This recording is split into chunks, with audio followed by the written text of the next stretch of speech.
Okay. Now the stream should be up on YouTube. Let me get it going on TikTok. Wonderful.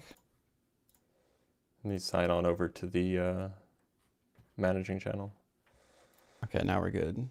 We're good on YouTube and TikTok. Let me get loaded up on the TikTok stream with my main account. Do we have a video?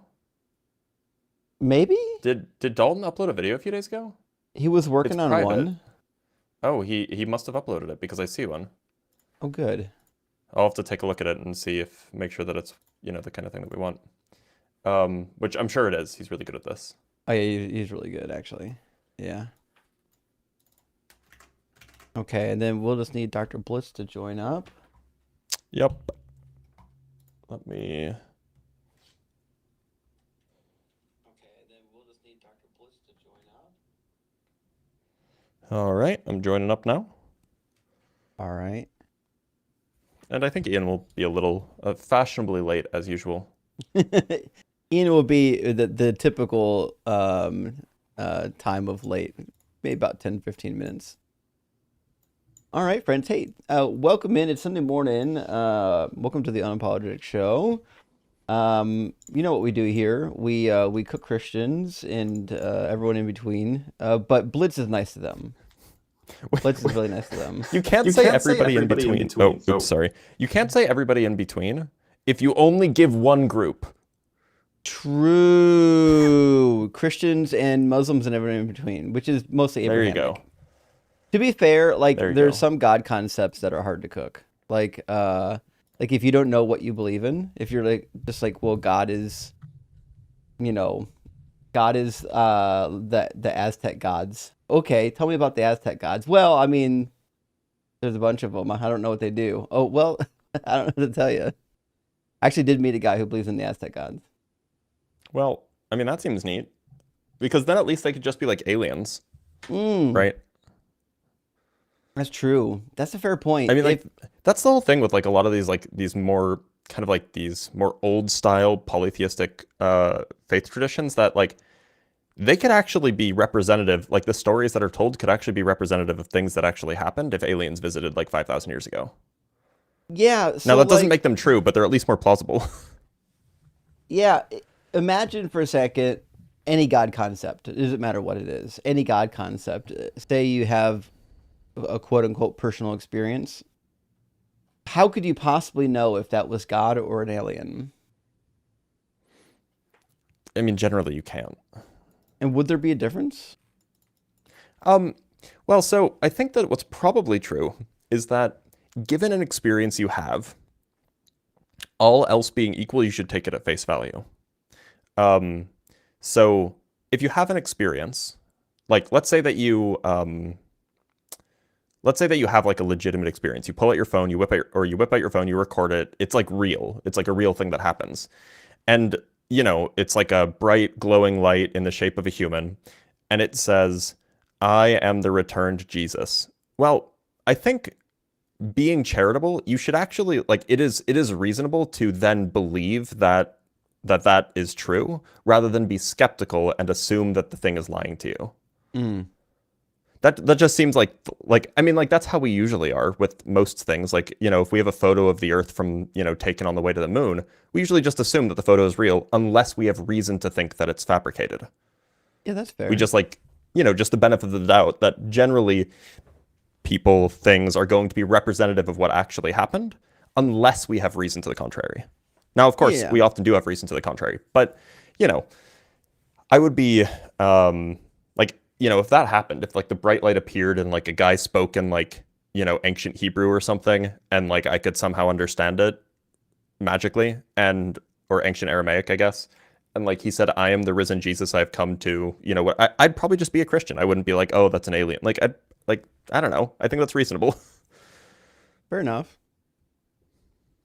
So let me check out the comments real quick. Somebody said something which is information to me. Who was it? Somebody in the comments says that there's a Reddit thread for Deconstruction Zone now, and I just went to Reddit, and there is indeed a Reddit thread. Who's running this? Is there really? Yeah, apparently I have a Reddit thread. I want to see. Is it r/deconstruction zone? Apparently, yeah. How do you spell? Deconstruction zone. Okay, there we go. Internet's wild. That's crazy. Okay, well, it has how many? I don't know. It was created 9 months ago. Shit. It doesn't tell me how many people are in it either. Apparently, there are 55 Dugites and 22 Sharonazes. Okay, so it's a small Discord server. Shit. Okay. Okay. Or not Discord server, Reddit thread, or Reddit subreddit is what it's called. Well, I guess I'll have to add it to my link tree now. Have you seen this new feature on YouTube where they let you do vertical and horizontal streams simultaneously? Yes, but they won't let me do it on either of my channels because apparently they're too old. Really? Yeah, the option's not available for me. So there's trouble though, because like, how would you then merge the accounts, the YouTube channels? Oh, you mean like if I was gonna merge my horizontal and my vertical together? Well, I mean, if you were just going to use this feature, then it's one account, not two. Oh yeah. So here's what happens. This is the feature doesn't work right. So what it does is it takes your horizontal feed and it just crops it to the middle of the screen for a vertical feed. It's not an independent stream key. You can't like add a second stream key to it and stream a completely separate vertical layout. So it's useless. It's such a dumb feature. Like I think you can actually have two separate stream keys for the same YouTube channel and run two separate streams simultaneously. Yeah, but not for the same stream. So the way the YouTube stream so works, the chats will still be separated. That's a good point. So the only way that works is if you do your horizontal layout, so everything is centered on the screen. Like if you have a notepad, the notepad's centered. If you have a web browser, the web browser gets centered. It's just but if you do all that, then what's the point of having a horizontal layout? Like it's not clean. It's not good. Oh well. I mean, I guess it probably makes sense if you're like gaming, right? Sure. Because if you're gaming and you're playing like a first person or third person shooter, you only really need the center anyway, because that's where your character is. But like, anyway. Yeah. Guys, I'm adding the Reddit to my link tree now for future reference for people who are really into Reddit, because I know some people are. Is Ian in chat? Ian, you're supposed to be on the stage, buddy. Why is Ian in chat?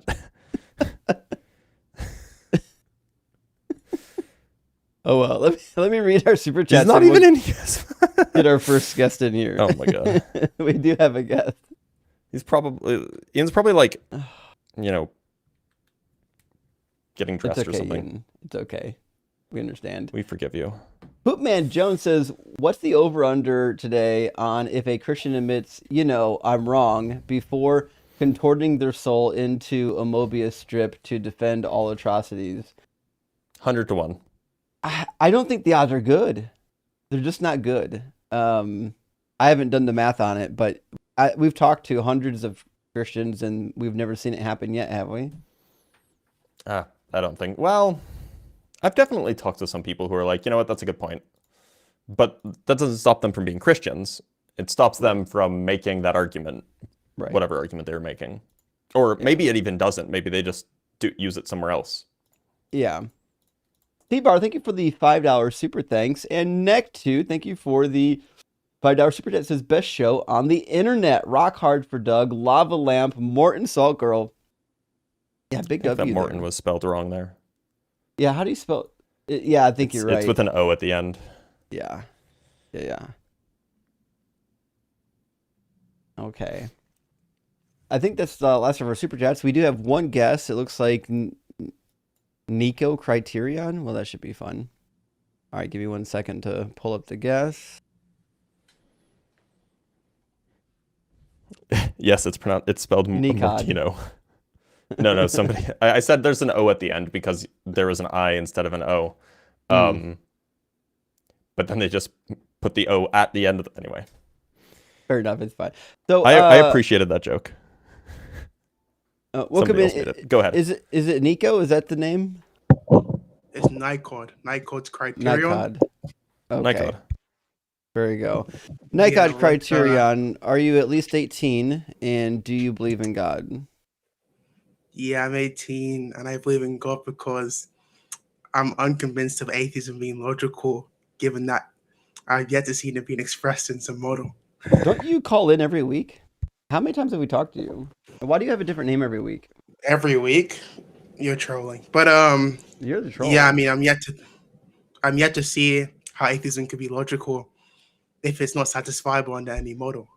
So can I get the formal atheism- language for us to use to express atheism? Atheism's not a model. It's a lack of belief. Well, no one said that either. I'm saying That was I'm you. saying You said I'm it was a just model. I don't think it's satisfiable under any model. Why A model not? is just a non-empty set of formulas. You understand that, right? Sure, we'll give the argument for that. Model. Yeah. So So the claim is one, atheism doesn't work in any model. What's the argument? the premise one, for every x is a model, then x contains the formula y, where y express God exists. Premise two. Why are you Atheism giggling posits as you're the- giving me the premises? How am I? I'm pretty am I sure big- you. I'm pretty sure you just built into the first premise that every model contains God.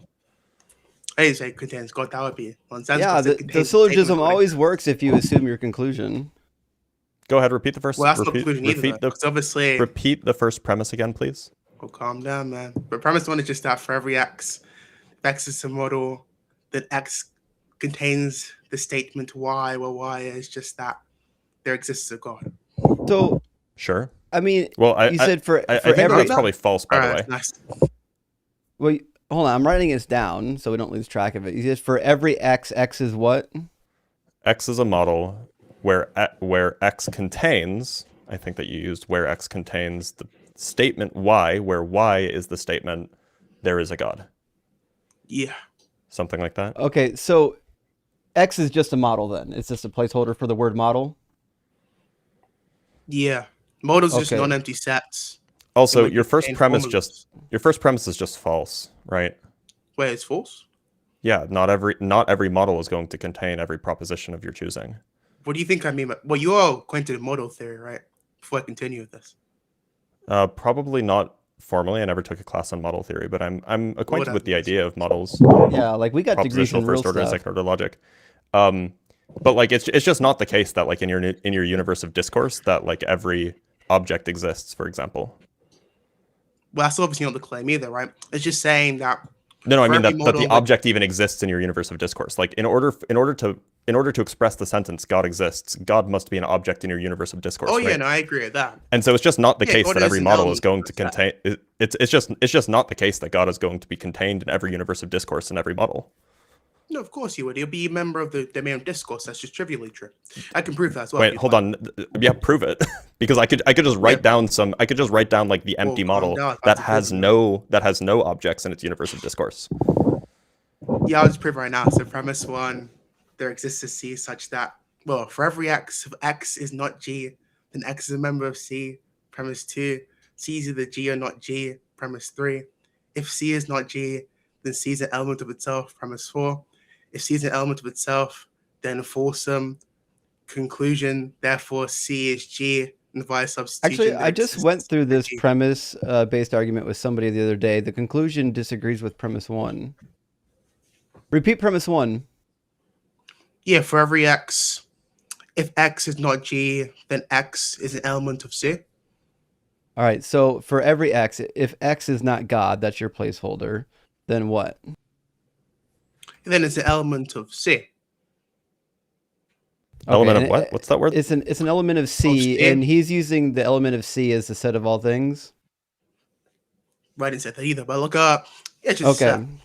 Okay, Okay, so what you're this is just saying- a sentence. For every x, if x is not Well, G, then hold x on, is there's- an element of there's C. more. That's the There- claim, right? yep. Well, that's the there's first more. premise.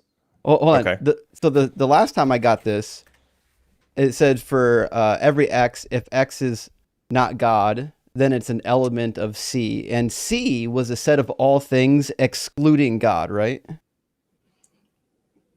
Yeah, well, I didn't say that. All I said was the minimal claim, which is Right, that but it's just I'm gonna asking contain all things that are you. not G. I'm asking you You can about just your listen to what I said. premise. So Yeah, my the premise is what C I stated. is the set of C, the set of all things excluding God. No, instead of all things are not G, right? It's an That are element not of C, that are G is God in which the is the set of placeholder. all things not G. By the way, Yeah. and to be clear, this argument that you're currently offering is an argument for the existence of a God in every single universe of discourse that can be constructed to produce a Yeah. model. Is that the case? Is that the claim that you're making? Yeah, of course. Because I asked you to Yep. defend the first premise, which was merely that for every x, or for every model x, x contains a sentence, God exists. But I questioned that, and I said that that's trivially false because you can just consider the empty model, which contains no sentences. So, like, what's the Yeah, there like? exists no How are you empty going to models under. Yeah, I how can how are explain you why there going exists no empty how are you going models to under G. defend the first premise? Yeah, it's real simple, right? We can account for the empty model. So if it's the case, well, firstly there will be no empty model. By the way, that's the first blunder because model theory posits that models are not empty. So that's the first blunder you've made, sir. You start tracking this. But secondly, I'm sure. wait, do you want to search it up? Since, like you said, you're not very acquainted with it. Yeah, no, I'm doing that exactly right now. But typically, when you construct any kind of formal mathematical system, whether it's a model, whether it's a logical theory, whether it's like a vector space or any of these things, almost always, and this is why I made this assumption, almost always, the empty x is one kind of x. It's just usually trivial. Yeah, it's fine. So have you searched it up yet? I'm looking it up right now. We're looking at model theory, yeah. Because you understand model theory is, well, models and model theory are just defined as non-empty sets of formulas, right? Like that's So just yeah, trivially if you definition out. Is define that the case? model theory Are as, they defined as not non-empty? having, Yeah, you can search Okay. up the SCP. Okay. If that's the case, consider a set with a single element, and that element is not God. Yes, wouldn't be possible given Why the not? argument, right? Okay. Yeah. So produce Well, the given argument. the Please. argument. Okay. Whoa, So then defend the argument that that God is present in every set. Yeah, I can do that right now. Okay. Please. Because bear in mind, models just going to be some sets of formulas, and where the formulas are true, the argument proves that the statement God exists is true, such that the statement God exists can be that model. But I can say it again. So premise 1, for every x, if x is not G, then x is an element of C. Premise 2, C is either G or not G. Premise 3, if C is not G, well, you then got to C is slow an element down. of I C. don't know if you're confused what happened here, but we're trying to type while you're speaking, so you actually have to speak slow enough so we can type it. That's not C is true at either all. G or not G. If C is not G, continue. Yeah, if C is not G, then C is an element of C. Ooh. I disagree. Okay, Yeah, I go know. ahead. That's But the keep going. That's the point. Go ahead. I knew you were going to point out. If C is an element of C, then a foursome, which I think we both agree on, because obviously that's not allowed in ZFC. Wait. What? Then a what sum? A foursome? Then the foursome. You guys are perverts. FALCUM. Whoa, what? Foursome. As in, it I've tells never I know heard what a that word. foursome is. No, foursome, as in, it's just false under all valuations given as contradictory. A force what? No, false, as in FALSUM. You said false. foursome. No, it's my accent. Do you mean Foursome, false? Foursome. It's not just Do you mean- false, it's foursome. It's FALSUM. Falsum? So Yeah, falsum falsum. literally is just the Latin word for false. You realize that, right? Yeah, but if you look in the SCP, What what a foursome goof. means, it doesn't just mean false. You understand that, right? So that's the second Like you could just say if C is an That's just element of C, etymological then you have a fallacy as well. contradiction. You could just say that if C is an element of C, then you It's have more a than just contradiction. Because I mean, it's we're making a contradiction in stronger ZFC, claim- of course. We're making a stronger claim that it's just false under all valuations. That's what it means to be false. It's false under all valuations. Under all valuations, meaning that for any value of C or for any substitution that you make for C, that it's always false. That's Not That just ju- substitution, uniform one of that. That's the third blunder you made so far. so. To be clear, the sentence can be a contradiction without any substitution at all, right? It can just be Whoa. you can just have like a true dichotomy, not a true dichotomy. A conjunction of P and not P is just false. You don't need to do any sort of substitution. So like, Oh, the clown Not sure ran where just you're like I did going. last time. P. Oh no, sort he of he's still here. reconnected. described as a No, schema. he dropped out for a second. He's back. Really? Okay. You could say a P and not P is some sort of schema such that you can make like an infinite amount of substitutions or uniform substitutions that also entail Folsom. That's what I was trying to explicate there, but it's completely fine. But going back to the actual substance here, right? It will entail Folsom, which we both agreed means contradiction. Right? If that's the case, then C must not be not G, and double negation just means that it's the positive literal, so it'd be G. So C is G, where G is God. And bear in mind, premise one. Wait, to be clear, your conclusion from P4 is or your conclusion from P3 and P4 is that conclusion C is not G. What was the next step? No, it was C is not G. Yeah, so the conclusion, which is why I said 2 minutes ago when we first started this, is that your conclusion contradicts your first premise. C cannot be G if C is a set of all things, including not God. You can't be not God and God. So, bro, okay, wait, let me respond to this first point, right? No one's saying C. Well, to be clear, what it's doing is saying there's two disjuncta. Either it's G or not G, which is a true dichotomy. If it's not G, then it will tell a contradiction such that it will be false, so the other disjunct must be true. No, premise so it's not a one. Contradiction. You're misunderstanding the way arguments work. Premise one says for every X, if X is not God, then it's either an element of C. And C you defined as a set of all things that is not God. Why is either though? So if C is if C is the set of all things that is not God, then your conclusion can't be that C is God. Wait, wow, that follow. Wait, do you think the set must because be identical to its given members? Because you can't be God and not God. If a set of all things that is not God, then that set can never be God. You're not even track. No one's okay. Let's use the same line of reasoning. So let's say we're modeling a complex object, would you say that we can't say the given object is complex because the parts are simples? Again, I'm saying that if your set doesn't include God, then you can't say that your set is God. Wait, Dr. Bliss, do you sign off from this? This is obviously silly, I wasn't paying attention.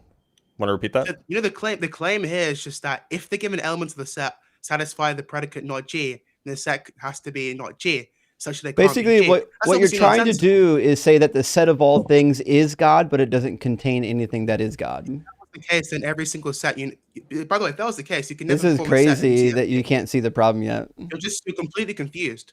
If that was the case, I'm certainly not confused. You don't know what you're talking about. If it's the case that the set cannot be G, are all of God's constituent properties part of the set that is God? Stop trying to run away to a different topic. I'm not running away. I'm actually redirecting you to the problem which you've conveniently ignored 3 times. You made a blunder, and now you're trying to run away from the blunder. I haven't made a blunder. You're just wait a minute. Hold on. So by the way, premise 2 has a problem. What's the problem with premise 2? So I should say that premise 1 and premise 2 in conjunction have a problem. So the problem being is that so G is either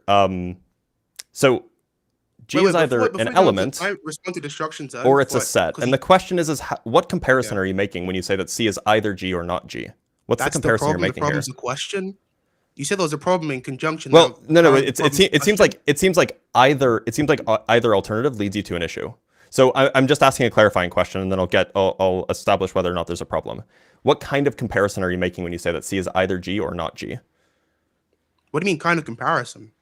So look, so if C and G are sets, then you can do set comparison, right? You can just do set subtraction, and if you end up with 0, but in both directions, then you can say that the 2 sets are identical. On the other hand, if the sets are, or if C and G are, say, there's a word for this, just elements of the universe of discourse, just mere objects, then you need some sort of identification relation, some sort of equality relation that you can use to check whether C and G are equal. Like you would, if you have the set of integers, for example, you would compare a number to another number. You could take their difference, and if you get 0, then you would say that they're the same number. So I'm asking, what is the comparison that you're using between C and G here?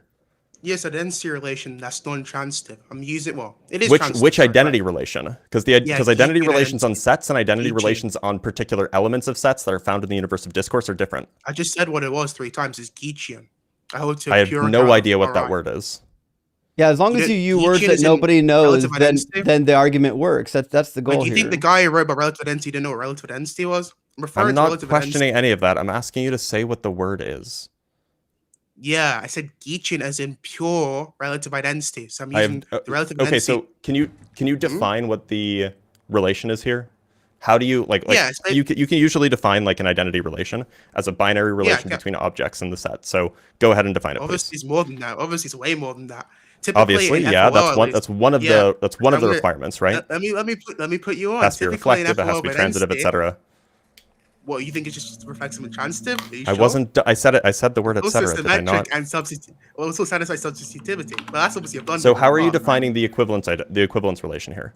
It's not just whoa. It's not just equivalence. What the hell? This If it was is a equivalence, kind. but merely So an identity is yeah, a it kind of would be. equivalence. I know it would be, but it's not just So one. I'm It's not asking, how just are you one. defining it? Every equivalence relation is going to be transitive, symmetric, and reflexive, unless it's a weak or strong one. So So typically, it would be I'm asking, what equivalence relation are you using here a strong in order to one, make the comparison between C and G? a strong equivalence relation. Okay, so define that for the objects C and G. I just did that. Do they live in the same universe Even of after, discourse? yeah, of course they do. Wait, Okay, how? so Wait, what is the you understand mechanism when that you you use define? to Wait, establish? hold on. What is the What type of mechanism that you question use to was establish equality, or is this just some arbitrary equivalence relation? we use equivalence relation along with substitutivity that's weakened, and we relativize it to a sortal. That's what Geach does. That's the whole point. Okay, so spell this out for me. I am a mathematician, not a philosopher of logic. So spell this out for me. What is This the is relation hold that's on. explicitly happening here? Okay, it's a transitive, symmetric, reflexive relation.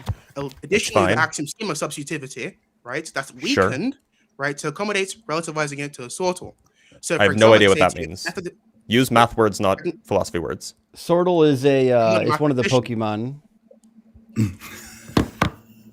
Wait, you're saying that after you just said that the set must be not G because all the members are not G. I didn't That was say your what? blunder, sir. No, that's what the What? construction zone is positing. It's all on recording. By No, the way. my suggestion is that the This is set of such a all troll. things, if the set of all things is not God, is ridiculous to say that the set of all things is also equal to God. That's not what you said. You just weakened your prior claim. Your claim was that if No, the I set didn't. contains all things that are not G, then the set cannot be G because the set would be not G. Which means if that was the case for all sets, you can never form a set under ZFC, which I think all mathematicians would agree with. That's obviously By nonsensical. the way, look, so the reason why I brought up this question is because if we take X to be an element of the universe of discourse, just like a fundamental object rather than a set, if we take it to be a primitive, I think that's the right word. If we take X Yeah, to be a primitive. primitive, then when we say that X is not G, what we're doing somehow is we're comparing a primitive to some other kind of object. And if you want that to be a well-defined relation, Well-formed. yeah, sure, well-formed, then that means that X must also be a primitive, right? I get what you're trying to say. On the other But what you're hand, trying to say is it's not well if formed X because is a it's a term set, and a predicate. then in order to make that comparison, G must also be a set. And so it seems like what we're doing in premise 2 is we're saying that, look, on the one hand, we want to compare primitives to G, which makes G a primitive. And on the other hand, we want to compare C to G, but X is an element of C, which makes C a set. And so you're trying to compare a primitive to a set, and that seems like it's introducing a very large potential issue in that your identity What? relation may just be ill-defined. Well, it wouldn't be an entity relation. It would be the given operands on either side. What you're saying is that because I'm using a constant to represent the set, and also I'm saying it's identical to a predicate, it'll be ill-formed, which is typically true. But I'm employing a type-free property theory, which basically reifies attributes so they're treated like terms. So typically in FOL, you can't say some constant is identical to, or some term is identical to a predicate. They'll be ill-formed. But if you treat a predicate like a term, you can say they're identical under type-free property theory. That's So what is I'm X a primitive here? A What do you mean primitive from the primitive? universe of discourse. Primitive just typically means it's defined via axioms. So I don't know what Yeah, you mean by so primitive. your universe of discourse is it's just given to you. It's just handed down from on high. You could call it an axiom if you want. Is X just an object in your universe of Premise discourse, or is- is it a set? premise Because is if you're saying that unconcerned X of is an any element of conclusion. C, if you're saying that X is an element of C, then clearly C is a set, right? Yeah, Okay, so is X itself a set? it's a subset. Yeah. X is a subset. So it's Yeah. What's so the issue? okay. Is G a set? Is G a set? Yeah, it would Yeah. have to be. Okay, so we're saying so X is okay. So we're considering the set containing X. Really, it's the singleton set, right? Yep. Okay, okay. Let me put some brackets here just so then I can read this. By the way, the amount of good faith that I'm giving you, despite you being bad faith, is hilarious. What do you mean? I'm putting you on logic. I'm literally teaching you right now. No, I mean like you're clearly acting in bad faith here, but I'm actually engaging charitably. Is it So because not of- to- I would not to suggest you do the same. derail- Not to derail the meta, but I'm like super curious. Are you Mustafa? Yeah, I am Mustafa. How do you know? I recognize the voice, I think. Yeah, Maybe I know don't, Mustafa. but the fact that you're saying that you're Mustafa kind of makes me, gosh.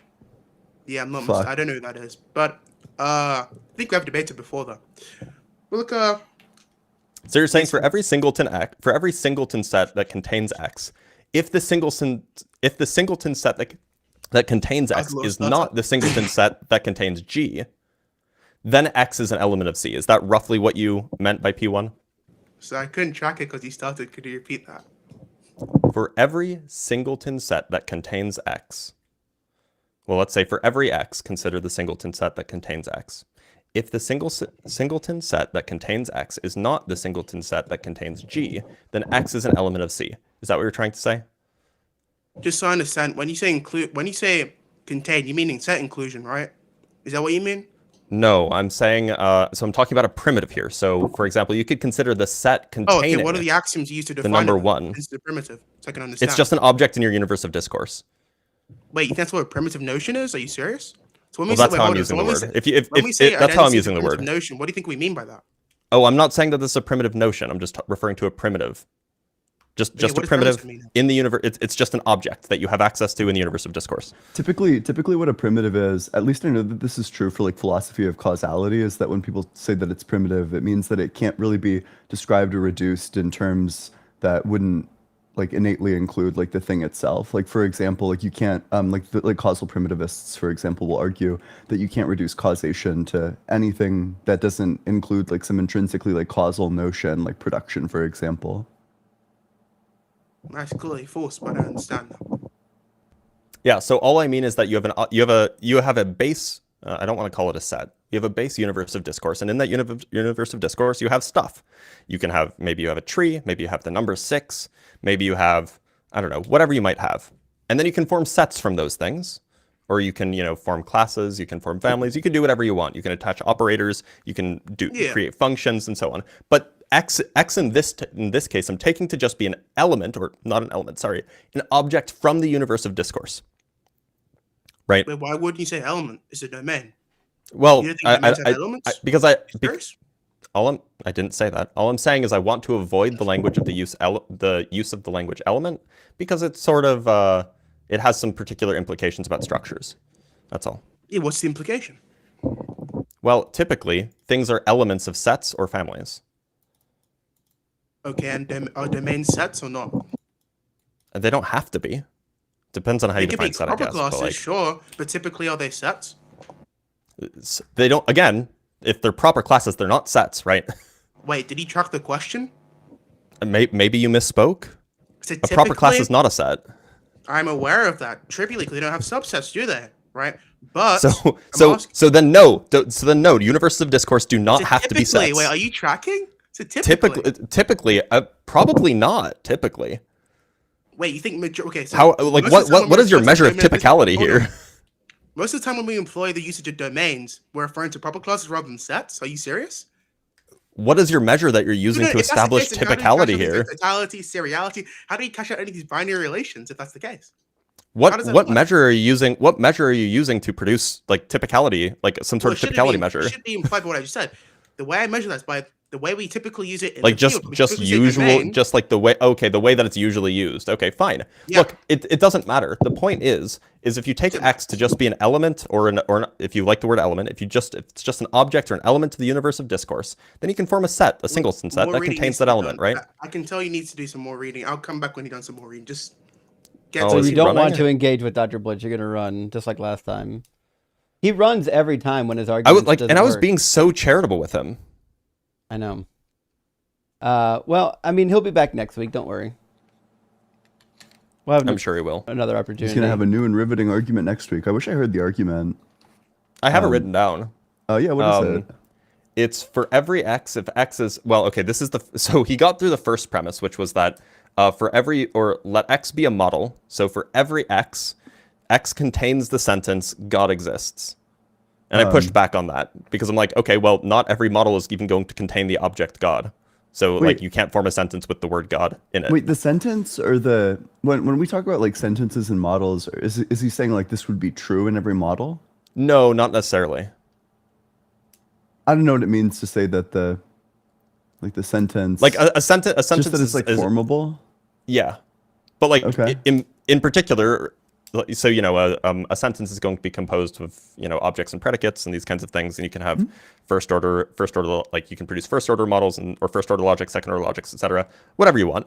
And the point is that in order to form a sentence, for example, God exists, you need to have God as an object in your universe of discourse. This seems compatible with saying that God is a fictional object. Oh, he didn't even get past this point. I imagine that he wanted to, but then I pushed back on this, Right. saying that not every model necessarily has God as an object in it, right? Like it's just not clear that like you could just have like the model that only has yellow in it, and that's it. And you can only talk about sentences that involve yellow and its predicates. Okay. And so he tried to defend this. He said he was basically trying to make a weird containment argument, saying that for every x, if x is not God, then x is an element of C, some set C. Then he said C is either God or not God. And then if C is not God, then C is an element of God. That follows from the first premise. And if C is an element of itself, then, if C is not God, then C is an element of C. But then C would be an element of itself, and that's a contradiction in ZFC. So then you get that C is God. But like there's some issues there because you're comparing sets to primitives of sets. And so I think that premise 1 and premise 2 together lead to a malformed notion of equality. I think I need to see it, but yeah, I don't know. It sounds like there's like big problems with premise 1, and then I didn't really track. I can just send it to you if you want. Yeah, can you send it to me? I'll take a look at it. Yeah. Here it is. All right. Well, we'll tackle that. It'll come up again, I'm sure. Miko, thank you for the $5 super chat. Says this is my reset. After missing loads in the week, I can finally catch up with everyone together. Keep on, everyone. Well, thank you, Miko. I don't know what it means to miss loads of streams. Is that what you meant to say? We're glad that you're here, though. We are glad that you're here, friend. And Kelly, thank you so much for the $199 super chat. That is absolutely monster of a super chat. We super appreciate you supporting the channel. It's enormous. It's probably the biggest one we've ever gotten. It says, Thank you so much. My UFO experience was similar to what was described in several Bible verses. It was in the company of others and was videotaped. I'm trying to learn terminology through physics to describe this. That was many years ago. Now I remain a theist. Keep up the good work, my friends. Well, we're trying, but Kelly, if you've got video of it, I'd love to see it. If you contact us, any of us on Discord, I'm sure we can get in touch. I'd love to see the video because, like, if we've got true video evidence of an alien encounter, then certainly I'd be intrigued to see the evidence. But thank you so much for being here, friend. Bryce Aroni, thank you for the $5 super chat, says, the reason Philbro speaks as fast as he does and uses jargon is because he doesn't want laymen to follow him so he can declare knowledge victory. And that is the case. I've said it a million times. Like, if I walked into a debate and just started like throwing out a bunch of electrical engineering terms, and then I started making fun of people when they didn't know that, that's just bad faith. Like, you can't expect everyone to know your insider jargon.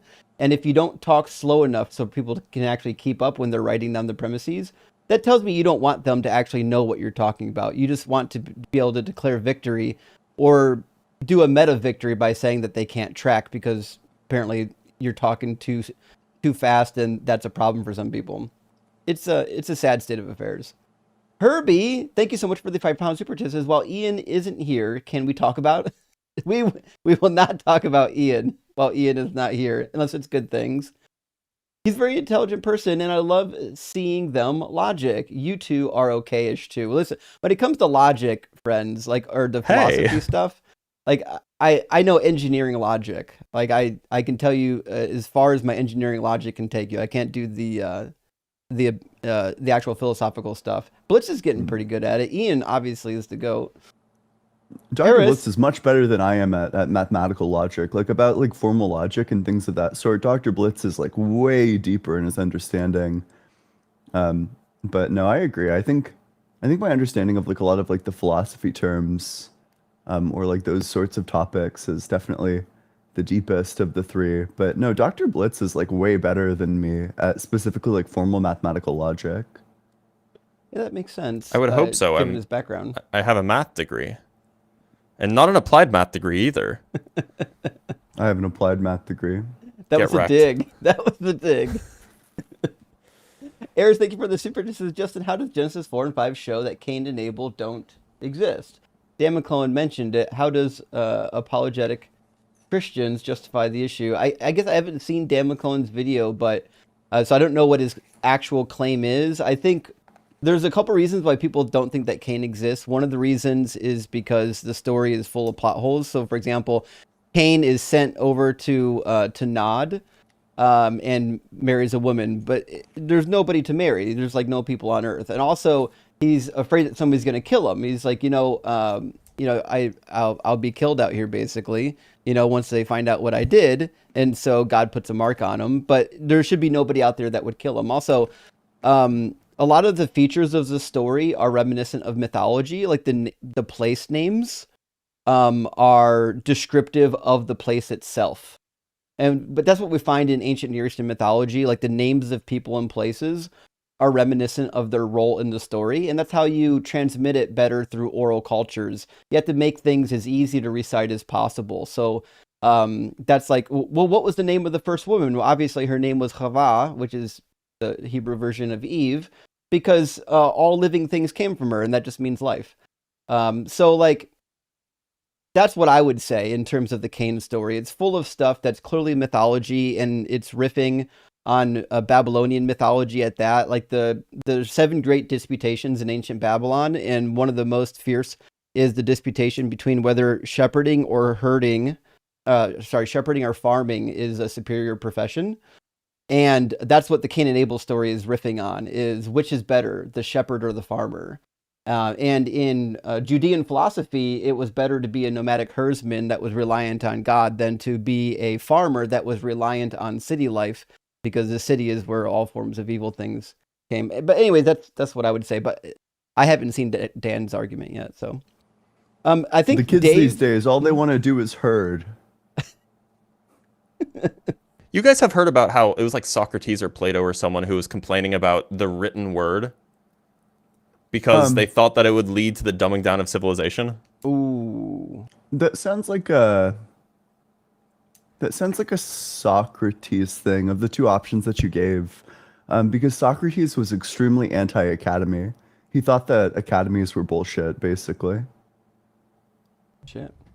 Let me see if I can find it, because it's just extra funny that people have been complaining about the youth these days having their it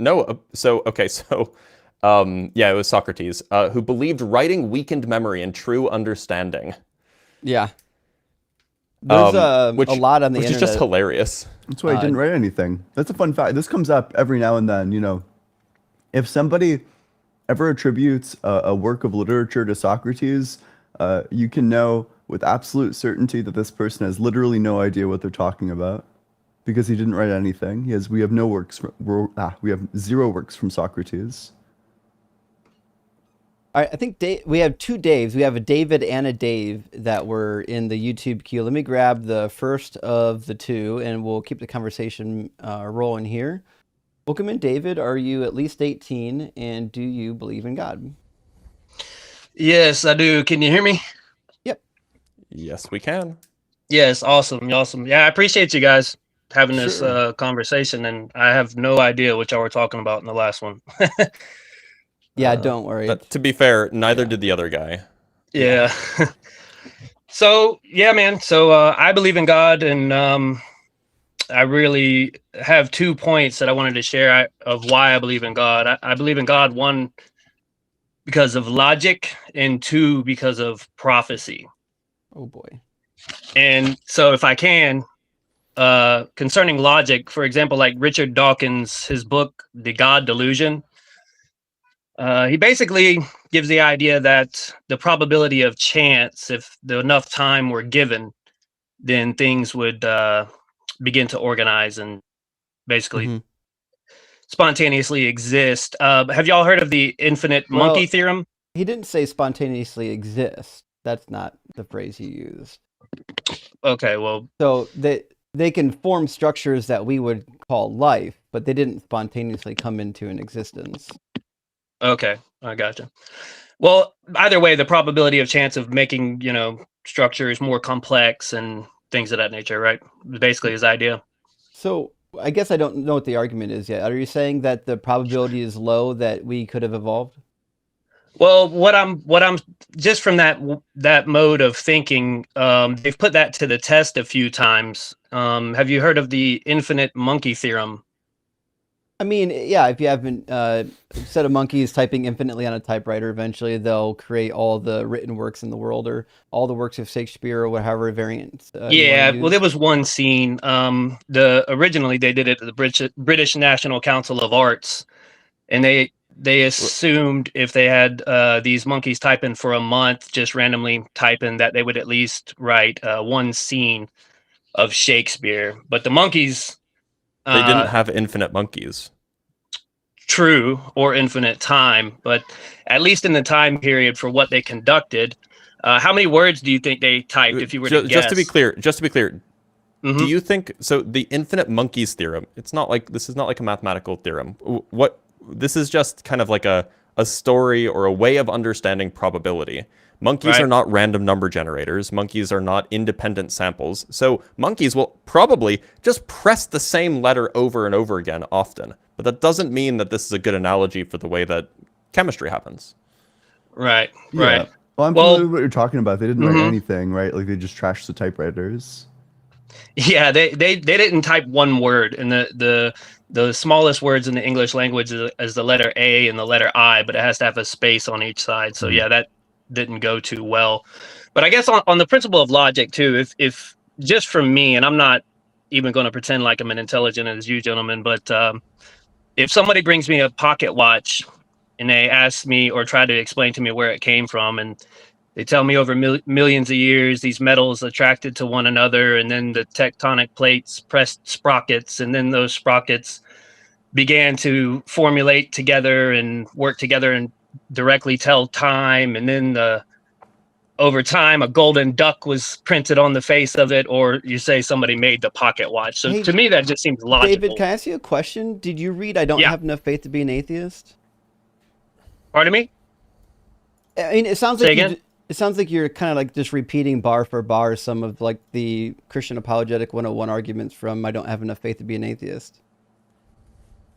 No, this is just my way of thinking. Sure. Well, because So- the question is, why do I believe in God? So you're Can I share referring with you? to well, you're referring Mhm. to Paley's watchmakers analogy. I didn't and know that was a thing, but go ahead. Sorry. I think it fails for a couple reasons. One, because we know how watches come into being. If I brought you a plant and I said, "How did this come into being?" you wouldn't point Right. to a human being, right? So we know there are things in our world that humans make, and there are things in our world that humans don't make, which means some things are human and some things are natural. We believe that human beings, however, came through natural processes, not through a creative process. What evidence would Right. there be that would suggest that the universe came through some sort of a creative process?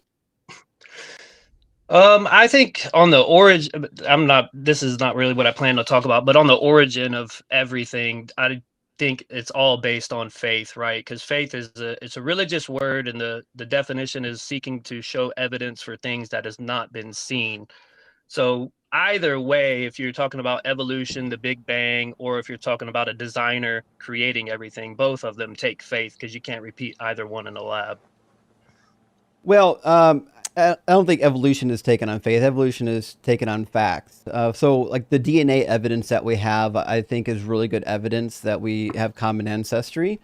So, for example, like 70% of our DNA is classified as either broken or pseudogenes, meaning we had the structure in our DNA to like create particular proteins and things like that.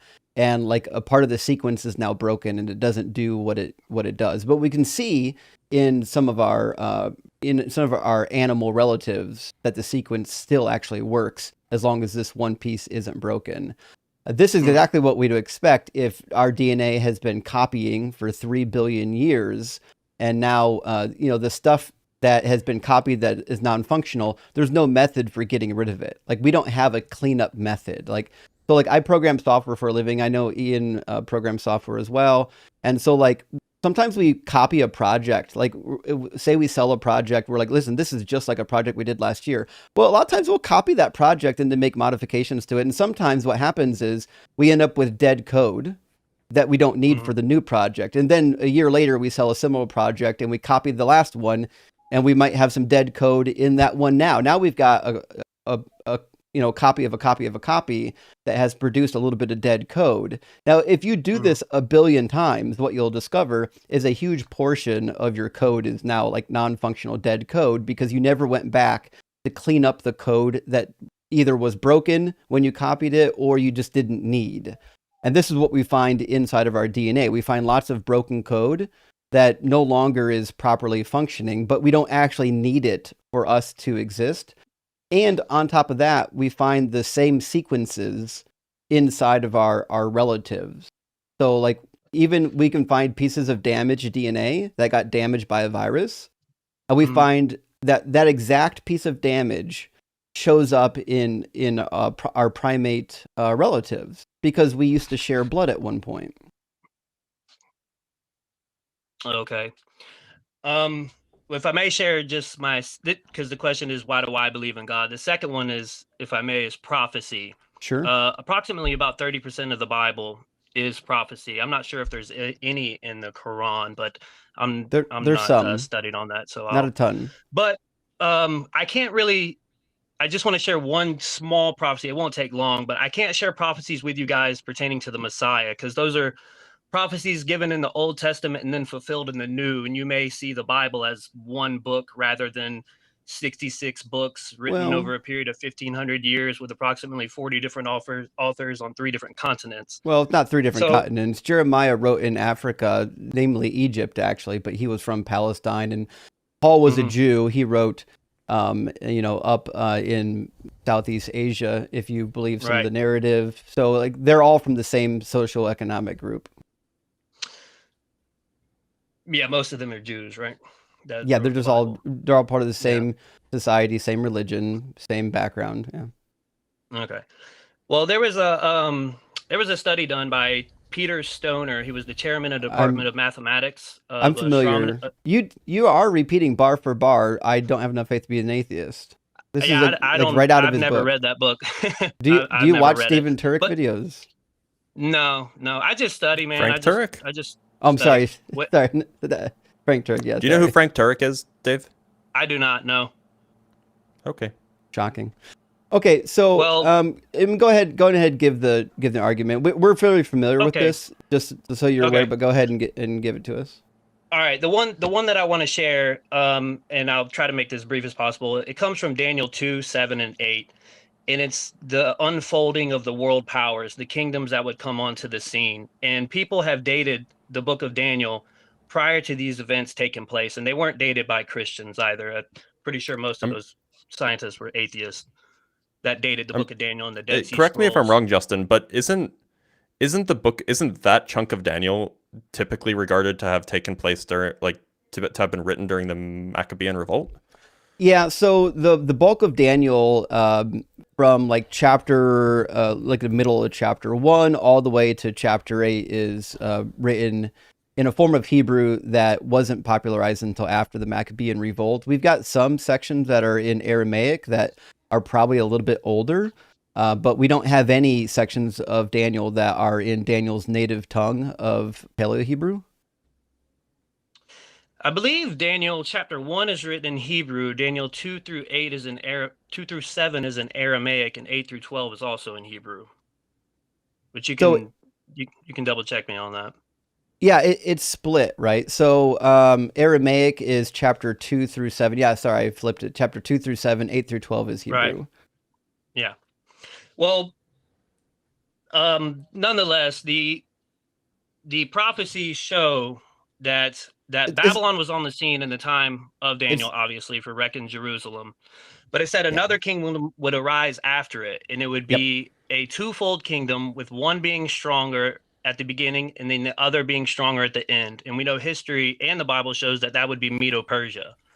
Then Nope. it said the first, another kingdom would take that one, which would be the first king of Grecia. And we know Alexander the Great came and took over Medo-Persia.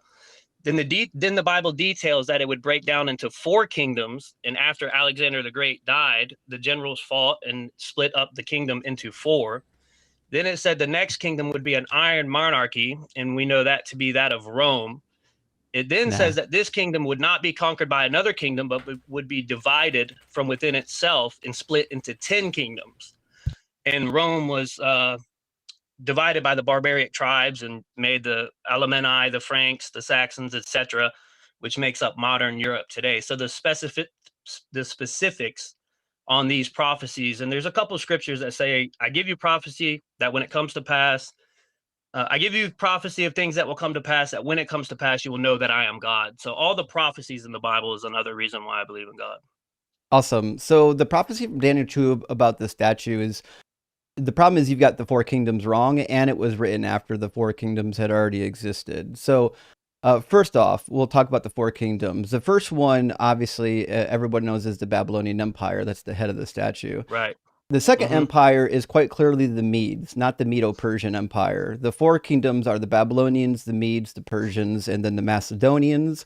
And the reason why we know this is the case is because the idea that there wasn't a Median empire that took power prior to the Persian Empire is only a modern notion. That's something that we talk about in modern times, but everybody in the ancient world understood that the Median Empire was actually on the scene just prior to being conquered by the Persians. So when you look at all the lists of these successive empires from ancient historians and written documents, even Jewish documents, they list the second empire as the Medes. Even in the Dead Sea Scrolls, we find that the empire was, the Median Empire was listed first. And even in Jeremiah, Jeremiah and Isaiah both say, if you go to Isaiah 13, it says that the Medes, well, it says that the Medes, it says God is stirring up the Medes against the Babylonians. So, right. But if you go to Daniel chapter 5, I know, I know. Says Hold on, hold on. We're not there yet. Okay, so what we know from the Bible and from history is that there's quite a few voices that are suggesting that the Median Empire was a dominant power prior to being conquered by the Persian Empire. So when we're reading the successive kingdoms, we would hold that the second kingdom is the Medes, not the Medo-Persian Empire. So, for example, in Aemilius, he says the Assyrians were first of all races to hold power, and then the Medes, after them the Persians, and then the Macedonians. That's written in Roman Histories, 19 BCE. Well, okay, so Cyrus and Darius were related, right? King Cyrus was... Maybe. We don't, and then they basically absorbed one another, right? We don't know the family relation. But the reality is, the Medo-Persian Empire didn't happen until the Medes were defeated by the Persians. The Medes existed as their own power prior to the Persians conquering them. Okay. So the reality is, we have to interpret this text through the lens of the author and through the lens of the audience. Both the author and the audience would have understood the 4 successive kingdoms to be Media and then Persia and then Greece, which is why in every chapter of Daniel, the final kingdom is always Greece. Daniel chapter 9 ends in the Antiochian crisis. Daniel chapter 8 ends with the Macedonians. Every chapter of Daniel, the last kingdom is always Greece. There's not a single mention of Rome in the entire book. Well, we know Roman was the next power after Greece, because that was the power that went to persecute the man-child, right? But Daniel didn't know that, which is why he didn't mention him. Yeah, you have to follow the 4th kingdom is the same, if you're studying it from the Bible anyway. The kingdom of Daniel 7, the little horn, is the same kingdom of Revelation 13. No, it's not. The beast power. Yeah. Nope. So Antiochus Epiphanes, that didn't come into thinking until like the 1800s by a Jesuit priest. Before that, all the Protestant reformers were in harmony. Josephus wrote about it in Book 10 of Antiquities. He says it was fulfilled in Antiochus. Right, but you know that most of Christianity is not in harmony with their way of thinking, right? And also, you mentioned about the No, history. just to be sure, Go ahead. people have known that this is about the Antiochian crisis ever since Daniel was written. Okay. The Jewish people wrote about this in their literature. This wasn't a thing that was hidden. This is not an invention. And almost all biblical scholars today, even the Christian ones, agree that Daniel 9 is the Antiochian crisis and that the book of Right. Daniel ends with the Macedonian Empire. Right. So all the if that were the case, all the Protestant reformers would have been wrong, though, because they were all unanimous saying that the Antichrist power was the Roman power, the papacy. Well, the Antichrist doesn't show up in Daniel. That's the problem. You're trying to assume that what written in Daniel is somehow repeated in Revelation, and it's not. Well, yes. Have you connected? If you look, when you get a chance, look at Daniel 7 and then look at Revelation 13. I know You about have the Daniel same 7 and components. Revelation 13, Right. but So Revelation the 13 connection is about Nero. So if you know a Okay, little bit well- about Nero, it becomes pretty clear. And we even Right. have early Jewish writings in the Sibyl that make this clear. But in the passage, it says, "Let anyone with understanding calculate the number of the beast, for it is the number of a person." The number is 666. If you do the Hebrew Right. gematria on Neron Kaiser, which is the Greek edition of Nero's name, it's 666. Now, as it turns out, we have Latin manuscripts that say 616, and that's because the Latinized version of Nero, which is how we pronounce it, Nero, comes out to 616. So the ancients understood Revelation 13 as being about Nero. That's why it says that he was mortally wounded and was revived and or healed, depending on your translation. That's what they thought happened to Nero. Nero went away just before he died in 68, and then he went off and died, and people didn't know the terms of his death. They thought he was still alive, and then when they heard that he was dead, they thought that he had come back to life. Some people missed him so much. And so we have a series of about 25 to 30 years where different Nero imposters claiming to be the resurrected Nero started popping up. In fact, one of them was so successful that he was able to convince the Parthian army that he was a resurrected Nero and that they needed to go to war with Rome to put him back on the throne.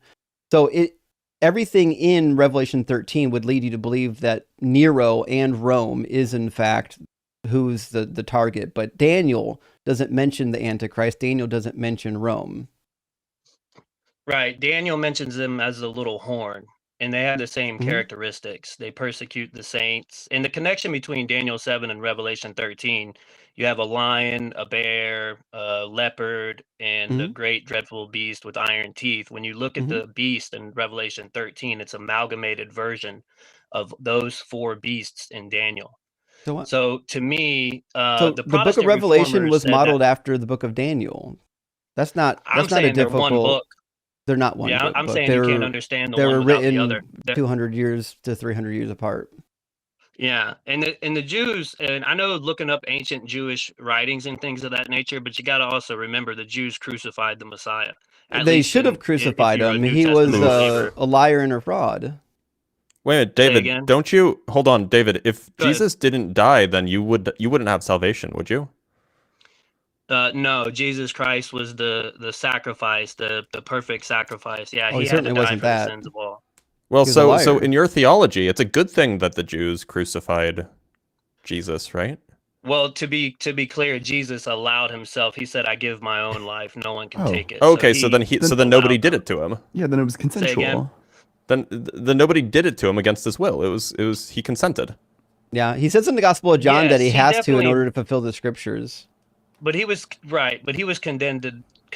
The church influenced the state to carry out the persecution. Right, in a consensual way by Jesus. Jesus consented to this. So, like, Yeah. look, it He seems like allowed even it, your yes. it seems like even your malformed anti-Semitism to try to dodge the question doesn't work. No, I don't understand what you're saying. I know you don't. Go ahead. Well, as far as Israel biblically, I mean, I get my understandings from the Bible, and back to what you were saying, my friend.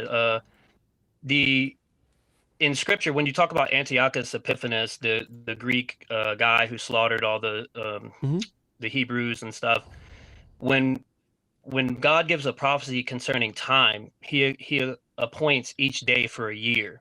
And you can see this in Ezra chapter 4. This He is does what the not. Bible says. He says, you will wander in the God wilderness does 40 not days. I've say given that you all each day for a days in the year. prophecy are years.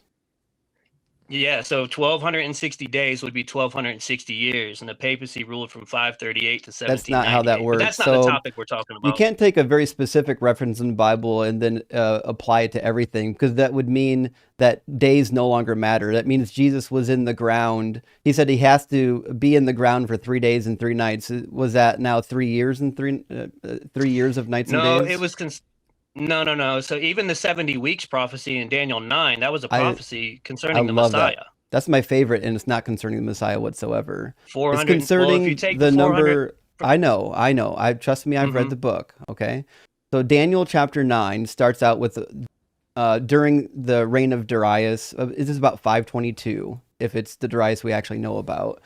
It says he was praying, right, during the reign of Darius in the first year, and he's reading the book of Jeremiah. He says, I perceived in the book of Jeremiah what must be fulfilled for the devastation of Jerusalem, namely 70 years. Okay, so he's like, listen, according to Jeremiah, and you'll know if you read chapter 25, 29, and 30, he said that Jerusalem is going to be laid waste for 70 years, and then he's going to bring all the people back, and he's going to restore their fortunes, and he's going to restore their land, and he's going to give them everything back. But as it turns out, it hasn't happened. They went into captivity starting in 605, and it's now 522.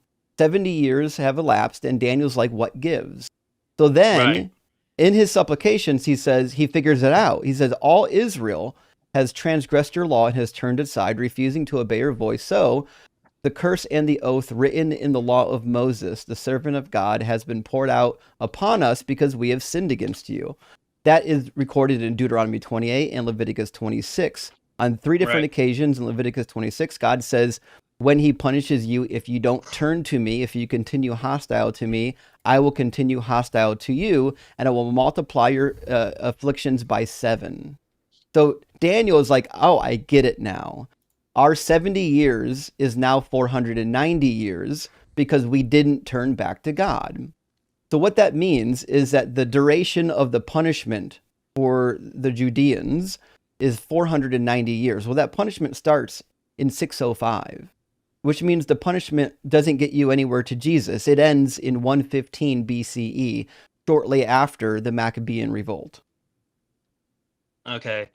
But the Jewish nation that was captive in Babylon was released when Cyrus became the leader of they didn't all go home, and their homeland wasn't restored.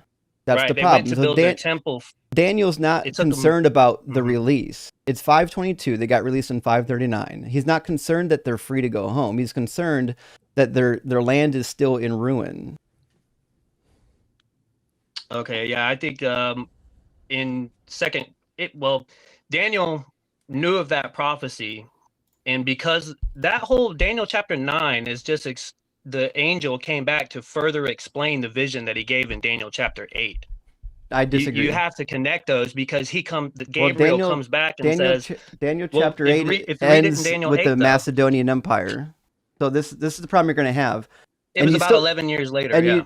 And you still didn't actually address what I said. Okay, what was that? If the 490 years is the time of devastation for Judea, then that means it starts in 605 and it ends in 115. Okay, see, I don't see it that way because I see it as when Cyrus released them, when they went to rebuild the kingdom. No. Give me the argument. Give me the argument from Daniel 9. Don't give me your. I already know your opinion. Well, Daniel 9's to the Messiah, the Prince. Yeah. No, it didn't say that. Let me look it up. It didn't say that. Daniel 9. It doesn't say the Messiah. It does say that. No, it doesn't. Bet $100 it doesn't. This is Daniel chapter 9, verse 24. 70 weeks are determined for your people and for your holy city, to finish transgression, to make an end of sins, to make reconciliation for iniquity, to bring in everlasting righteousness, to seal up the vision of the prophecy, to anoint the most holy. Now understand that from the going forth to the command to restore and build Jerusalem unto Messiah the Prince, there shall be 7 weeks, 62 weeks. Yeah, so 69 weeks. Hold on. What I'm saying. Hold on. David, I know what you're saying. I've read this prophecy 4,000 times, and I know how Christians interpret it. You said that I don't Daniel think many 9, interpret it the way I do. But go they ahead. all do. So you said Daniel 9 talks about the Messiah. It doesn't. After 7 weeks, there is an anointed figure. That's what Mashiach means. What does Christ mean? So after, well, we're in it means Hebrew. the anointed one, right? We're in Hebrew. Just keep tracking. So in the passage, it says after 7 weeks, there's going to be an anointed figure. That's correct. 434 years at least prior to Actually, the end of the 62 prior to the end of the prophecy. So 483. what you have is after he comes. The first one comes after 7 weeks. The problem is you're probably reading a poor translation. It says 70 weeks are decreed for your people and for your holy city, right? Then he says, know therefore and understand, from the time that the word went out to restore and to rebuild Jerusalem until the time of an anointed prince, there shall be 7 weeks.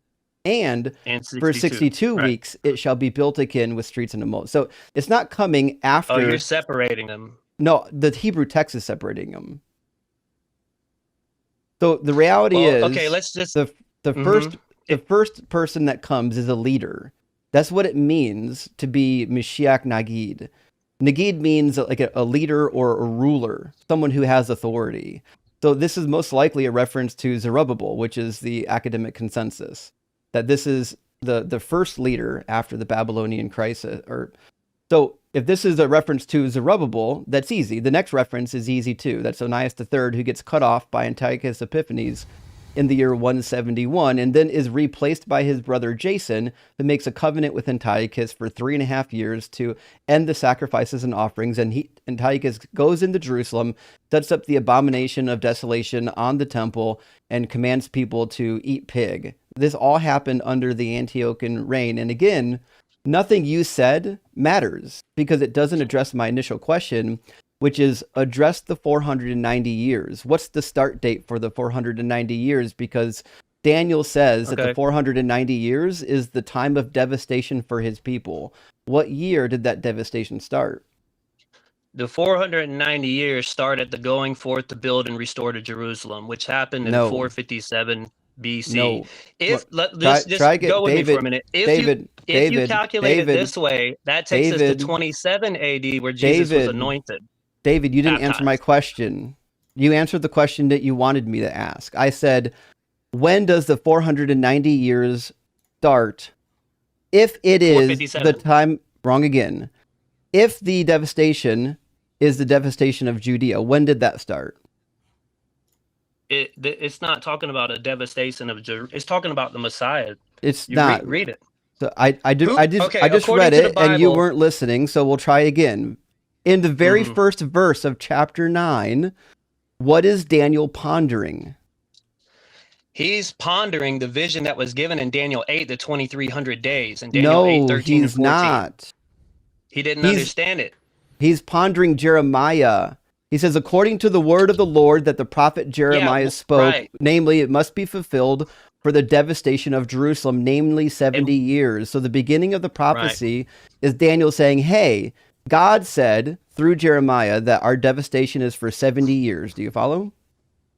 Yes, but why is he pondering Jeremiah? That's my question. Because because Jeremiah gave you the years of devastation and the years have passed, and he's trying to figure out why the prophecy hasn't come true yet. This is not hard. No, yes, but Gabriel in the last chapter told him in Daniel 8, we're not in the last chapter. We're in Daniel 9.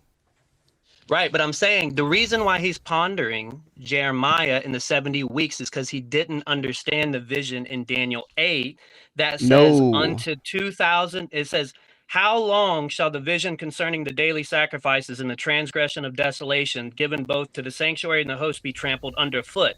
And he said, unto 2,300 days, then the sanctuary shall be cleansed. So he's thinking he's going to be in captivity longer than the 70 years. So he goes back to Jeremiah to study. He's not in captivity. Free? Say again? He's not in captivity. Who's not? Daniel. Daniel? He was already released in 539. This is 522. So try this again. In both Cyrus. So in both prophecies, Daniel 8 and Daniel 9, he's trying to figure out what the duration of the punishment for Israel is? That's the question at hand. How long is this exile and punishment going to last?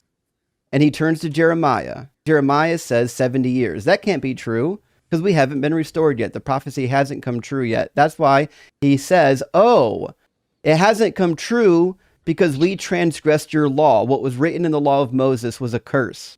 That curse has come upon us. Our punishment has been multiplied by 7, which means our punishment is 490 years, not 70 years. That's what's happened. Right. How do you get 490 if you don't apply the day for a year, like I told you earlier in Ezra? When God gives you a time prophecy, he applies each day for a year. You're doing the 7 same thing times right 70. now. 7 times 70 is Correct, 490 years. So what I'm saying is if Well, their it'd be punishment was 490 for days if you 70 didn't- years and it was multiplied by 7 according to the law of Moses, that means the punishment's for 490 years. That means the punishment starts in the year 605 when Nebuchadnezzar rolled into town and kicked everyone's ass, and it ends in 115. And also, All right, you've well, you've got a huge problem if you want to ignore this and make this about Jesus, because that means the last week he was cut off. No, Mhm, he wasn't yeah. cut off. That means the In last the midst week. of the week. Just listen, you'll actually hear the objection.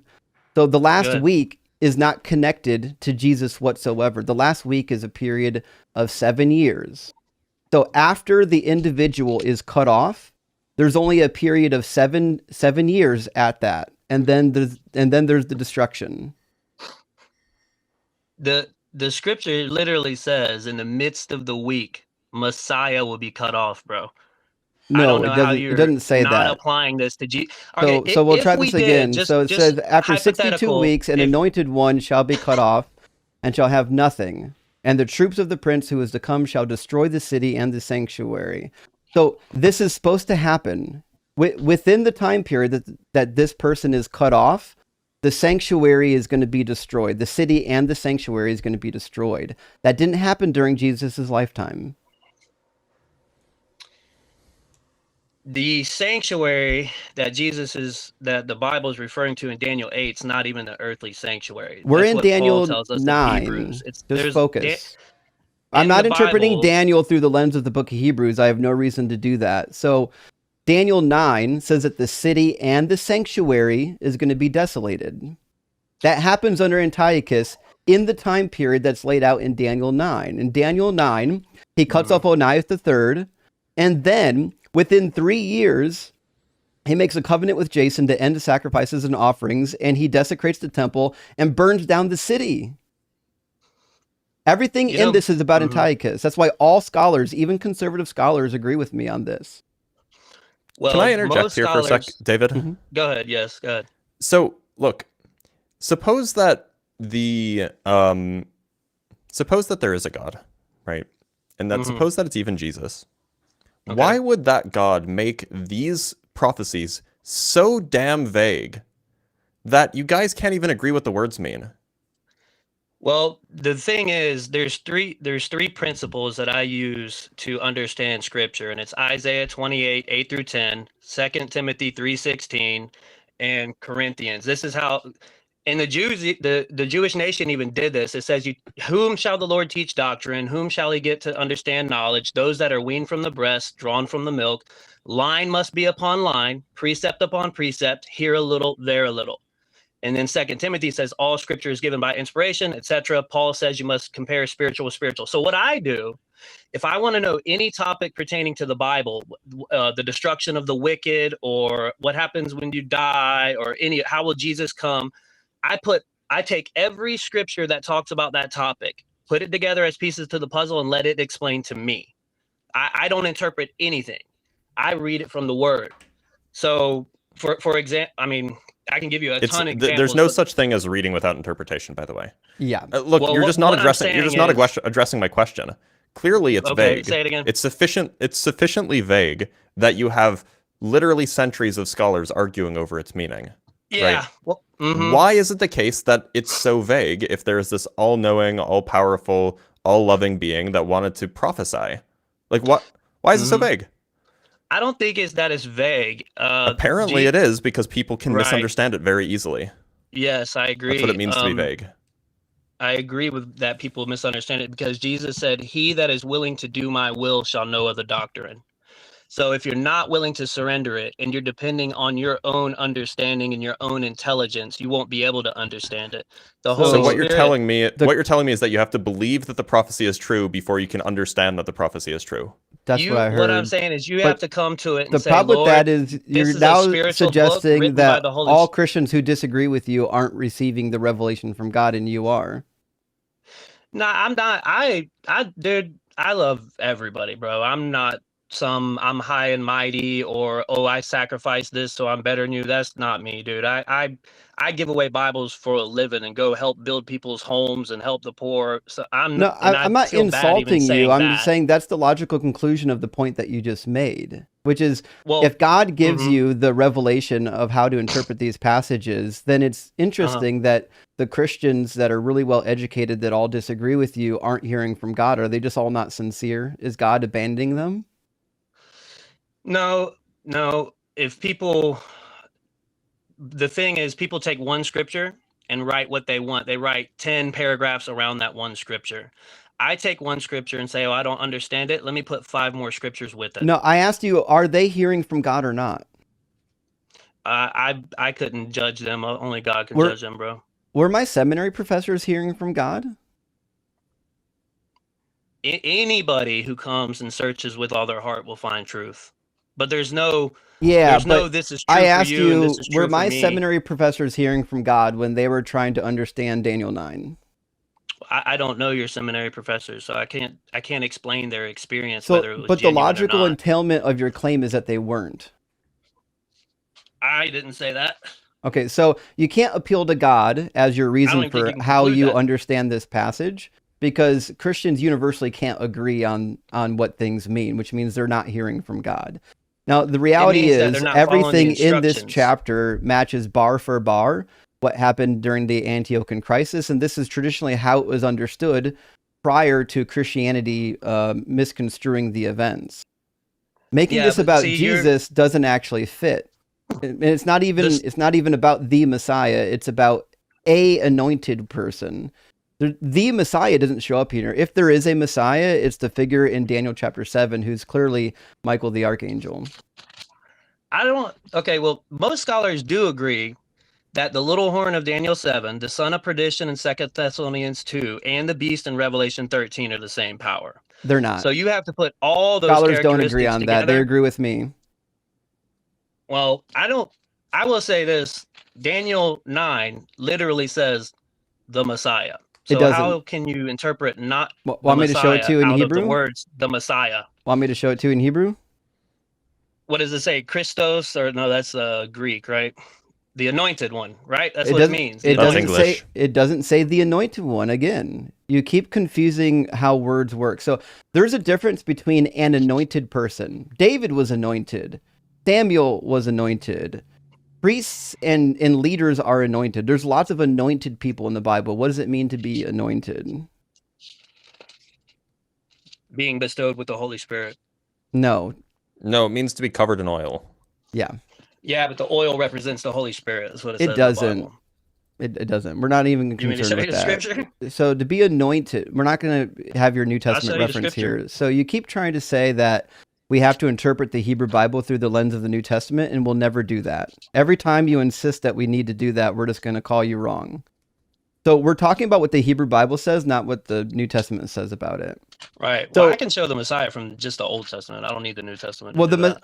I love there are passages about the Messiah, and I'd love to talk about those in just a second. But we have to actually settle this situation with Daniel chapter 9, talking about a Messiah. So you can't see the screen, but everybody else can see the screen when I throw this up. So I apologize that you're not able to see it. But if you go to the actual passage that talks about an anointed one, about an anointed prince. Moreover, it just says Mashiach Nagid. That means an anointed leader.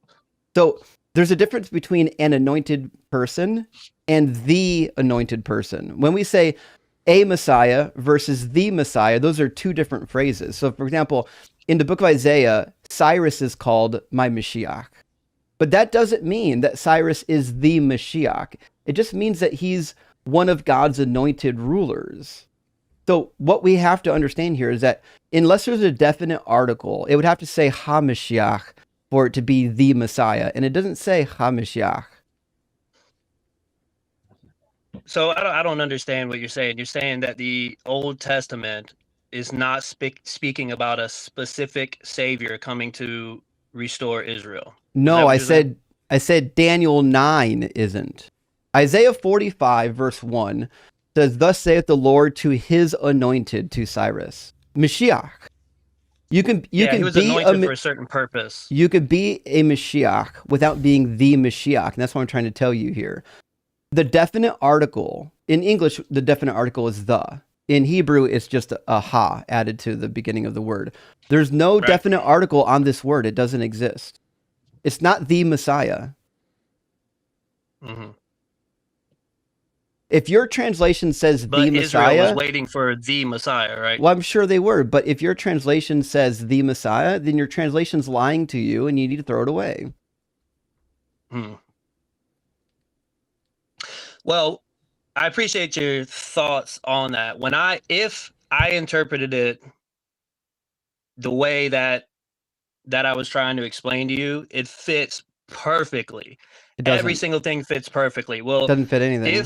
If the 70, let's just hypothetically say, give me a moment. If it was that from 457 BC, they built the kingdom and restored Jerusalem, finished building it, that takes you to 27 AD, where the Messiah is anointed and baptized. And then 3.5 years later, he's crucified. 3.5 years later, Stephen is stoned and the gospel goes to the Gentiles. So yeah, unfortunately, why would you pick that date? It's perfect. It doesn't fit. Why would you pick that date? Because you don't have good criteria for that. 457 BC is one of the most documented Persian dates in history. That should be no problem to find. No, I'm asking you, why did you pick that date? I don't even think you know why. Because that's when they finished and rebuilt Jerusalem, as the prophecy says, from the going forth and the building and restoring of Jerusalem. That's certainly not the case. Let them go, they built the temple. When Haggai was there, Jerusalem was already rebuilt, but the temple wasn't finished. That's why Haggai says, "Why are you living in your paneled houses when the house of the Lord is still unconstructed or still in ruins?" So you're the reality, not reading the old. Go ahead. I am reading the Old Testament. I'm saying that's what Haggai says. Order, are you? I am. So the reality is, the issuance of a decree doesn't happen in either. In Ezra or Nehemiah. Neither one of those decrees are to rebuild the city. Neither one of them. There was technically 4 degrees, but there was only really 2.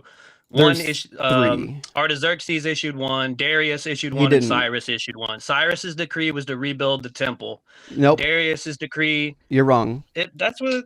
You're wrong. Okay. We have two different to go and finish the building of the city. We have 2 different editions of Cyrus's decree, one preserved in the Bible and one preserved in Josephus. In Josephus, he says to rebuild the city and the temple, and he sends provisions to do so. In the Bible, if you go to the book of Ezra and Chronicles, he sends them back to rebuild the city, which we would include the temple, because in the book of Isaiah, God says that Cyrus will rebuild my city. So to get a background, more so on you, to see where you're coming from, you just believe in the Old Testament writings and that Christ is not the Messiah. Is that what I'm gathering? No, what I'm saying is you can't force the interpretation of the New Testament on top of the Old Testament for the same reason that you can't force the Book of Mormon on top of the New Testament. I don't need the New Testament. I don't need the New Testament to know what the Hebrew Bible says, and you don't need the Book of Mormon to know what the New Testament says. Okay, you know that over half of the book of Revelation is direct quotes from the Old Testament, right? I'm aware of that, and I disagree with the book of Revelation. The book of Revelation is a failed prophecy for the first century. Okay, well, most of the prophets that were in the New Testament quoted from the Old Testament, showing the fulfillment of the Old Testament. I'm sure, and the Book of Mormon quotes from the New Testament. Does it make the Book of Mormon correct? No. Okay, so quoting from a book doesn't mean that what you're quoting is correct. And Isaiah 44 says Cyrus will rebuild the temple and the city. It says, "Who says of Cyrus, he is my shepherd, and he He's will my anointed accomplish one. all that I please. He will say of Jerusalem, let it be rebuilt, and of the temple, let its foundation be laid. So Cyrus Right. was the one, and this is preserved He in started it. Josephus. Cyrus is the Mhm. one that issued the decree to rebuild. Now, the problem you have, The first one, yes. the problem, He issued the the decree to problem, build the temple. Go ahead. he, and the city. The problem that you have is that what's happening in Daniel 9 isn't a decree at all. Your translation, again, is lying to you because your translation is doing apologetics.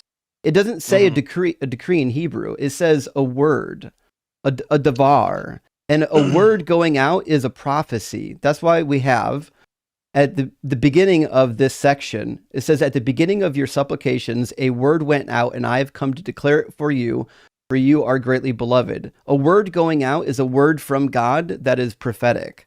It's not a decree for anything. This is about the prophecy to rebuild, which came from Jeremiah, which was given in 605 in the first year of Nebuchadnezzar. So everything in this chapter starts in 605 and it ends after the Maccabean revolt. That's it. I hear you. Now, it's also important. Go back to Nehemiah 2 and Ezra chapter 7. Neither one of those letters are decrees to do what it says in Daniel chapter 9. Neither one of them. One of them's a letter. Right. Why was and there one multiple decrees? one of them's There's a multiple letter. decrees because One they of were them's a stopped by the letter. Sumerians, right? One of Or them is a Samaritans. letter. One of them's a letter, and one of them is a decree.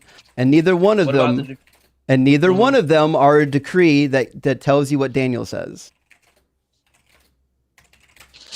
You said you read the Old Testament as in chronological, as in the books are arranged in chronological order. Is that what you were saying earlier?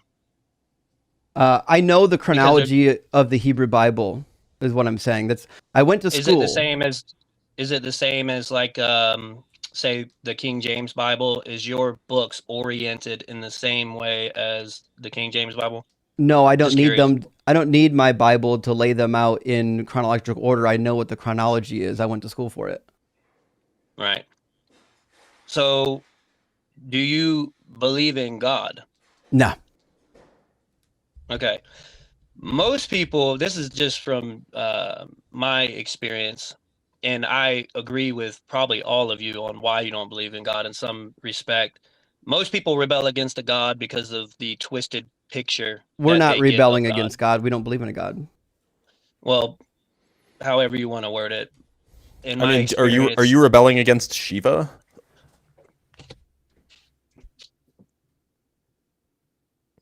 I see what you're saying. The God has to exist for you to be able to rebel against it. All right. Yeah. Well, let me rephrase what I said.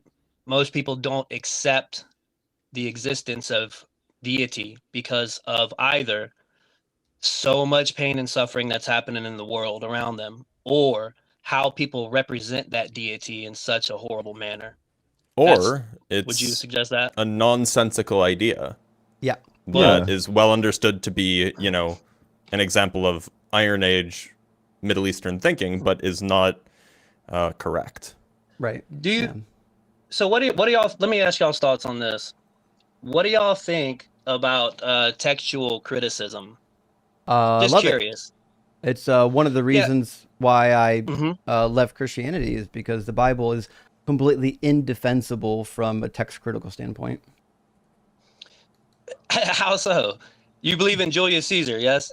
Because the manuscripts all disagree with each other and they vary greatly. We have no idea what was in the original manuscripts. We can only hope to know.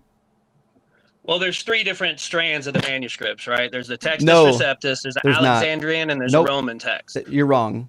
The Dead Sea Scrolls agree with the Textus Receptus. No, they don't. And the Assyrians documented it so well. The Textus Receptus, the Textus, the received text is what you're referring to. Yes. Okay. Mm-hmm. So the Hebrew Bible is based on a multiple things, or the King James Bible. I assume you're a King Jameist. Pretty much, yeah. Yeah. No, I actually have Hebrew Bibles, and I go to the original text all the time to get a I find that definition of the doubtful. word. You don't know Hebrew, so the reality is I don't know Hebrew, but I go to the original word Hebrew to get the Bible meaning. of the King James is based on the Masoretic text. The Dead Sea Scrolls match the Masoretic text about 60% of the time, according to calculations done by Lawrence Schiffman. About 5% of them match the Septuagint. There's no New Testament manuscripts found among the Dead Sea Scrolls. So the reality is, I don't think you've studied textual criticism. I would offer you an introductory, though, from Emmanuel Tove. He writes a good book. He's a premier scholar on Hebrew Bible criticism, textual criticism of the Hebrew Bible. This is a good introduction to the topic. I think you'll discover, after reading some actual books on textual criticism, that there are literally hundreds of hundreds of manuscript strains. There's not like 3 strains of manuscripts. Well, I mean, main ones. Yeah, you're talking about from the East, and the Romans had a West and East version, but the Romans didn't do any of our Hebrew manuscripts, so.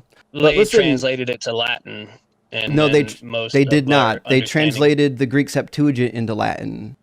That's why Jerome, when Jerome did the Vulgate, he complained that the Bible he was given in Latin was only a translation of what was essentially the Sinaiticus. It was just a translation of the Latin or the Greek Septuagint. That's why he went to the Chaldeans and learned Hebrew so that he can go back to the Hebrew text and see how well it matches. So the first couple hundred years of the church, all they had was a translation of a translation. That was it. But listen, David, we talked for a while, and as much as I love talking about Bible, I would talk about this all day long, but I know a portion of our audience is glazing over at this point. And so to keep it fresh, I think it's time to move on, but please do come back. I enjoyed the conversation. Hey, I appreciate you guys. Thank you for your time, and I appreciate your thoughts too and your perspective. All right, cheers. Thanks for being here, David. Yeah, thanks so much. Have a good one. Well, he was nice. I talked over him a little bit, but oh well, what are you gonna do? Sometimes I get excited. It's okay. I mean, it's like what you say. You know, different people enjoy different conversations. So even if this conversation wasn't enjoyable for some people, it was like very enjoyable for others. You know, it's good to have that variety. Variety is good. Let's grab some super chats. We're gonna get Nick in here. Eris says he mentioned that there are multiple family trees for Adam. Oh, Dan McClellan mentioned that. Yeah, actually, I saw that video this morning. I haven't seen the video, but that is true. So we get multiple lineages for a couple different people. Like if you do the lineage for Esau's wives, we get bad lineages for them. If you do the lineage going to Noah, we get 2 different lineages for Noah that doesn't match. There's a couple of them. I think these are all good signs that they're made up. Dan's claim was that Genesis 5, the one of the authors of Genesis 5, or so there's like the priestly account, and then there's the Elohists. Anyway, that Genesis the claim in the video is that Genesis 5 actually says that Cain didn't exist in the lineage described in Genesis 5. Oh, if you section them out by redaction school. Yeah. Oh, yeah, you could do that. Listen, here's the thing. Like, if you're into biblical scholarship, that's a compelling argument. But if you're like a Christian, that's a non-starter. Like, you're never going to convince them that that there's 2 versions of the story, and the version of the story that's clearly false is the true one. But it was an interesting video, to say the least. Get it, and though. also, he also makes the claim that the author of, or maybe I guess the redactor, whatever the right word is that in Genesis 4 there is no the account given is an account that has no flood. Yeah, actually, so there's a book. If you're interested, anyone, let me see. I've got it right behind me. So there's a book by, and I might have it with me, by Richard Elliott Freeman called "The Bible with Sources Revealed." And I apologize. Oh, here it is. So, Richard Elliott Freeman does textual criticism, and Joel Baden has an update as well, but not quite as good as this one, because he doesn't show. This is the Pentateuch, and he divides the Pentateuch up by redaction school, whether it's the Yahwist or the Elohist or the priestly or the Deuteronomist. So you can just ask hey, who wrote this? Was this part of the priestly order? You can just open up this and it'll tell you where he thinks it comes from. So it's a good resource if you're in. It's definitely interesting. The documentary hypothesis for sure. But yeah, it's an interesting idea. Carlos, my friend, thank you for the 500 MX. Says, good day, senseis? Senseis? Senseis. Sensei. Oh, there we go. Senseis. Just connecting after a long night of talking with a loved one and explained about your teachings to her. Love all your work and always learning from you. Saludos. Hey, well, thank you, Carlos. I get that this is a it's perhaps a language issue, but like I would never want to say that the things I talk about are teachings. It gives me the willies. Yeah, it's like Fair enough. it's like when somebody claims to be like a scientist and then you find out that they have like a master's degree. Yeah. Right? Or like when the Creation Institute says Dr. So-and-so, and it turns out they have like a doctorate in psychology rather than geology. Wait a minute, hold on. No, this is very different. This is, well, I mean, like, yes, those things too. But like, what I mean is like this notion of like, oh, my teacher, oh, tell me your teaching. Like, it just sounds very like culty. Oh, like dogmatic, sure. Yeah. I'd be down for a Dr. Blitz cult. Is there a reason why we shouldn't? Yeah, cults are cringe, bro. I don't What? know. And sorry, what's the argument for that? I think it's already too late. We just Premise started one, it. if cults are cringe, then, if cults are not cringe, then Mormonism is good. Mormonism is not good, therefore cults are cringe. That checks out. Zach says, Ian, can you plug your book club? I bought the Mark Humor book, but I forget the details about when you're going to discuss it. Well, first of all, if you bought a book from a Mark Humer, you may have the wrong book. It's by Michael Humer, but I'm sure you Oops. have the right book. But yeah, it's next Saturday. We're reading, I think it's just the first section, What is Philosophy? Which I think I was listening to the audiobook, and I think it was only like 15 minutes. It was like a 15-minute listen. It's super quick. But yeah, for people who want to get into philosophy, you don't know where to start. We're reading Michael Humer's Knowledge, Reality, and Value. It's an excellent book, and it's very informative. It gets you up to date with like a lot of like philosophical terminology, such that if you wanted to go read about other philosophy issues, you'd be able to go and do that after this book. Imagine being in a book club and not actually reading it. I know. Terrible. I've read Boogit it says- previously.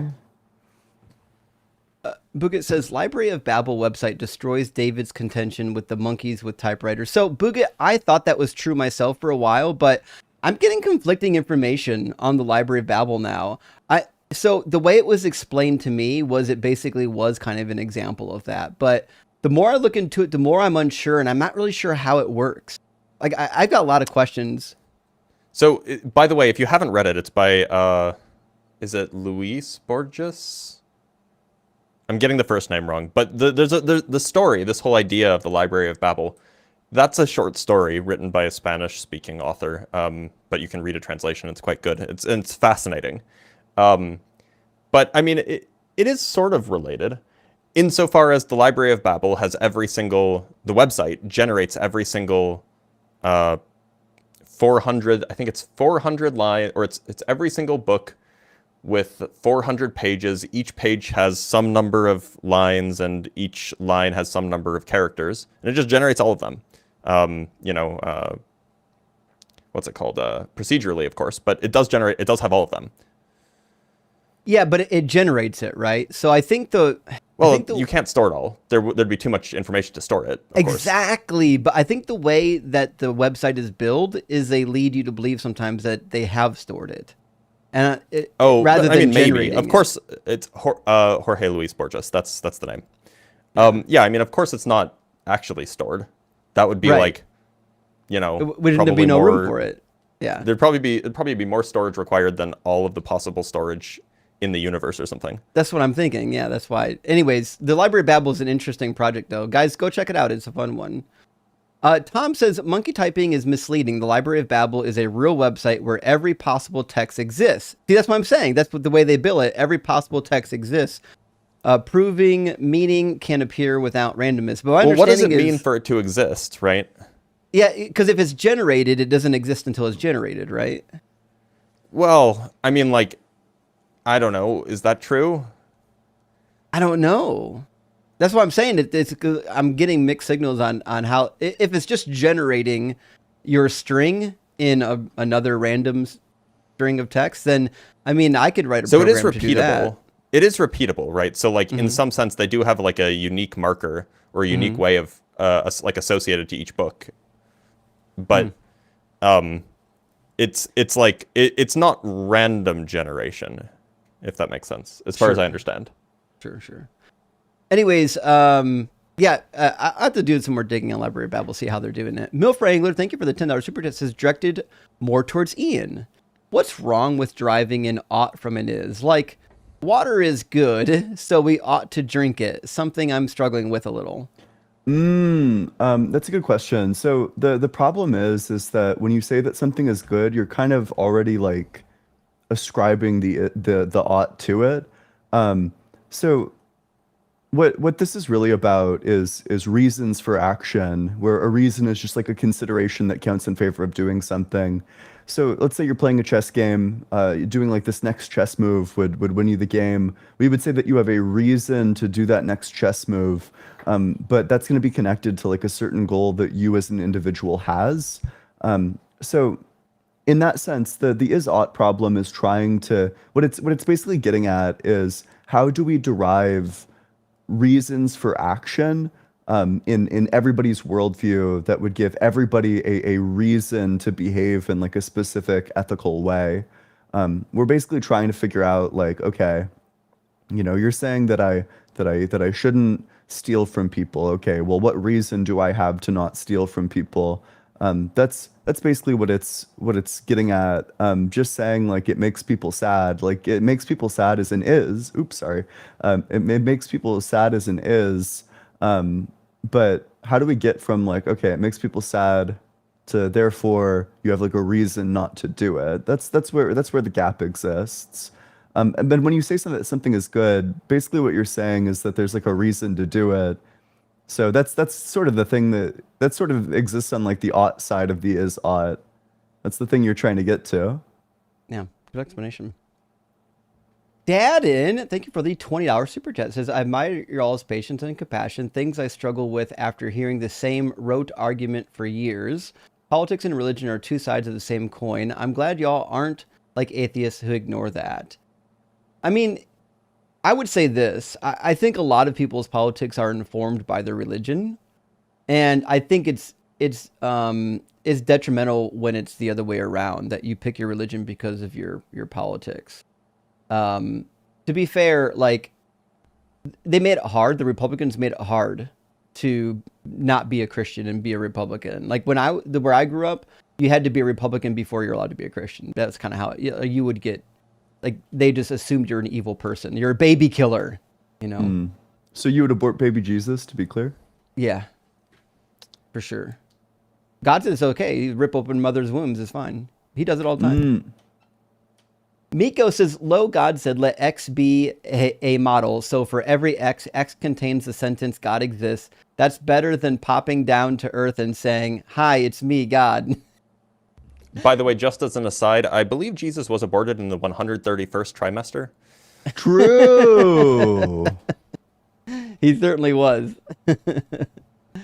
And Poopman says, a rock salt lamp, the holy atheist trinity. It's true. I need to get our icons up during this next conversation. I'm assuming it won't be another Bible conversation because there's only so many of those here. Miko says, yes, I meant miss loads of streams, especially that Justin, he's never off the telly. Oh yeah, that's what you meant when you said you miss loads. I stream a lot. And actually, Ian, how often are you streaming? I mean, in theory, I stream every day, except when I do like a separate program. Okay. Although that's not how it like shakes out. Sometimes I have like work obligations, or sometimes yeah, that's the main one. Sometimes I have work obligations.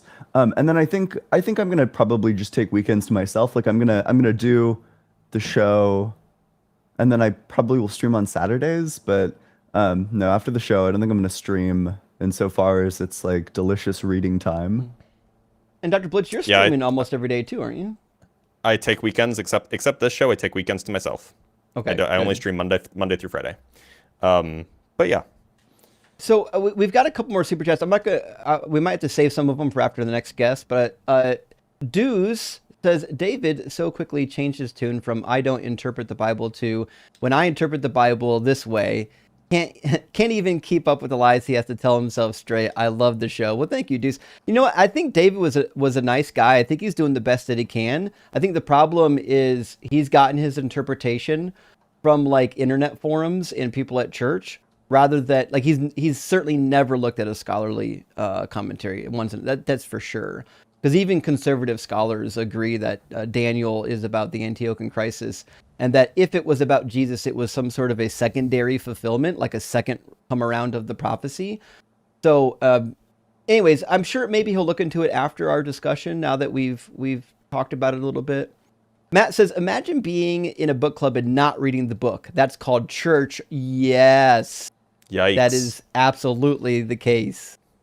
Cedar, thank you so much for the $20 super chat. Says Ian jumping on Blitz's cult comment immediately with sorry, what's the argument for that? Is the meta humor we needed and is why I nominate Ian for cult jester.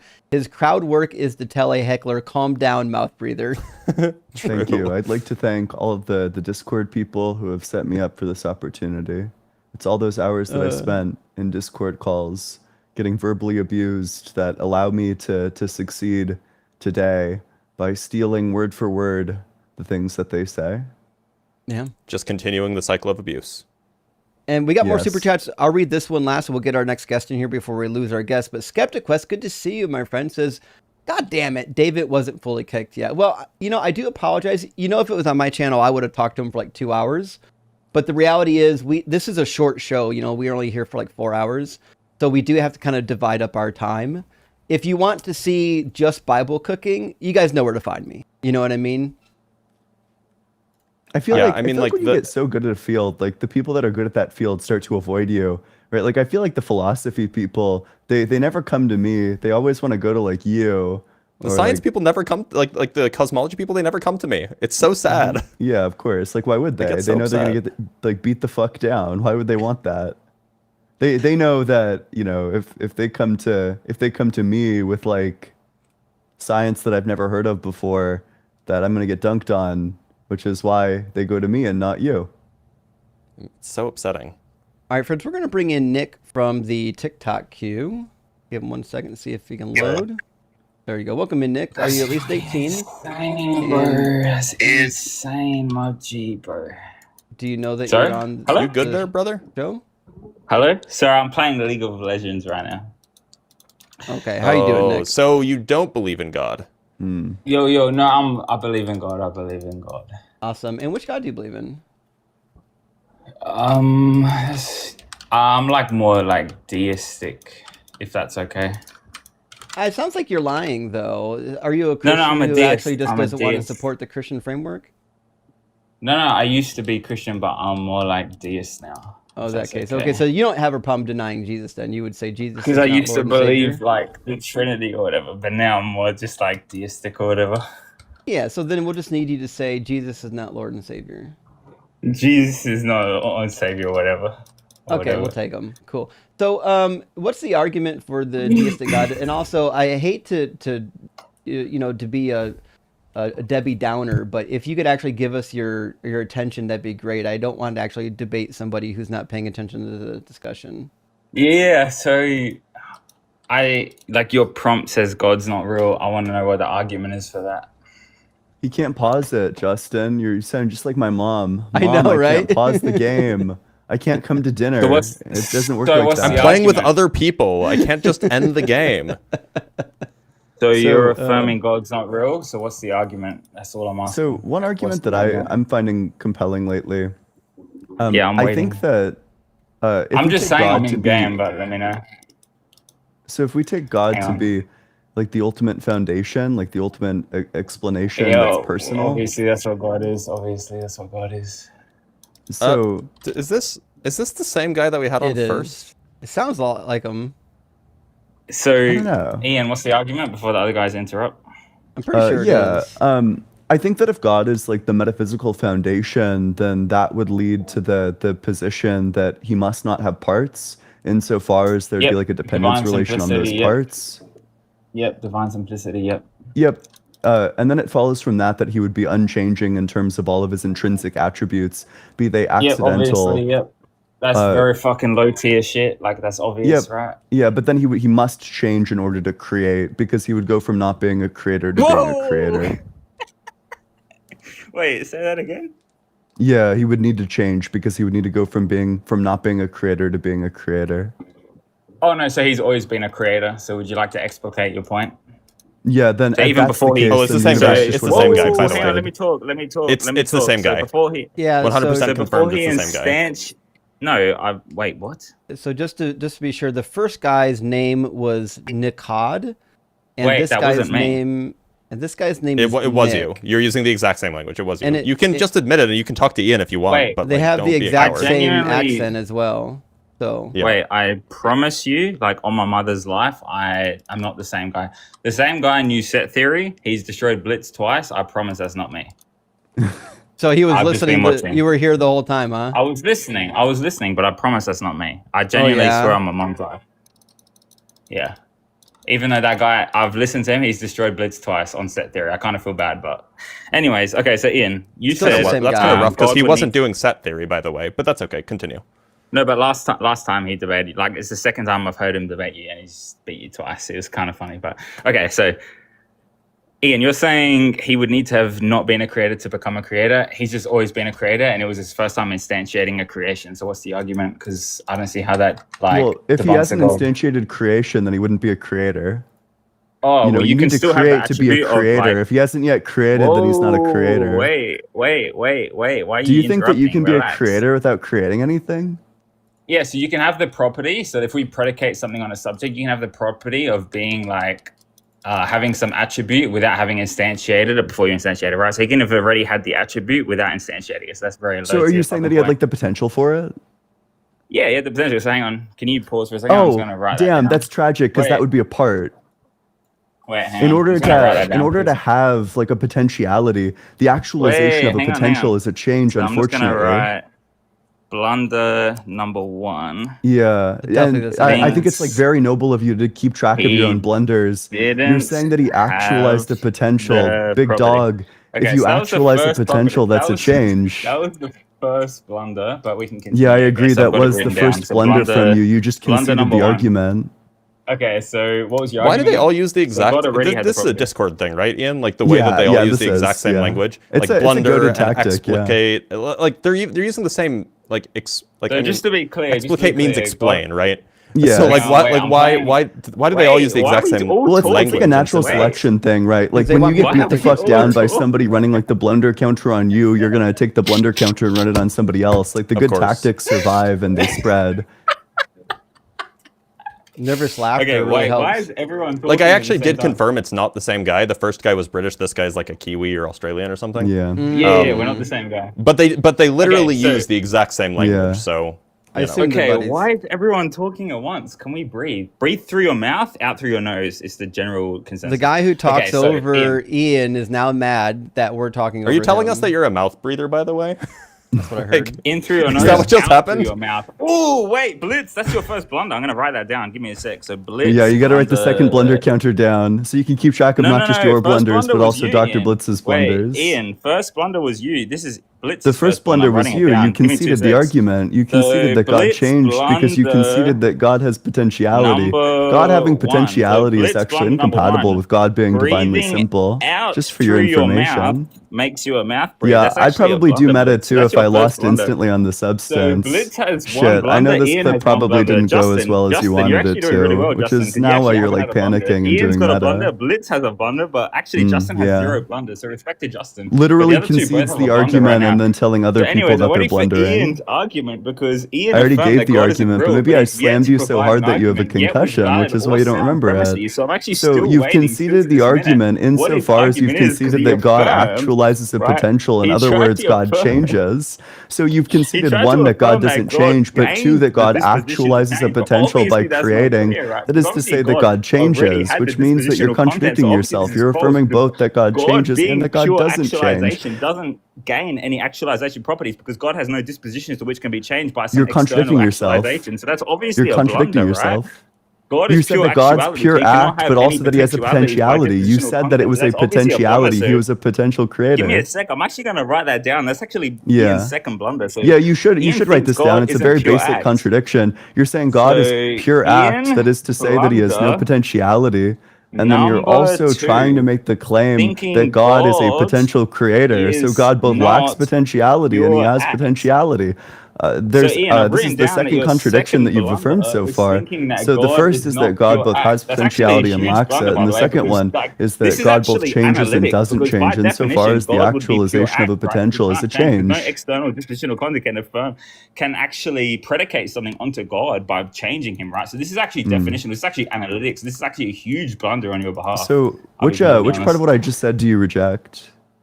I reject Well, he the wasn't part that you listening, think so- something can predicate something onto God because he's pure act. He has no dispositional contents of which can be predicated upon. You've already said that he's a creator, so you've already predicated things onto him. That's No, your so third you've actually contradiction. made That's the third two time that you've contradicted huge- yourself. like, You've both these are predicated actually things onto huge God, blunders. and This then is, like, also you're very saying that you white can't here predicate shit. things on God. So we're up to three I contradictions now. I thought you were at least a This blue guy's belt, doing but this meta is, because he like, has literally nothing to say to this the is fact that white. he's contradicted This is himself white, three bro. times on the substance. In This is fact, After actually getting the kicked down the funniest stairs thing- as hard as you just got kicked down the stairs, I'd probably pivot away from the substance into the meta And too. do you know what the craziest The part is? funniest I'm thing actually, to me is when nobodies come on and call people white belts when they clearly are not good enough at rhetoric to actually establish an audience of their own. That's the Do you funniest actually thing know to what's me. crazy? Do you know what's crazy? I'm Sure. actually multitasking so hard. Like I'm 2-2 right now, top lane, Here like comes the dominating my excuses. opponent. And I'm 1v3ing at the same time. So this is like insane multitasking. And this very like low tier white That belt is trying to explains why say you're that not keeping God- up. Yeah. Oh, I'm not keeping up, but Justin literally doesn't know like Clearly the most not. basic concept of philosophy. Like Do Justin, you want can me you to, explicate you want me Yeah, to this use guy's a bunch pivoting the of fuck away electrical from me. engineering? Do you think that if I use a bunch of electrical engineering terms, it'd be fair to make sure that you get made fun of for not knowing them?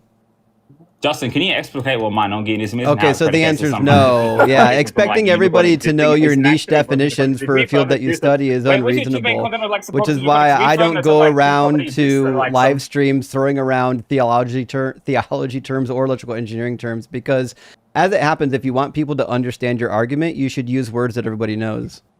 Hey guys, let's Hey, give Nick just Justin. like 2 minutes to explain his position. How about that? Yeah, let's have it. Hey, Justin. Hey, Justin. Does a unicorn exist? Yeah, I got it right here on my shelf. Oh no, I kicked him. Oh, He's gone. he didn't have an argument. I was doing anyways. the thing that you do. I know it's good. That was good.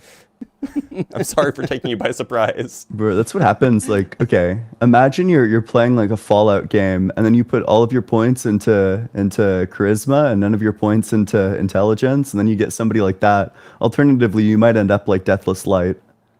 Wait a minute, you think that guy has charisma? I think that he has like rhetoric, right? He's just doing rhetoric. He contradicted himself literally 3 times in a row, and then he just Yeah, started but doing rhetoric meta. isn't charisma, right? Because like everybody acknowledges that that guy looked mega cringe and nobody would want to be his friend after hearing that conversation. That's true. So I And would that's, say like, a that that's very probably niche not appeal, yeah. charismatic. I think that's a fair enough critique. There's definitely a sort of like Discord person that sort of rhetoric style appeals to. Yeah, but I wouldn't say that being able to impress Discord users, Discord debate lords more so, is a sign of incredible amounts of charisma, right? That's probably true. In fact, like that's probably Probably a true. sign of like a neuroatypicality rather than charisma. Yeah. Oh, true. Hold on. Yeah. Maybe he put all the points into like lead chips in his walls. Ooh, Oh no. Anyway, we should move on to our next guest. that does check out. Let me grab. We got a couple super chats. Optimus, thank you so much for the $5 super chat. Says listened the Line show this morning, watching Ian make Phil Bros woo. Helped me through my day, and you've inspired me to learn more about philosophy. Hell yeah, that's what I'm talking That's about. great. Yeah. I'm glad that I That's can do cool. that. It's a really fun journey. You know, philosophy opens up quite nicely, I think. So for those who weren't around, Ian and I were on the Line last night. Go over to the Line sometime today and give it a watch. It was a lot of fun. And Boogit, thank you for the $5 super chat. Says, what's the fuck is even impressive about the sequel, New Testament Revelations, quoting the original Old Testament that existed for hundreds of years? Yeah, I agree, Boogit. I mentioned that. Like the fact that the New Testament quotes the Old Testament says nothing to the validity of the New Testament. I mean, I could write a book that quotes the Bible. It doesn't give it any validity. Nomad says Kent Hovind quoted Genesis 1:27 in a debate, and all it did was make me realize that God, in the unlikely event that one existed, is non-binary. Yeah, so, in his image, he created them, is I'm assuming the reference.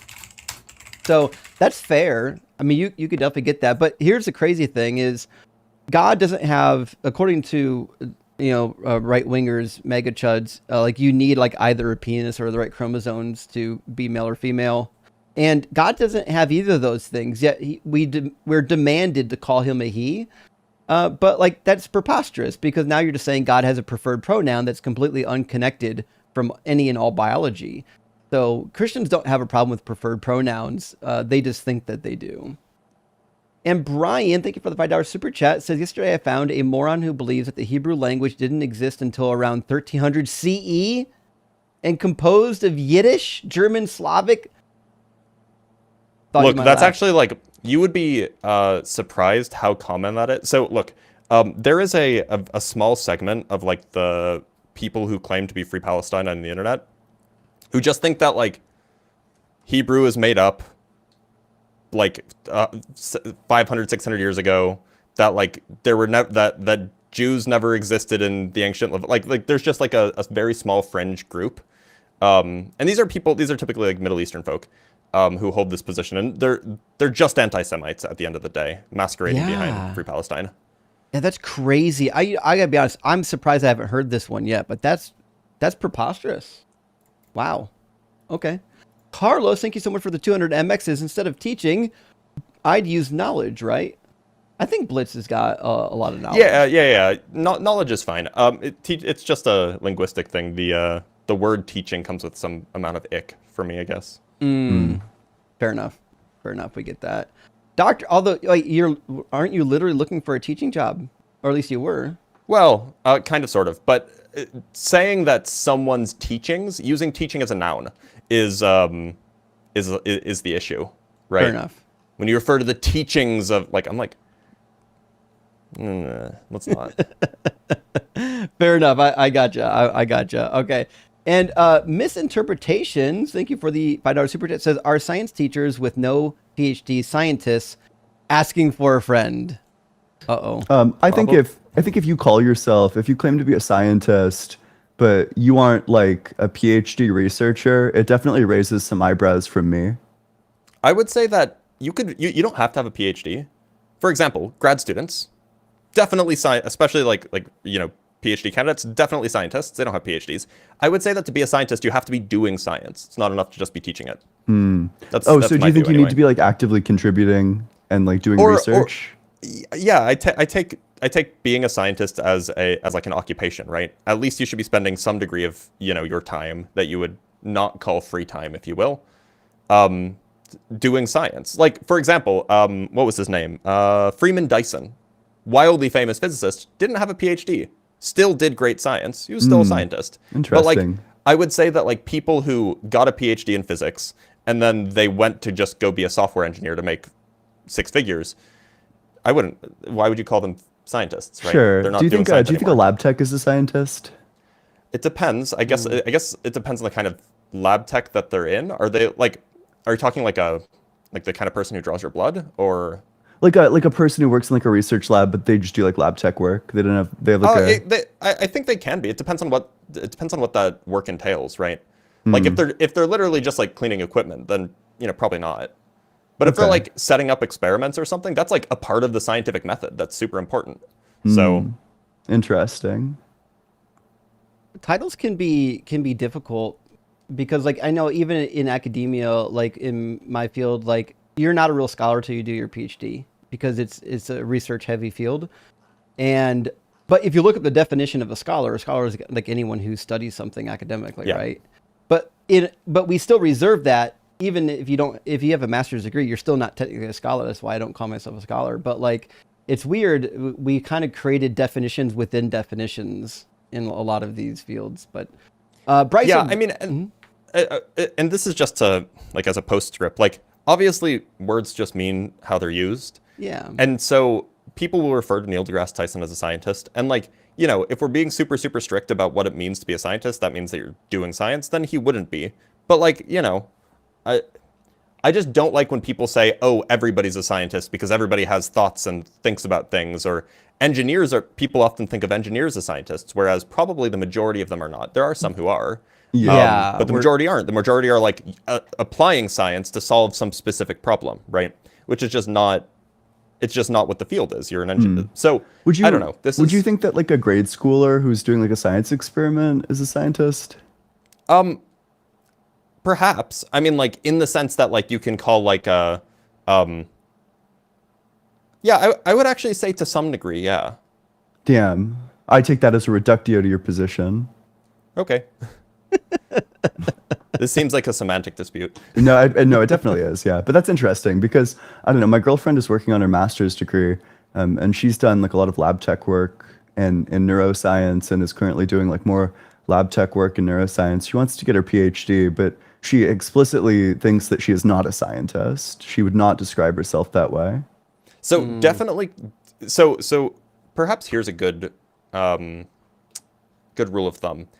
Don't describe yourself as a scientist unless you are a PhD holder or a PhD candidate who is actively publishing. Never describe yourself that way. But if somebody else describes you that way, because, you know, you're a lab tech doing important, like, experiment construction, or because, you know, you are engaging with the scientific method as part of your occupation, even, like, if somebody else, that, like, maybe that's fine. But doing the whole self-described thing, I think, is a little bit cringe if, like, an undergrad calls themselves a scientist when like they're just taking classes. Or if like an engineer calls himself a scientist. Ah. Yeah. All right. Do we have more super chats, by the way? We do. We can grab them after the next guest. Okay, because there's somebody. Sorry. I meant no. There's somebody in the guest box that I will bring up. But go ahead. Bryce Roney says, in response to water, good is subjective, wet is objective. You cannot derive an ought from an objective is. Okay. I'm skeptical of that because I think that this kind of ignores, like, I don't know, it's dogmatic. It's dogmatic to just repeat the slogan, you can't derive an ought from an is, as if the field of moral philosophy hasn't been like working on and producing solutions to that exact problem for the last 300 years. You know, ever since Hume proposed the is ought problem, then Kant came along and, you know, in his eyes and in kind of a lot of people's eyes actually, developed a method to do exactly that by deriving, like, so think about it like this. You know, we get reasons based on our goals. You know, if your goal is to win the chess game and doing this move will win you the chess game, well, then you have a reason to do that move. You know, it's in line with your goals. Kant takes the exact same approach. He says reasons derive from people's ends. And then his project becomes one of determining like certain commitments, certain like end commitments that everybody has. And then that's how he derives universal reasons, is by deriving a universal means to what is a universal end. And the universal end that he derives is humanity, which essentially equates to like agency. You know, that's like the Kantian project, and the project for quite a few moral philosophers is doing exactly that by demonstrating that there's like some sort of commitment that everybody already has in their own worldview to behaving in a specific way. Fair enough.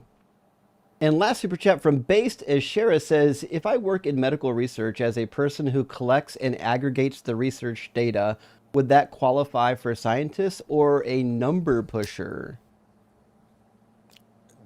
I don't think that that's some hard edge case thing, right? Like, it's, are you actually doing science? If you're doing science, if you feel like you're doing science, if you're actually like, you know, investigating new theories or conducting new experiments or analyzing new data, then you're a scientist. If you're not, then, you know, you're something else. And it's not like, there's not a hard line. Like, if you're doing some part of the method, then like, sure. Fair enough. All right, let's grab, give me 1 second to see who was next. I believe Nick came back for some reason. I got him. No, we're going to bring up this person. This person was talking shit in chat.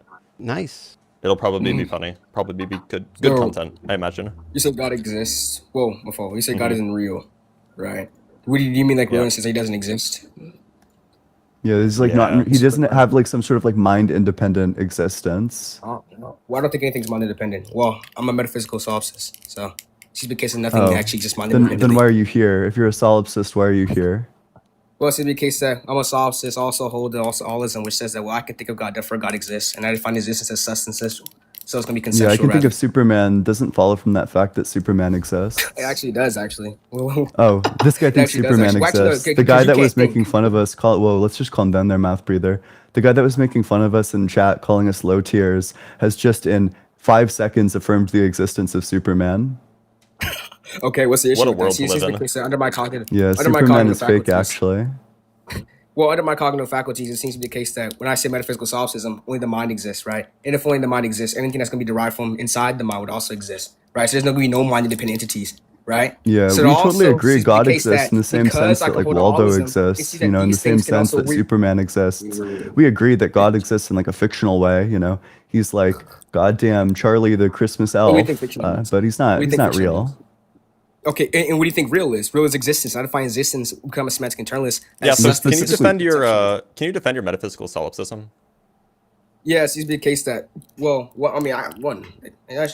defend it actually. Well, it seems to be the case that, everything that we derive from, like, the mind, right? So, when we try to, like, presuppose gonna be an outside world, I mean, we can just, it's more ontological. I'm sorry. Like, I don't know if you drink a lot of coffee or like what's going on, but like you have to stop slurring your words and slow down so that people can understand the words you're saying. Okay.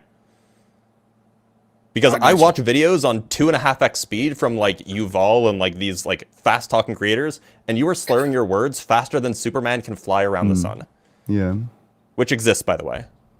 So continue, enunciate, okay? So, what I was gonna say was, I hold a metaphysical solipsism because one is more ontologically parsimonious because you reduce your mind onto commitments you hold yourself to when you say there's gonna be an external world and there's gonna be a mind. Also because, when you try to say there's gonna be an external world, the only evidence of this is gonna be, derived from your cognitive faculties, your phenomena states, or the mind, right? So, to try to say there's gonna be an external world, right? That's all my explanation. Unless you want me to get more in depth around it, but it's not much more I can say more than that. It sounds like You the have response explanation to this, that you right? gave was equivalent to idealism. Is that correct, Ian? Well, no, he's saying he's a solipsist. He thinks only his mind exists. No, I know. I know. So it sounded like he was defending idealism, not solipsism. Kind of. Although, I mean, if you want to be the most parsimonious, yeah, wouldn't parsimony lead you? If that's how you take parsimony, wouldn't that lead you to like literal solipsism that nobody else has a mind? So, yeah. That nobody else's mind? Yeah. Okay, yeah. Isn't that more Let's see. parsimonious that nobody else exists but you? Yeah, what's the issue? Okay, It's so you do more- think it's that more you're the on to only be person that parsimonious. exists. Are you Yeah, I really don't skeptical know my about the mind existence exists. of time? Do you think time exists? Huh? Do you think time exists? Yeah. In my mind, yeah. Oh, okay, sure. And where does time exist in your mind? Where does it exist in my mind? Well, when you say where does it exist Yeah. in my mind, I don't know what you mean. Like it's gonna be like spatial temporally located. That in a sense, I don't know what you mean by that. If so, What then I'm no, asking is like, how does that reduce? Like, what does that reduce to in your mind? what does that reduce to in my mind? Yeah, what does Or what time I reduce consider to? time as? Well, I would consider time in my mind as a progression of an event that's occurring within my mind. Like I don't see the issue. Within your mind. What is response? Okay, listen, this isn't a Q&A. How about you like give like a response to the argument instead of asking me more interrogatives? Well, so it actually sounds like we don't disagree. Because you're saying God is fictional. I mean, we agree God is fictional. What do you think fictional is? Yeah, I take fictional to be something that exists like purely semantically, but not in reality. Okay, now okay, and what do you think reality is? I don't know, just like the set of things that have being. Okay, I guess I said I'm a semantic internalist, so I define reality as substance is going to be conceptual. So no, he's not fictitious. For something to be fiction, it had to be not real or contrary to Yeah, what's reality. the argument for I'm saying semantic I'm saying he internalism? is real. He does exist because existence is going to mean What's substance going to is be gonna the argument for conceptual. that? We lost. What's the argument for what? Which one? It's like a lot of things. Just not Semantic internalism. Oh, well, the semantic internalism just says that, well, one, they like come to like a definition of a definiendum will be derived from an agent. I consider an agent entity of volition. So the argument for semantic internalism goes as following. Well, one, in a sense, words or semantics or meaning, they were derived from the human cognition and human mind, etc. So it seems to be the case that if we make up our own terms, that's just how it's going to follow. What's the response to the argument? That's one premise. What inference rule does that argument follow? I didn't give any premise. I don't hold on the Aristotelian argumentation theory. I don't know how to formalize in that manner. So, wait, I'm so sorry. Wait, so is your argument a logical argument? Is my argument a logical argument? What do you mean by logical? Yeah, just that it follows a valid inference rule. Okay, I don't think I have to hold inference rules. No, that's just so your argument is not a logical argument. No, I don't say it is not a logical argument. It's Okay, that gotcha. So it's an illogical argument. There's of argument. argumentation that's not involved. You have like things like the abstract Dunk theory of argumentation, which dates back to 1995, which says that We've talked to this guy before.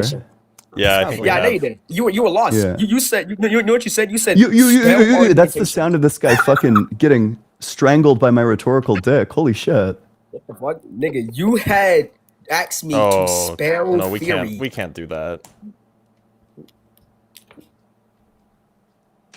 Well, that was actually an excuse. He was just insufferable. Yeah, I get that. Yeah, I don't blame you. They always are. All right, who is actually next? Who is we've had our fill of insufferable Luddites from the Discord rhetoric era. I think if I was tracking correctly, Skinner American Goods was next. Let's bring them up. All right, let me grab Super Chat or two. Carlos, thank you for the 200 MX. Says Dr. Blitz and Ian, thanks for clarifying.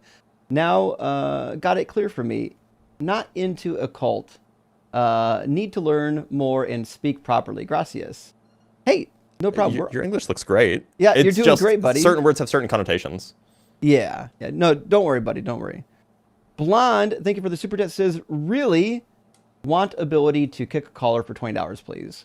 You know what? I get that. No, we can't do that. We can't do it, though. I ended that on my stream. I don't do it anymore, but I get it. Me too. Trust me, I get it.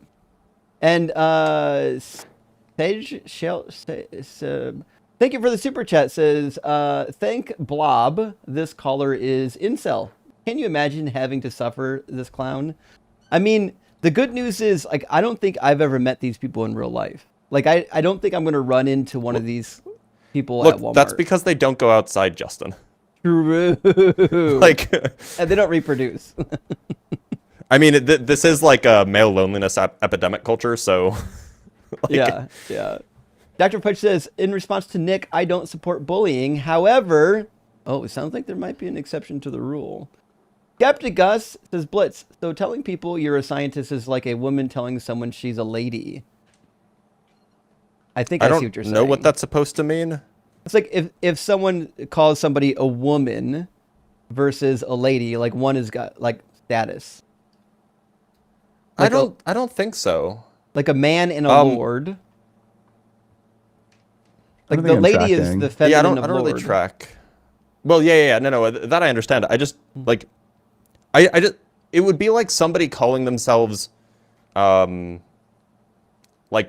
what would be another non-regulated profession? Lawyers are regulated. Philosophers. People call themselves philosophers all the time. Yeah, it'd be like somebody calling themselves a philosopher just because they have thoughts sometimes. Yeah. Like, no, like, you should be, like, engaging with the philosophical literature. You should be, like, writing new things, forming new arguments, like that. Like, I would say that there actually probably are a lot of, like, Discord Luddites who actually would be classified as philosophers because they spend all of their time reading and forming argumentation, and that's what being a philosopher is about. Now they aren't publishing, so like there's that. There are also like Discord people who are like real deal philosophers who are publishing or like going to grad school, or even some that have PhDs. Oh yeah, definitely. I'm talking about like the people that we just spoke to. Oh sure, yeah. But they might not spend time reading because I don't know if they know how to read. Well, yeah. Some do and some like don't. Gosh, a good example of this. I feel like Detroyer is a good example of this. Yep. I think. Wait, what? I said yes. Yeah, because he publishes. I don't know. I don't think he has a PhD. He might only have like a master's degree. No, I think he's self-taught. I think that's what. If I'm thinking of the right person. Yeah, friction philosophy. Yeah. I think Danny told me that he's self-taught. That's really impressive. I think I could be thinking of the wrong person, but yeah, Detroyer's great. Mm-hmm. Yeah, I feel like that person would probably constitute a philosopher. Definitely. Fair enough. And G3 Rain, thank you for the $20 super chat, friend. Says anytime someone has an argument, touches on the idea of truth or ideas or logic or knowledge existing objectively, my response is yes, they do, as patterns of matter arranged in our brains or in a computer or on a page. Yeah, I see what you're saying. I think we're gonna have different answers on this. Like, I don't believe in like the reality of like transcendentals. Like, I don't think knowledge is a thing. I think it's like you said, a pattern in our brain. But Ian, you're into Platonism, aren't you? Do you believe in? Yeah. It's something that I don't know. Like I don't have the position very developed, but I do think that there's like something there. It seems to have a lot of explanatory power to posit the existence of like all of reality just being like mathematical entities, which would entail the existence of things like I don't know, in some sort of objective way. There would be true propositions, logic, mathematics, all of that sort of thing. Yeah. By the way, Nick just said in the comments, cash out or $1,000 to 1v1 me, lil bro. And I'm like, okay, cash at me and we'll set it up. Yeah, absolutely. That would be easy. This guy's like a contradiction machine. Nick, just send me the 1K and we'll set something up, okay? He stepped on so many rakes in such a short time. It was incredible. Yeah, imagine getting so cooked so quick that you want to like spend $1,000 to do it again. That's wild. I mean, look, if he wants to, like, that's like, spending 15 or 20 minutes cooking someone is definitely worth $1,000 in my eyes. Okay. Well, we'll clip that video eventually for those who missed it. Some people said they're sad that they missed it. We'll clip it eventually, be on the channel. But let's bring in Skinner American Goods, and I assume this is a brand. I haven't looked it up, but we'll find out.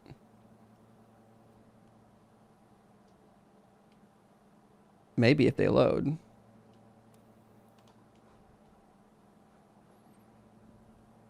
Maybe not. It is a brand, though. I just looked it up. Skinner American Goods. They've got some jackets. Yeah. Why is he following me? Apparently, this is a brand. I wonder if this is the owner of the company. I always find it questionable when like people who have company accounts come up to debate. That's such a bad idea. Like, what a good way to ruin your brand. Okay, well, I don't think they're actually still connected. So Skinner, if you get the chance, come on back. We'll gladly pull you up again. I think JP was next in line from the YouTube queue. Wait, hold on. Nick is currently challenging like literally everybody in the comments to 1v1 him, bro. Yeah. Like it's 2005 and he's trying to beat them at Tony Hawk Pro Skater. Like, yeah. Oh man. Well, let's grab JP. JP's been waiting for a little bit in our YouTube queue. Welcome in, JP. Are you at least 18? And do you believe in some kind of a god? Yeah, hi Justin, am I audible? Yeah, you're audible. How you doing? Yeah, I'm doing good. How are you? So, I'm kind of in a confusion, but I want to believe in God, a Christian God specifically, but I do not come from a Christian family, and my culture, my history shows that human genealogy has to be at least 7,000, 8,000, 10,000 years old. And there is a conflict between genealogy of in the Bible, like first human or Adam is 6,000 years old. So there is a conflict between this, and I'm not able to solve it. Like I need, like this is a big issue, right? It's an issue, and I'm going to make it worse, so I apologize. So we have human settlements going all the way back to anywhere between the 12th. Not the 12th century, but 12,000 years prior to where we live now. So about the 10th century. I'm sorry, 1,000, not centuries. What do we? How do we count thousands in history? We can't use the word century. Oh well, 120th century. Yeah, you can do that. The 120th century. There we go. So in Stonehill, Turkey, Göbekli Tepe, and a few places like Karahan Tepe, we've got really old settlements. And what we find is that not only... Why don't we say 10th millennium? Oh, millennium! That's the word. I knew there was a word for it. Millennium. There we go. Thank you for that. So the reality is people were already farming 12,000 years ago. That was already a thing. So it'd be silly to think that Adam and Eve were created only 6,000 years ago, which is what the Bible purports. If you do the lineages, the Bible has Adam and Eve about 6,000 years ago. JP, did I misunderstand you? It sounded like you were saying that the human lineage must go back at least 8,000 years. Yeah, because I agree with Justin that we have evidence for ancient civilizations. Okay, I thought so. Yeah, I think that there was just some miscommunication there. So look, JP, you want to defend Christianity or something else? No, I'm kind of like into like you can say deconstruction zone. So. Oh, JP, we're looking for opposition. We're looking for people who do believe in God. Yeah. I just want a quick thought of Justin on this, so that's why I asked. Sure. So, I mean, I'll be live tonight on the Atheist Experience at 5:30 Eastern Standard Time. That's more, we do take some questions from the audience there. This particular show, unfortunately, is just for opposition only. But feel free to contact me on my live stream or on AXP or on the line, and we can discuss further if that's okay. Yeah, no worry, guys. Thank you for having me. All right, cheers, friend. Take care. Who's next on the YouTube channel? I think Cody was next, right? Let's grab Cody. I don't see a Cody. Oh, interesting. I've got a Cody P. On YouTube or sorry, on YouTube. I meant on TikTok. Oh, it's too late. He's in now. Cody P. Welcome in, Cody. Thanks for having me. Can you hear me all right? Yeah, we can hear you okay. Cody, are you at least 18, and do you believe in some kind of a god? Yes, to both. Okay. And is it a particular god? Yeah, I'm a Christian. I believe in the Christian God. Okay. What do you think is the best evidence or the best argument for God? Preferably the Christian God, but if you have one for a generic God, we'll take that too. So I actually wanted to come on and discuss the resurrection a little bit, if that's okay with you guys. Sure. Sure. So let me talk to Blitz for a second, and anyone else, of course, can chime in. But this pertains to something you said earlier, Blitz, when you were talking to Justin. That you were like, well, if I don't remember the exact context, but you said something to the effect of if an apparition or something that presented itself as Jesus speaking Hebrew or Aramaic or whatever came and showed me his scars and said, I'm risen, I'm the second coming, what have you. You wouldn't like be super skeptical about that or like I mean, overly... look, I think that human experiences can be very powerful. And I think that despite how logical we like to make ourselves out to be, oftentimes our minds can be made. Look, I guess what I'm saying is that it takes a very, very strong-willed human to not believe what their own eyes and ears are telling them. Now, that's not to say it doesn't happen, but like I'm not out here saying like, of course, I am so strong-willed that even I would not believe what my own eyes and ears are telling me if I have like I'm human. It probably would convince me. But would you believe that belief is in some way intellectually justified or warranted? I think that there is at least some degree of justification. Sure.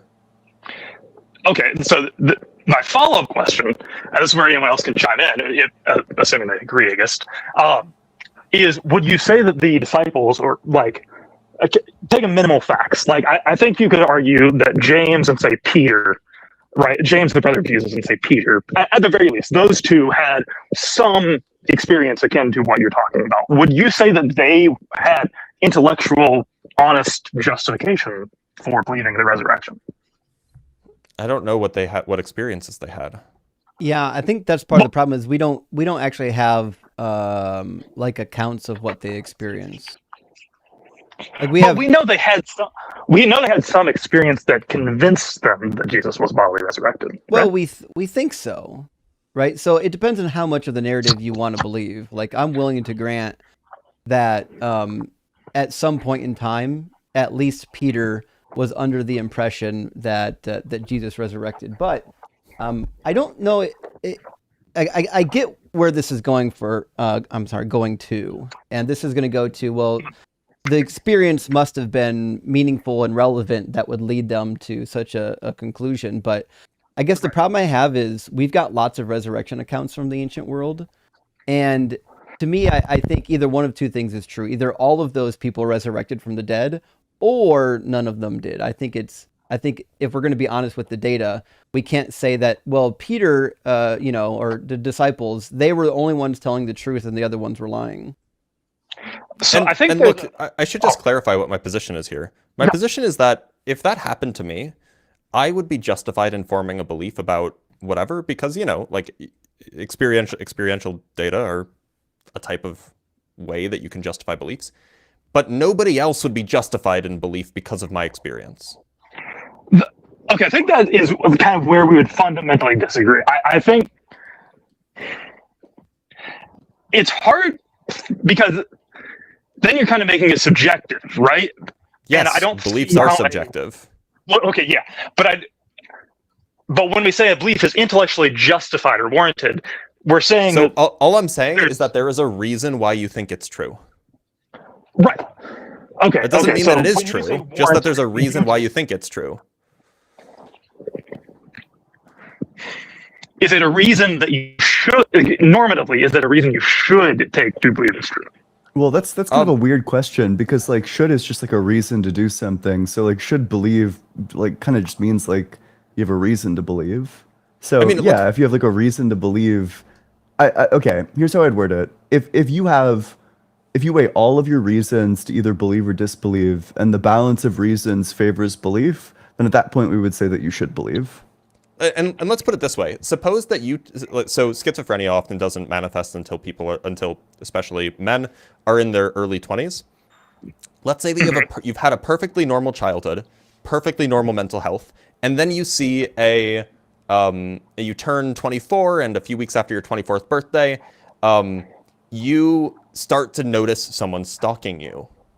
Now, all of your sense data, you're seeing it, you can hear it, you know, you're getting the willies in the back of your neck.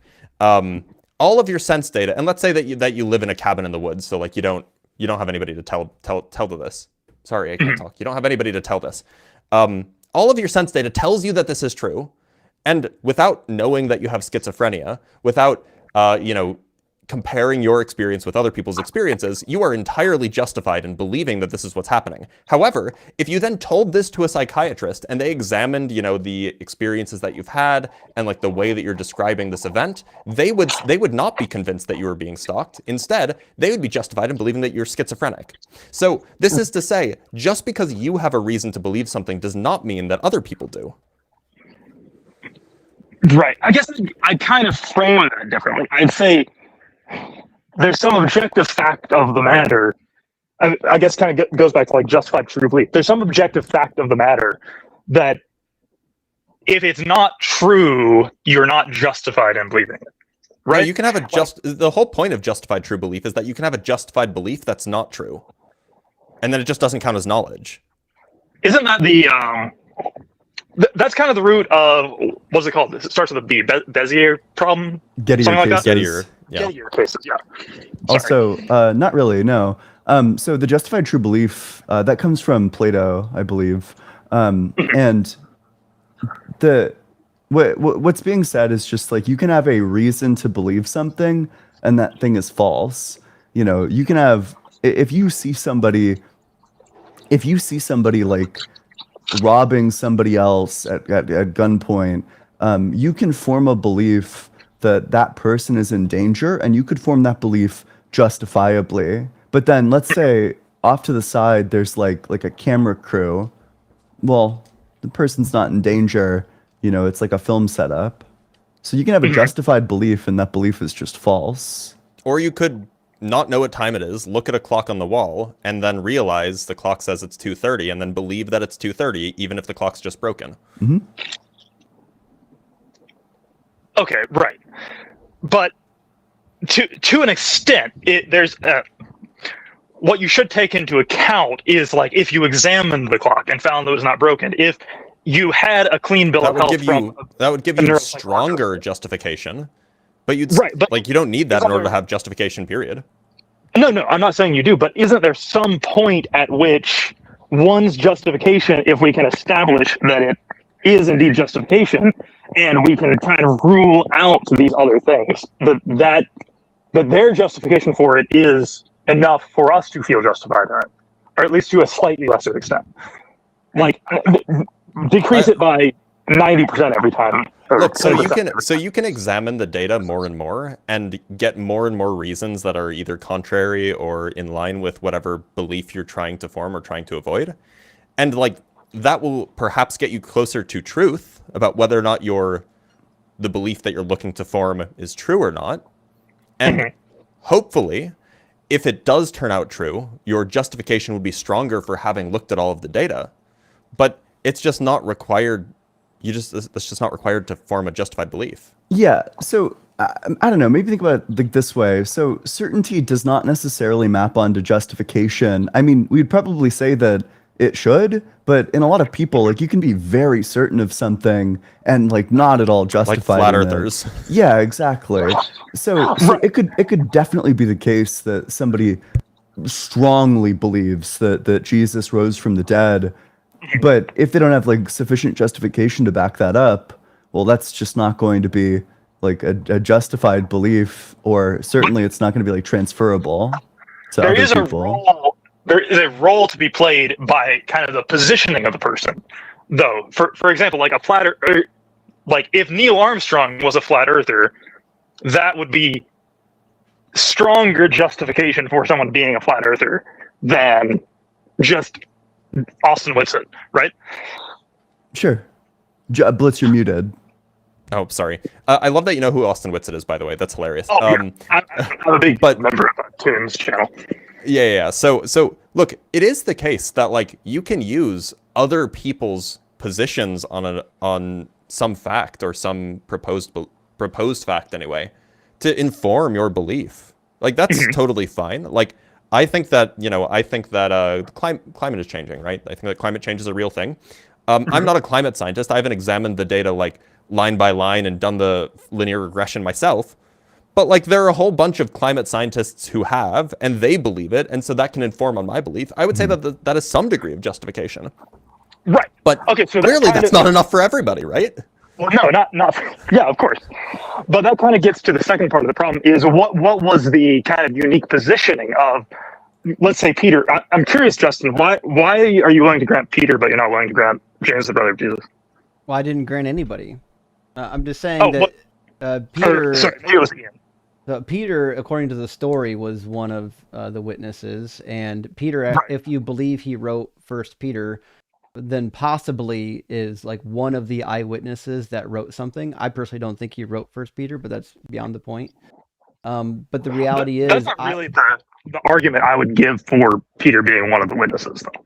Well, that's fine, but what I'm saying is the witnesses didn't leave us the evidence, right? If I was a witness to something, I would have written down what I witnessed so other people could have it. But what we have are accounts that were written later, decades later, by people who weren't there, claiming that they know what happened to people that were there. Well, I think charitably we have second-hand accounts, right? We have Paul, who justifiably could be said to have known James and Peter. Yeah, I agree. And, like, we could ask them and trust them. Yeah. If you think that Paul's a real person, then, and if you believe that Paul knew the disciples, you would definitely link Paul as a secondhand source. Now, I've got some problems myself. I got a person. I think Paul is a person. So. Oh, okay. I'm sorry. The way you framed that, it sounded like you didn't. But what I don't believe is the Book of Acts. I don't believe the account that we have of Paul in the Book of Acts because it contradicts Paul's own letters. In first-hand Galatians, he talked to Peter, and that's right. I think he just only names Peter, but he talked about going to Jerusalem in Galatians. He does. Yep. Right. So I'll give you the same objection that I gave you at the beginning of the conversation because I think it makes the conversation a little bit shorter. So I don't believe in the resurrection of Jesus, no matter what the witnesses or the supposed texts say, for the same reason I don't believe in any of the other resurrection accounts. We've got lots of other resurrection accounts, even from roughly the same time period. And we've got lots of miracle accounts, like Vespasian healing a blind man by spitting in his eyes using the power of Serapis, or healing a guy with a lame leg, or a guy named Aristeus who rose from the dead after he died in a fuller's shop. I don't believe any of these miracle stories, and by the same extension, I don't believe the miracle stories in the Bible. Okay, so I my response to that is not to say I'm not trying to argue for, at this point, any of the other miracles of Jesus except for the resurrection. And the way I want to frame that is culturally. So, this is not my argument. Right, I can't take credit for it. But I'm not Cody, even, but can you run engage? into rights. Can you engage in what I just said? Sure. So, I mean, the only really pushback I have is to say I'm not really talking about those things. Right, I don't but I really am. have a horse in that race. Right. So, but that's what I'm saying, right? Like, in order to Oh, I'm muted. believe, if you think somebody's testimony is enough to establish a resurrection, then what that means is there's lots of people who have resurrected by the power of multiple different deities. And since we have testimony of it, we should believe those too. What I'm saying is I'm actually being consistent. I don't believe any of those testimonies, and I also don't believe the testimony in the Bible by the same token. But okay, so what I'm trying to say is I would be willing to be consistent if at the end of my argument you could run the same argument for one of those other resurrections.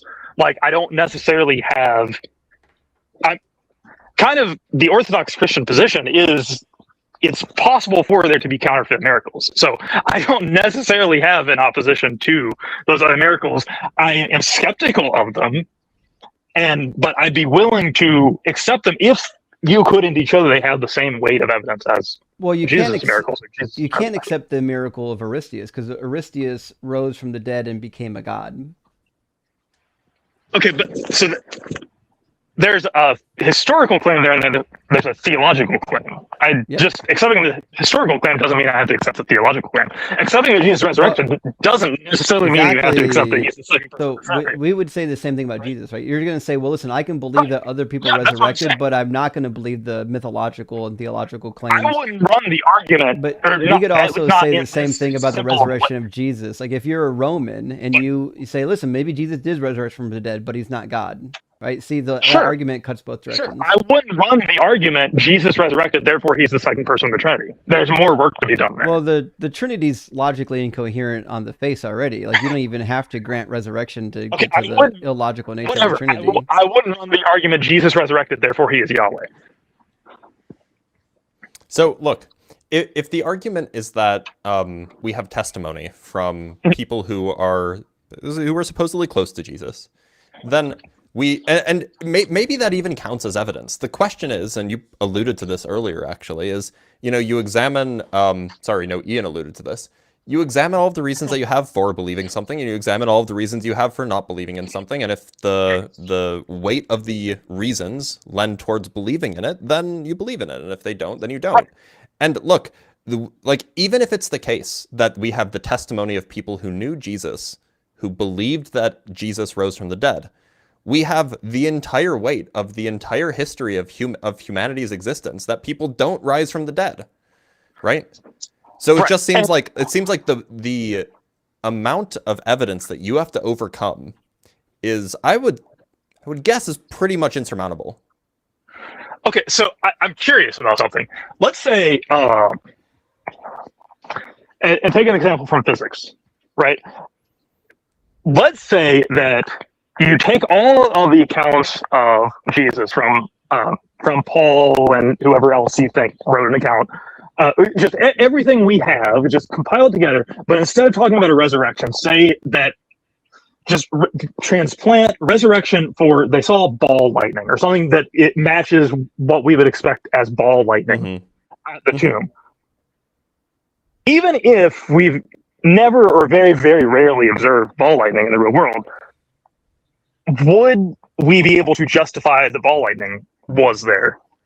So probably not, actually. Okay. I mean, for a long time, prior to in fact, this is still contentious. A lot of people still don't think ball lightning is real. I'm of the opinion that it probably is. I think. Yeah. So I'm of the opinion that it probably is, because we now have a mechanism that can explain why ball lightning could possibly exist, like how it could exist and what it is. And so, considering that that's in line with known laws of physics, then there's not really an issue with ball lightning being real, just rare. You would have to provide, if you wanted to convince me that some remarkably rare thing that goes against the laws of physics as we know them happened because of some testimonies, you would have to provide me with some sort of mechanism that could explain how that happened. Okay, but like that's the standard that I would require here. But you said no to, so even if I gave you that mechanism, because you said that the laws that we have kind of provide a mechanism for ball lightning to form. Yeah. Well, I mean, that wasn't known until like accept, 10 years ago or 20 years ago. Yeah, but you said you wouldn't accept the evidence as it stands for the resurrection if you just transplanted in ball lightning. So there's something beyond just like we don't have the mechanism. I can clarify. So okay. If suppose that this was the 1960s and we didn't have a proposed mechanism for ball lightning, we didn't really know what it was, we didn't have any good video of it or anything like that, right? Suppose it's the 1960s, and then somebody said, hey, and suppose that there was only ever one documented case of ball lightning. Maybe it was from like the 1880s with some sailors on a ship or something like this. And the somebody brings up to me, hey, you know, the journals of these sailors from the 1880s, they say that they like saw this like ball of lightning moving around the ship and zipping around for like 30 seconds. And if it's me in the 60s, I'd be like, yeah, I don't buy it. Sorry. But in the modern day, you would, because you accept that something's possible. I would because now this is something that I now have a good reason to think is possible with the way that we understand the world. It coheres with the way that we understand the world to be. So this is ironic and is of course the crux of the issue, but if you accept that God exists, then you could apply that same argument to the resurrection. Exactly. And so that's why absolutely you could. But my point is therefore you cannot use, or at least you'll understand that an argument for the resurrection will not have force for people who are not already on your side. Or people who don't already accept some form of theism. Yeah. Right. Oh, okay. Yeah, I accept that, but I'm saying, okay, I kind of accept that you do need to get to theism first and then the resurrection. That's why I tend to focus on just like bare theism.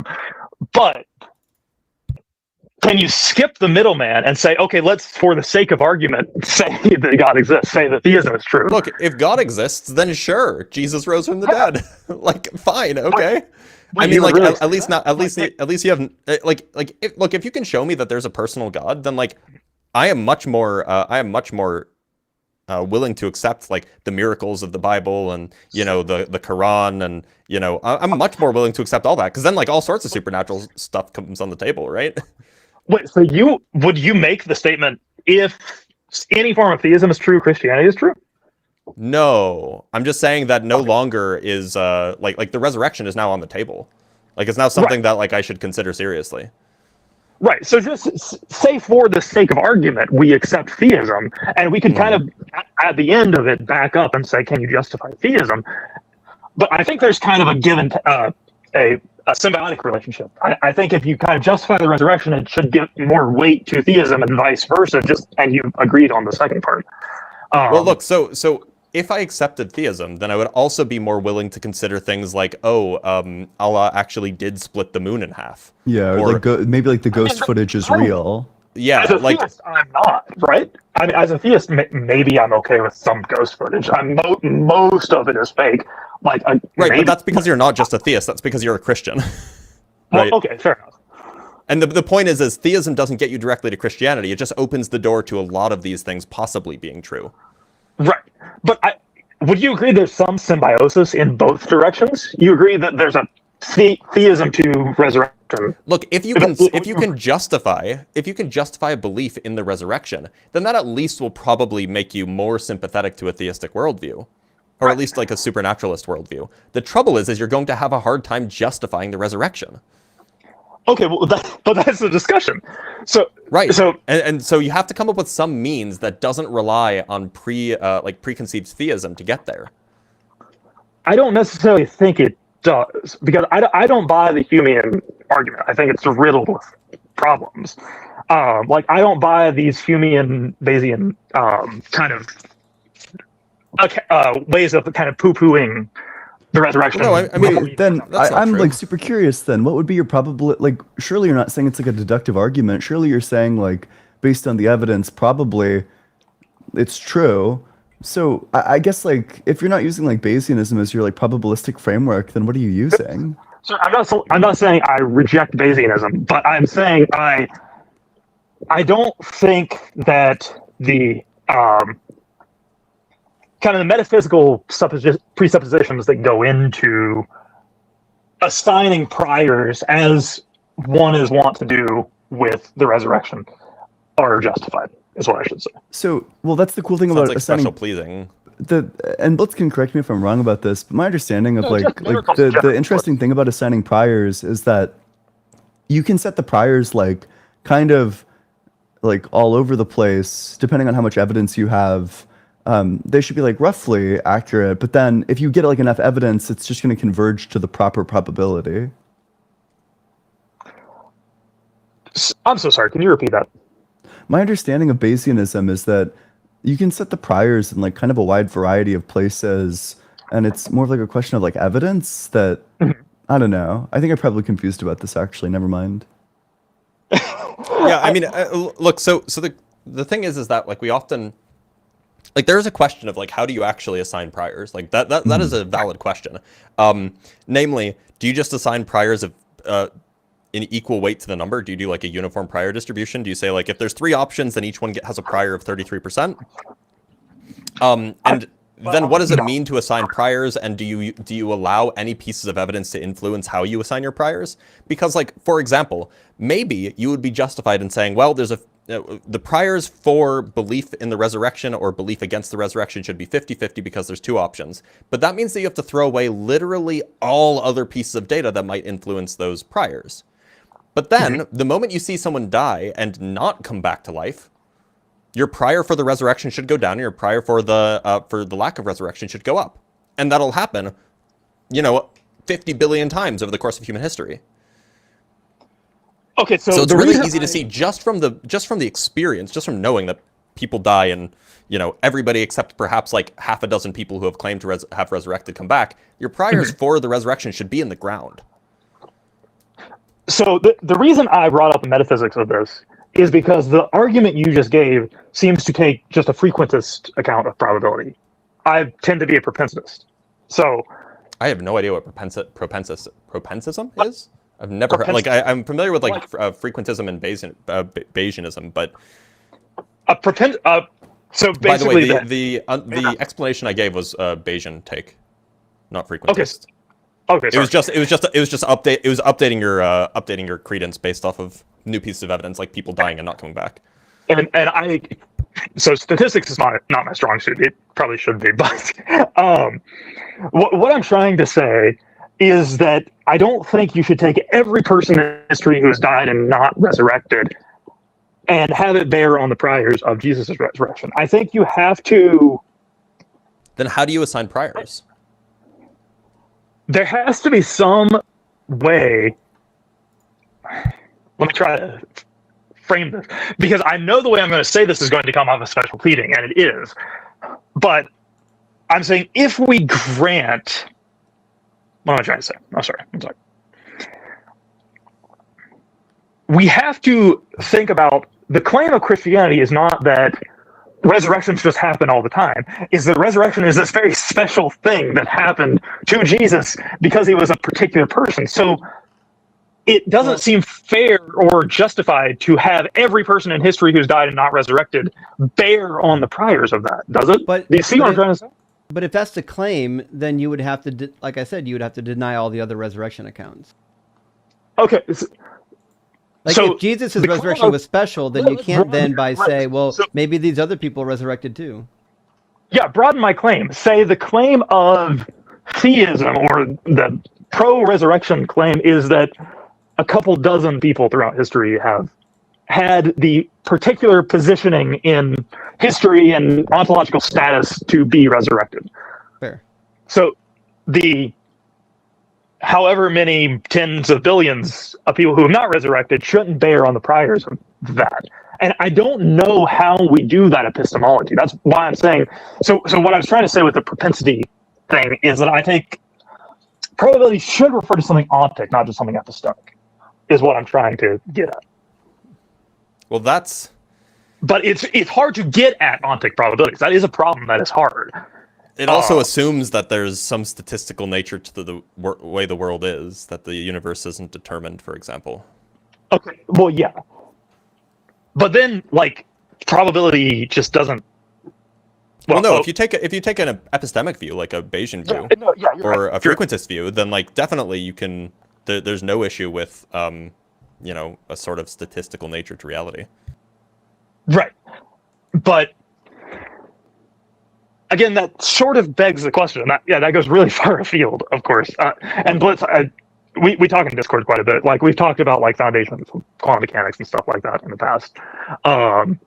So we have different opinions on that. Oh, you're Cody. Okay. Yeah. No. I thought I'm like, I know a Cody. Yeah, go ahead. Yeah. So, and that's a whole can of worms, right? But... And yeah, it's hard. It's a hard problem, but I think you agree it's there, that the priors of everyone who didn't resurrect, the people who didn't resurrect shouldn't bear on priors for a claim that those people shouldn't have resurrected. There's no reason to expect they did. Look, so perhaps that's the case, but then you're loading the proposition, the hypothesis here, with extra pieces of data, which will make which again will also lower your priors. Right. But if you're saying, okay, well, so if your hypothesis is not somebody resurrected, but it was somebody resurrected and only they resurrected because they were special, well, that has to have lower probability than just somebody resurrected. Right.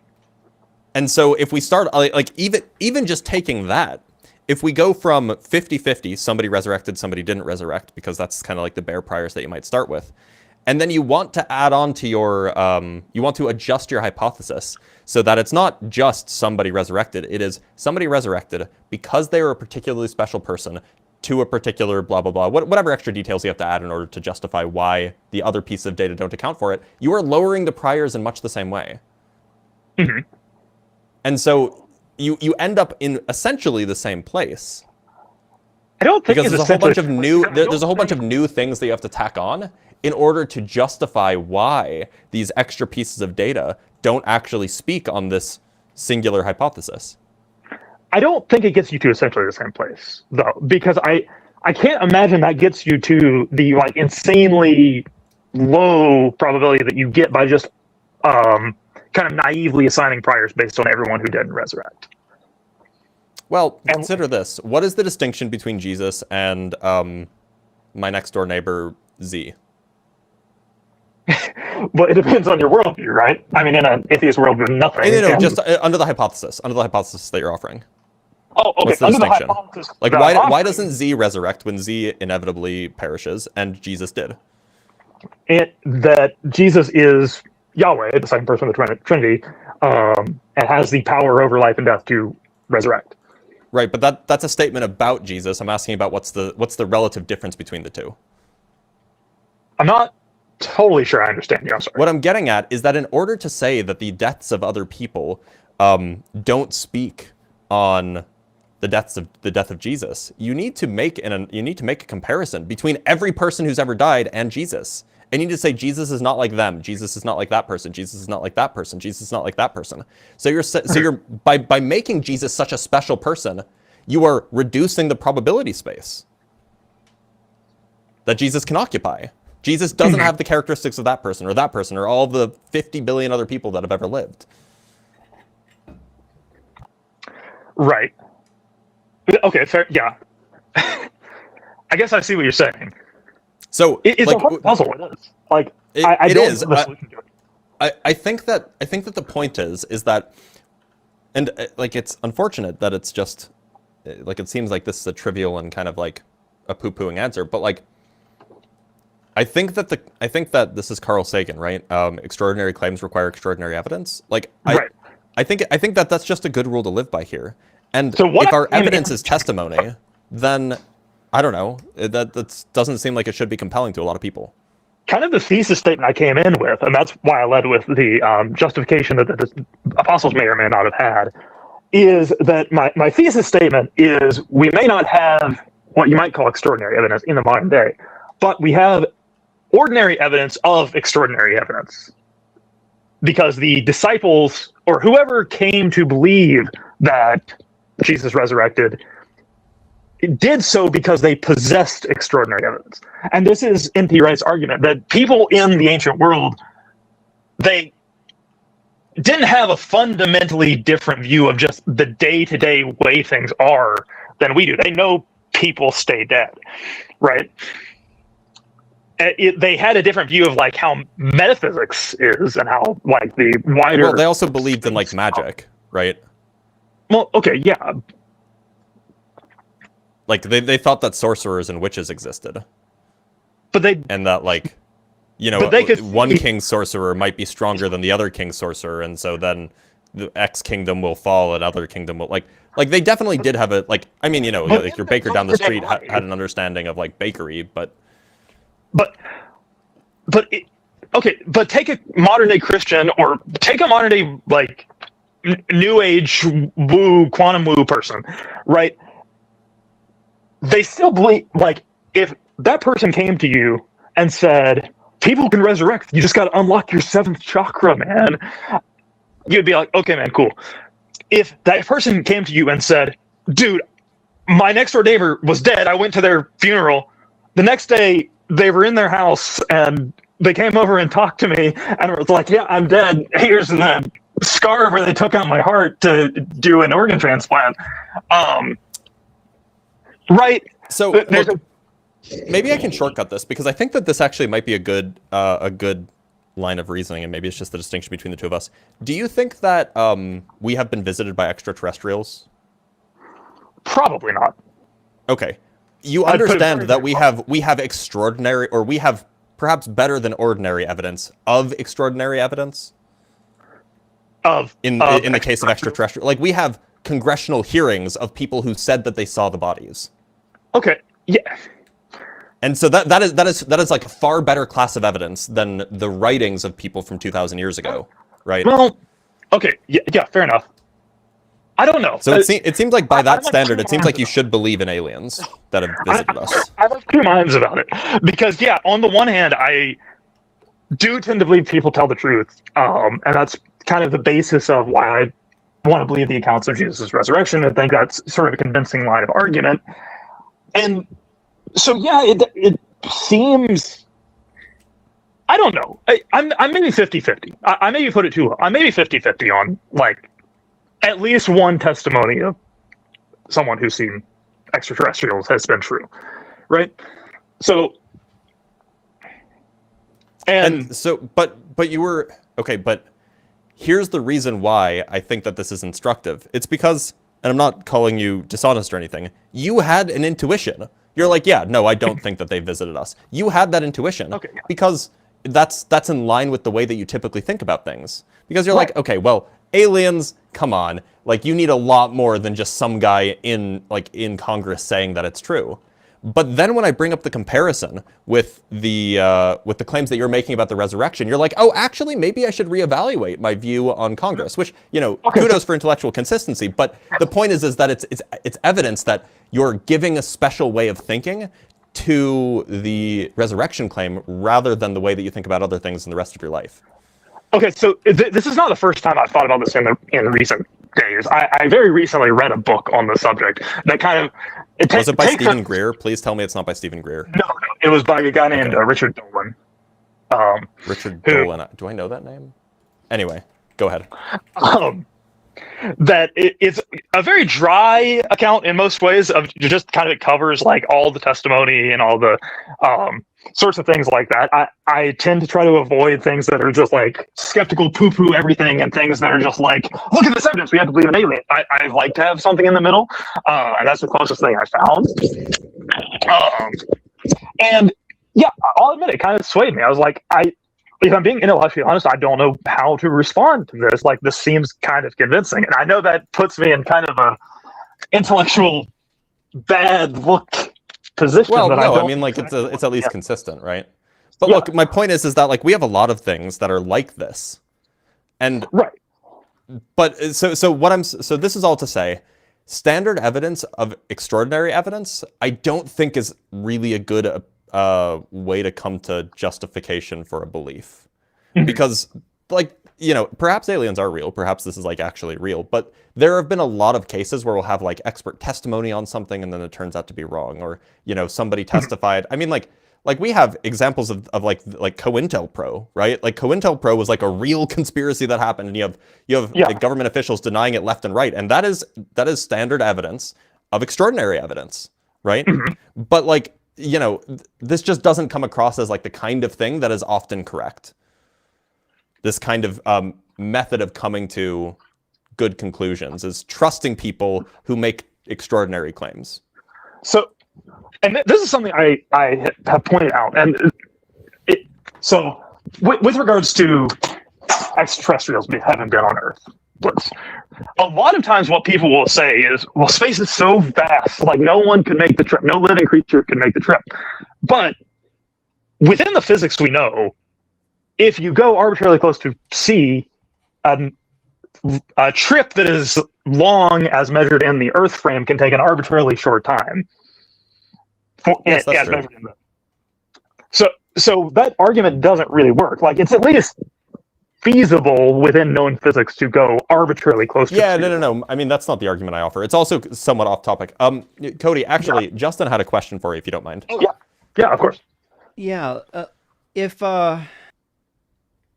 you're reading an account of something, let's say the account was a miracle story. Let's say it's an account of Benny Hinn. Benny Hinn went on one of his crusades, and let's say in the account, Benny Hinn healed a person. He had no legs, and then he just grew legs. It was just a crazy miracle of God, right?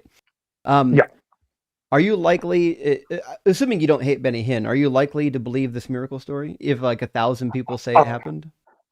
I have very negative feelings towards Benny Hinn and like the charismatic Christian movement in general. Well, pick your favorite pastor. Who's your favorite pastor? Yeah, if N.T. Wright. If N.T. Wright said that he saw a man with withered legs have his legs restored, would you be likely to believe the account? Yes, I would tend to believe someone like N.T. Reynolds. Okay. So now let's also add in that the story, let's say the story is 30 pages long. It's pretty detailed. But inside of the story, there's about 10 or 15 things in the story that it's actually false, like demonstrably, scientifically, historically false. Does that lower the probability of the miracle happening? It depends on how much bearing you could say that those things have on it. Well, I would say. My point is, right, when we find a story... And I'm not trying to anticipate your conclusion and just say that. Like I genuinely mean that. I would have to see how much bearing do each of those falsities have on the main claim. They don't have any bearing on the main claim. It just happens to be that the account that we're given is riddled with errors that are not false, but also it claims to be inspired. Then, I mean, it's kind of hard to judge in this hypothetical, but my instinct is to say no, that wouldn't really sway my original opinion. Which is interesting because I think it should. If you have a book that claims to be from God and is God-breathed, so on and so forth, and then the stories about Jesus' resurrection are riddled with problems, then I'm not going to believe the monumental claim of resurrection when they can't even get the easy stuff right, when it can't get the history, the natural world right. And it can't get the Old Testament right. So when the Gospels misquote the Hebrew Bible and misuse the Hebrew Bible, trying to paint Jesus as a Messiah when he clearly wasn't, to me, these all lower the probability that the same God of the Hebrew Bible rose Jesus from the dead in direct contradiction to what he said in the Hebrew Bible. I have a modestly liberal view of like scriptural inerrancy. Right, so but it shouldn't be contradictory, right? So if you believe that the Hebrew Bible is inspired by God, then the resurrection of Jesus, the theology of the New Testament, shouldn't be in direct contradiction of his already revealed word. I wouldn't say that it is. That's an entirely different discussion, of course. Right. I'd be interested to have. I'm saying it is. Because the Hebrew Bible gives you the criteria for the Messiah, and a resurrection is not one of them. So, I'm sorry I'm chewing a mint. I hope that's not super noisy. that's actually kind of the crux of N.T. Wright's argument, which is what I wanted to get to, is that part of the reason that the accounts of the resurrection and the belief in the resurrection of forming is so kind of convincing and startling is exactly that fact you just said, that the Hebrews didn't have an idea of like a dying and resurrecting Messiah. Because the But Hebrew there Bible is doesn't sorry, one include second. one. There is historical precedent for the fact that a guy would come, claim to be the Messiah, get followers. Romans would crucify him, and his followers would go, "Okay, it wasn't that guy." Right? No, there were other No? resurrections. There were even Messiah resurrections. Jesus isn't That- the only where one. the He's just the only one followers- you know about. So there are other accounts of a guy who claimed to be a Messiah, had followers, died. His followers said he resurrected, was like, he's still a Messiah, he resurrected, right? Is that what you're saying? They believed he was the Messiah and that they resurrected. Or some of them will say that they're coming back. We've got some of those as well. So I'd be interested to see that. look up Dositheus the Samaritan. Okay. The Samaritan. Dositheus the Samaritan. Okay. So the problem we have here is that the book that gives us the resurrection of Jesus also directly contradicts the revelation that preceded it from God, which we wouldn't expect, right? So this is what we would expect if one of two things was true. Either one, the Old Testament's not inspired, it's not true, or the New Testament is not true, right? One of them has to not be true. I mean, so there are certain, so because Christians would argue there are certain things that prophesy the resurrection, like Psalm 22, for instance, right? It doesn't, though. Well, okay, yeah, you say it doesn't. No, but I know it Christians- doesn't. Okay, Christians believe Psalm 22 and Isaiah 53 prophesy things about Jesus' death and resurrection, But right? they don't, because Psalm 22 is not a prophecy. See, this is the problem you have. In order to justify Jesus being the Messiah from the Hebrew Bible, you have to invent prophecies that don't exist. Psalm 22 is not a prophecy. David is speaking about his struggles in the past tense and in the present tense. There's not a single word of Psalm 22 that's about the future Messiah. It's David describing his own struggles that he's currently in at that moment. Okay. But I think the point is that Christians incorrectly, perhaps, think that that psalm is a prophecy. Okay, so please understand me when I say this. I am extremely what you'd call pro-Semitic. I'm not Zionist, but I'm very not anti-Semitic. But I can attest rabbis- for Cody. Cody's a good dude. rabbis post first century did have at least some theological bias against Christianity, right? I don't care what the rabbis say. My argument has nothing to do with what rabbis say. But your argument doesn't have you. My argument is that a prophecy is clear. A prophecy is revelation from God that either is giving you information about the present time that you wouldn't otherwise known, but 9 times out of 10, it's information for the future. God is telling you what's going to happen in the future. And Psalm 22 is not a prophecy. It's a lamentation of David. In fact, there's dozens of lamentations of David. And this is the only one that Christians, well, almost the only one that Christians will say, no, it must be a prophecy. It's not because it actually is a prophecy. It's because they want it to be a prophecy. But there's nothing in here.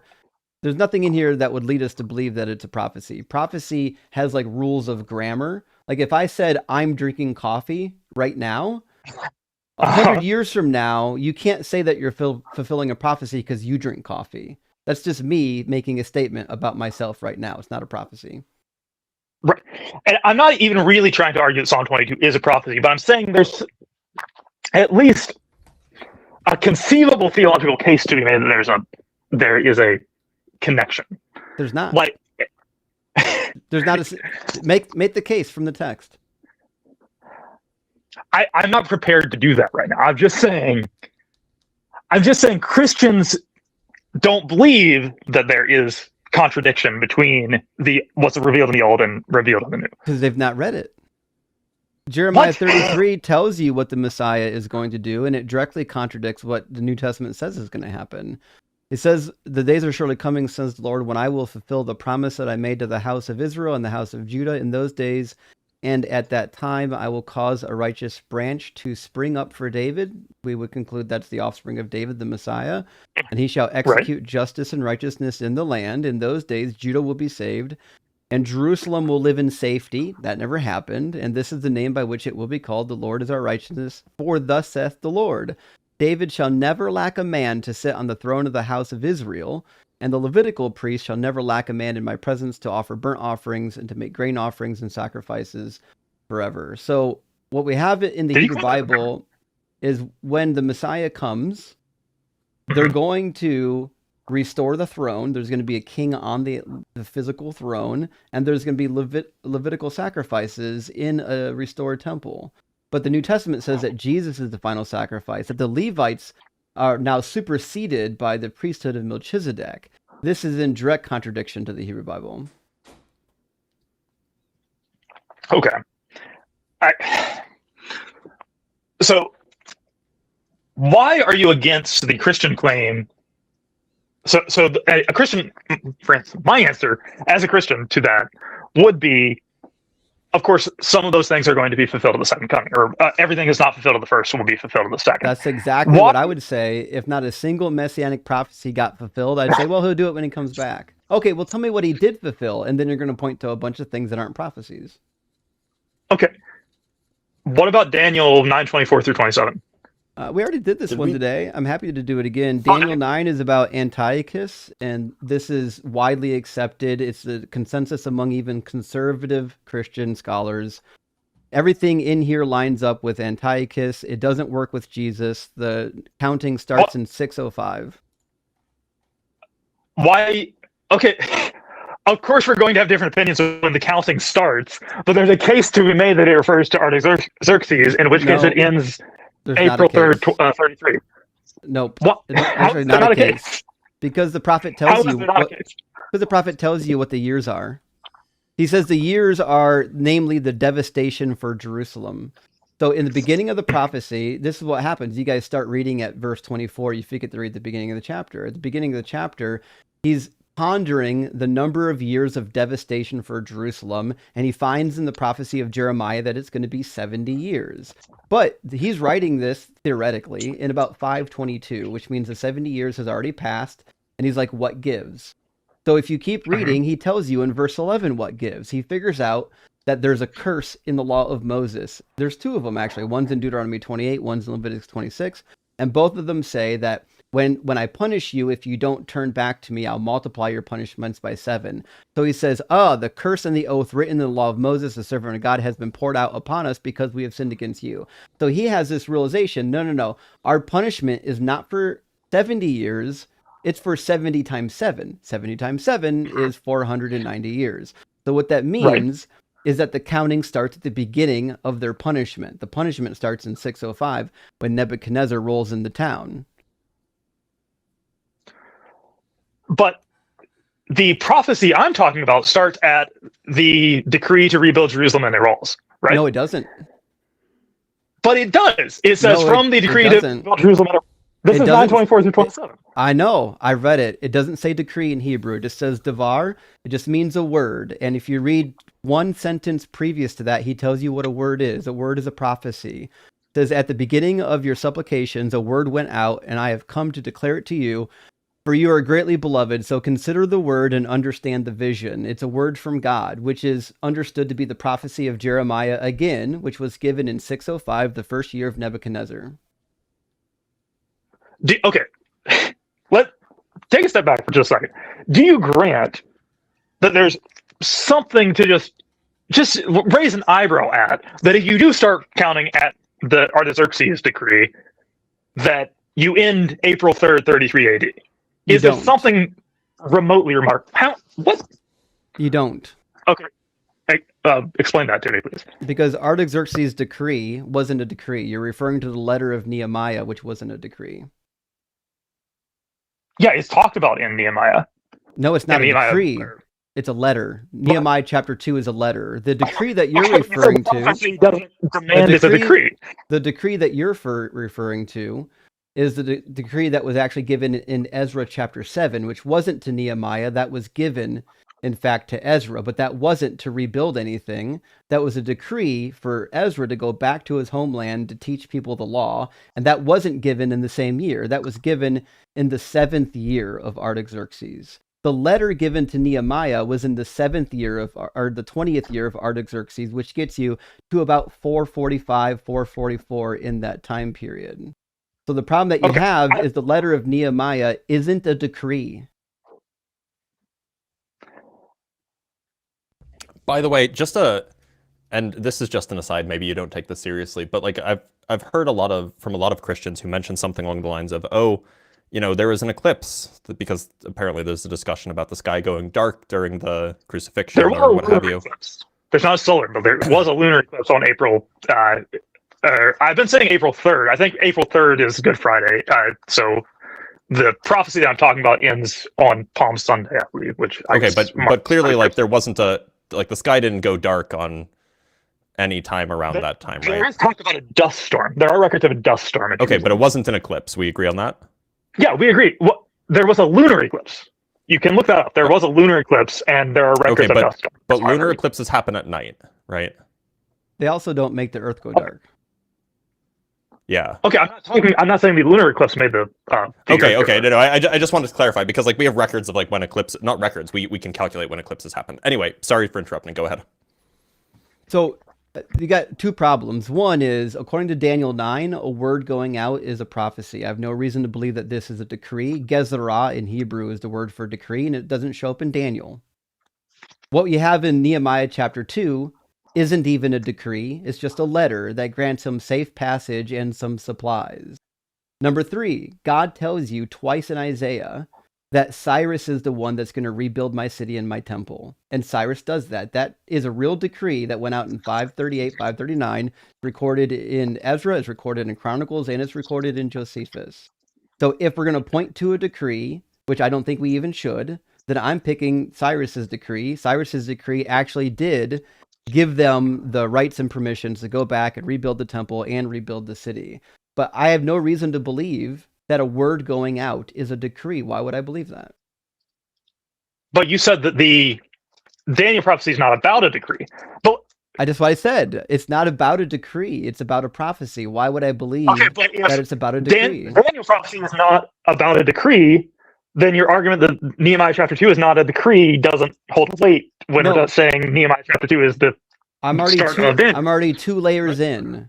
I've already said. Okay, sorry. I said if it's about a decree, it's still not about Nehemiah. But I'm still back at point number 1. Why would anyone believe that it's about a decree when within the same chapter he tells you that a word going out is something coming from God? Okay. A word of prophecy from God. So I have been meaning to look into this more. So I can't. You are more well-read on this than me. I completely confess that. I've wanted to look into this more. But I just want to find some common ground, that we can work backwards from that. Do you agree that if you do start counting from the date given in Nehemiah 2, you end March 31st, 33 or something, or whatever it is, Palm Sunday 33? No, you can get relatively close to Jesus's time of death, but the problem that you have is that only works in the Gospel of Matthew, because in the Gospel of Luke, he would have died in 39 AD. Because he was born during the census of Quirinius, or Quirinius. There we go. I always put the N before the R. Quirinius. So if that's the case, it means he was born in 6 CE and he died in 39 CE. So it depends on which gospel you want to point to. This is why where are you getting how old Jesus was when he died? From the Gospels. Yeah. Where does the Gospel say how old he was when he died? You might be right. I'm just not familiar with that. He started his ministry at age 30. Does it actually say? I thought that was just church tradition. I didn't realize that there was actually a scripture that said that. There's one that talks about his ministry. Yeah. Oh, okay. Sorry. That literally says at age 30. Yeah, let me grab it for you. I think he does explicitly say he is Luke chapter 3:23 says about 30 years of age. Okay. And does it say his ministry lasted 3 years? You have to do a little. You have to do a little bit of triangulation to get Oh, exactly. things like Passover and feasts and like things like that. Yeah, Right? exactly. You have to count the number of Passovers. But the reality is, if he was born in 6 CE and his ministry lasted for 30 years, that still puts you at least in 36. Okay. So listen, just so because you can historically- just because you can Historically, massage I think just because you can I- massage a text and get to a number that you like by ignoring the entire context of the passage doesn't mean it's about that. I could do the same thing. For example, if I run the 62 weeks concurrent with the first week, the first set of sevens, I actually end in 171 BC, which is the exact year that Onias III was cut off by Antiochus and replaced with his brother Jason. Now, do I think that's the best way to do it? I don't think you have to do it that way. I think you've got options. But I think I would be, while I like this solution, I think I would be dishonest by saying, well, you have to accept that solution because it gets you to the actual date of the thing that I like. Just because you get to the date that you like doesn't mean that you've interpreted the prophecy correctly. You have to look at the entire context of the chapter. Yeah, fair enough. But okay, that's fair. I didn't even really mean to go down this rabbit hole. I think it's somewhat remarkable that I think based on the lunar eclipse and the dust storm, I think there's even a record of an earthquake on Friday, April 3, 33. That I think it's remarkable that there's at least a conceivable reading that puts Daniel's prophecy ending on the previous Palm Sunday. Only if words don't mean words, no. Okay. Unfortunately, I do need to go, guys. Thank you. This has been a good discussion. I want to read on this more. Maybe I'll come back another time and we can discuss this a little bit further. I think the standard issue commentary right now on Daniel is still the one by John J. Collins. So I would, if you have access to it, grab the John J. Collins Daniel commentary. Can you? Is there any way you can send me the name of the dying rising Messiah that you mentioned? I've started with a D. I'm so sorry. Yeah. There we go. Dositheus the Samaritan. I sent it in the chat. Okay, gotcha. I got it. Thank you so much, guys. And Sure thing. hopefully we'll talk again. All right. Cheers. All right. Bye. Thanks for being here. I mean, listen, I like having a conversation with somebody who's calm and brings up some substance. I like that call. Definitely. No, I don't know. He definitely seems like he's locked in, more locked in than a lot of the people. Yeah, he was super respectful and was actually staying on task. Big W. Be like Cody, friends. Let me grab some super chats. We'll get our next guest in here. Mighty You Find the Interesting says, I used to do astrophysics research on binary star systems. Currently, I'm on sabbatical to study the history of physics from the Lonians to the present. Holy shit. Sounds like a heavy workload you got there. Best of luck That's to you. the Ionians. Oh, that's not an L. Sorry. Ionians. Yeah. I'm an idiot. Justin, when let's say you have like a hack Bible scholar and they go on sabbatical, does that just involve like them like sitting around praying? So actually, you're not wrong. If you go to like Bob Jones University and get one of their garbage scholars, and he goes on sabbatical, that basically is just recuperation. So at the seminary I went to, if you were on sabbatical, well, you didn't get sabbaticals all that often, but if you were on sabbatical, you were almost required, to present some new research when you got back. That's reasonable, I think. Yeah. Yeah, it seems normal. Yeah. Skeptic Gus, thank you for the super chat, says, P.H. Jome? Was that a woman who has to tell someone she's a lady? Probably isn't. I don't know if I understand the beginning of this super chat. You guys understand this? Me neither. The joke is what he means to say. The I see. joke was that a woman who has to tell someone she's a lady probably isn't. Oh, fair enough. Fair enough. Oh, okay, yeah. I see. disavow. It's like people who brag about being really smart probably aren't. Carissa, thank you so much for sending out 20 unapologetic memberships. That is huge. Big W, Carissa. We really appreciate that. That's monumental. And Ed, thank you so much for the $20 super chat. Says, I love philosophy, but I share Justin's disdain for Phil Bros for their smug arrogance. If Terrence Tao claims to prove God, I'd listen. But if a smug teen without any track record starts spewing Phil terms in an order, nope. Yeah, I'm with you on that. That sounds about right. I like watching some people discuss philosophy, but others is like nails on a chalkboard. It's just, you have to get the right person. And $10 from Dread Goose. Thank you so much, friend. Says, Justin, what is the most annoying thing people without parents say to you besides nonchalantly calling your child the R word on the internet without remorse? Oh, that happens a lot. Mine is being told I'm wasting money. Oh, that's rough. What's the most annoying? I think the most annoying thing is they'll just make any type of insulting comments. Like I don't understand. People without parents? Everybody has parents. No, people who aren't parents, I think they mean. Oh, okay. I think it was a mistype. I think they mean people who aren't parents. Not Adam and Eve, Blitz. You're begging the question. God was their parents. Yeah. Get wrecked. Ian's cooking the shit out of today. Who's God's parent? Speaking of which, I got disavowed last week for using the word schizophrenic, Dr. Blitz, and you used it twice this week. So you're allowed to use the word schizophrenic to refer to people who have the diagnosis. I did. Have I been should I be disavowed? I think we're both disavowed now. I have no idea. Wait, did I disavow you? I don't remember anymore. I think Blitz disavowed me last week. I think, gosh, I wonder. I'm super curious. Typically it's bad to say like this person is schizophrenic, if they don't actually have it, or honestly, even if they do, and it's like not relevant, but they're making bad arguments. I think it'd probably be like pretty distasteful to be like, wow, this person has schizophrenia. Well, you can totally say schizophrenia, like it's totally fine. They just have to. So we were in a debate on the Trinity, and they described God as basically having multiple personality disorder. I said, well, if that's true, that means God's schizophrenic. And then I got disavowed. Oh, yeah, that's because multiple personality disorder, A, isn't a thing anymore. B, it's not related. When it was a thing, it wasn't related to schizophrenia. It's not a thing anymore? Damn. No, it's called dissociative identity disorder. Oh, okay, right? sure. I thought you were saying that wasn't real, and I was revving up the disavowal. Yeah, no. The point is like it's just not called that. Also, it's not associated with schizophrenia maybe there's an association, but they're separate things. Oh, perhaps they are separate things.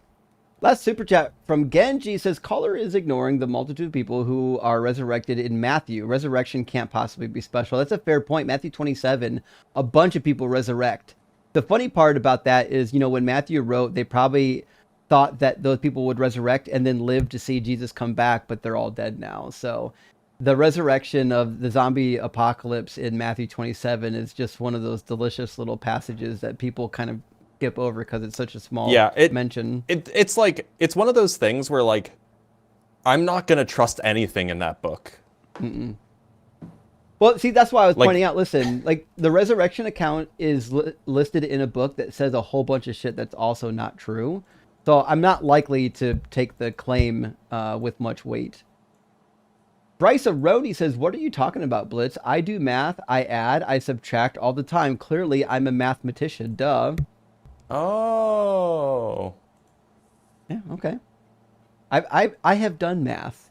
That is something I have done. I'm not a mathematician. Adam said the reality, I think it was a joke though, the reality of fictional objects, may I not be true? Do you guys know what that means? Yeah, my or my nong. So Meinong was a philosopher. He got his entire career ended by Bertrand Russell in a paper, I think it was on denoting.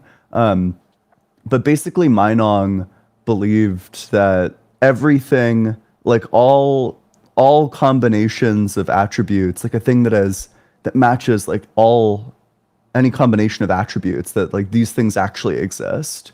Like he would say, like the squared circle exists, that like unicorns exist. He would affirm that all of these things exist. And it's kind of unclear what he means by that, but Bertrand Russell ended his career with the argument that the existent squared circle in fact does not exist. Like just describing a property to a thing. Or actually, fuck, I don't know if Meinong believed that the squared circle exists. Maybe they just thought every non-contradictory thing existed. But Russell, I'm not sure. But I do know that that's what the joke is. Fair enough. Reverend Nate says, check out Bruce's Philosopher's Song by Monty Python. I didn't know they had a Philosopher's Song. I suppose, I'm not surprised, though. Yeah, they've got a few really good songs and skits. Miss Debbie, thank you for the $2 super chat. And Sensibility says, happy Sunday, praise the Trinity of stone, lava, and salt. Well, thank you, Sans. We really appreciate that. And it took me a little bit. I have to figure out how to animate Blitz's lamp still yet, but we're working on that. We'll talk about it afterwards. Rose Settles says, I'm a socialist because having access to Adderall for everyone that needs it would knock down the Philbro numbers by 90%. Get some help, young men. Look, I didn't want to diagnose him, but that's Right. exactly what I was thinking. Right. Yeah, I think we're all on the same page there. And last one from our I mean, friend like, Tim. and I'm allowed to say that because I'm diagnosed with ADHD and I take stimulant medication. So Now contrast Cody, a normal human, with the thatness of that which is nonsense. Yeah, Cody versus some of the Phil Bros. I would take Cody all day long. I think he was trying to make rational, coherent arguments and being nice about it. So big W for Cody. All right, let's bring in Lainey from our TikTok queue. there was somebody who was in the queue a while ago who had been waiting for a long time. I think they dropped. Who was yeah, they're not there anymore. It's okay. Yeah, that's a shame. Sorry about that, friends. Lainey was in the box for a while, and then Anthony after that. Okay. Yeah, let's talk to Lainey. Lainey, how's it going? Lainey's got red bars. She might not actually be fully connected. I show on my end that she's not fully connected yet.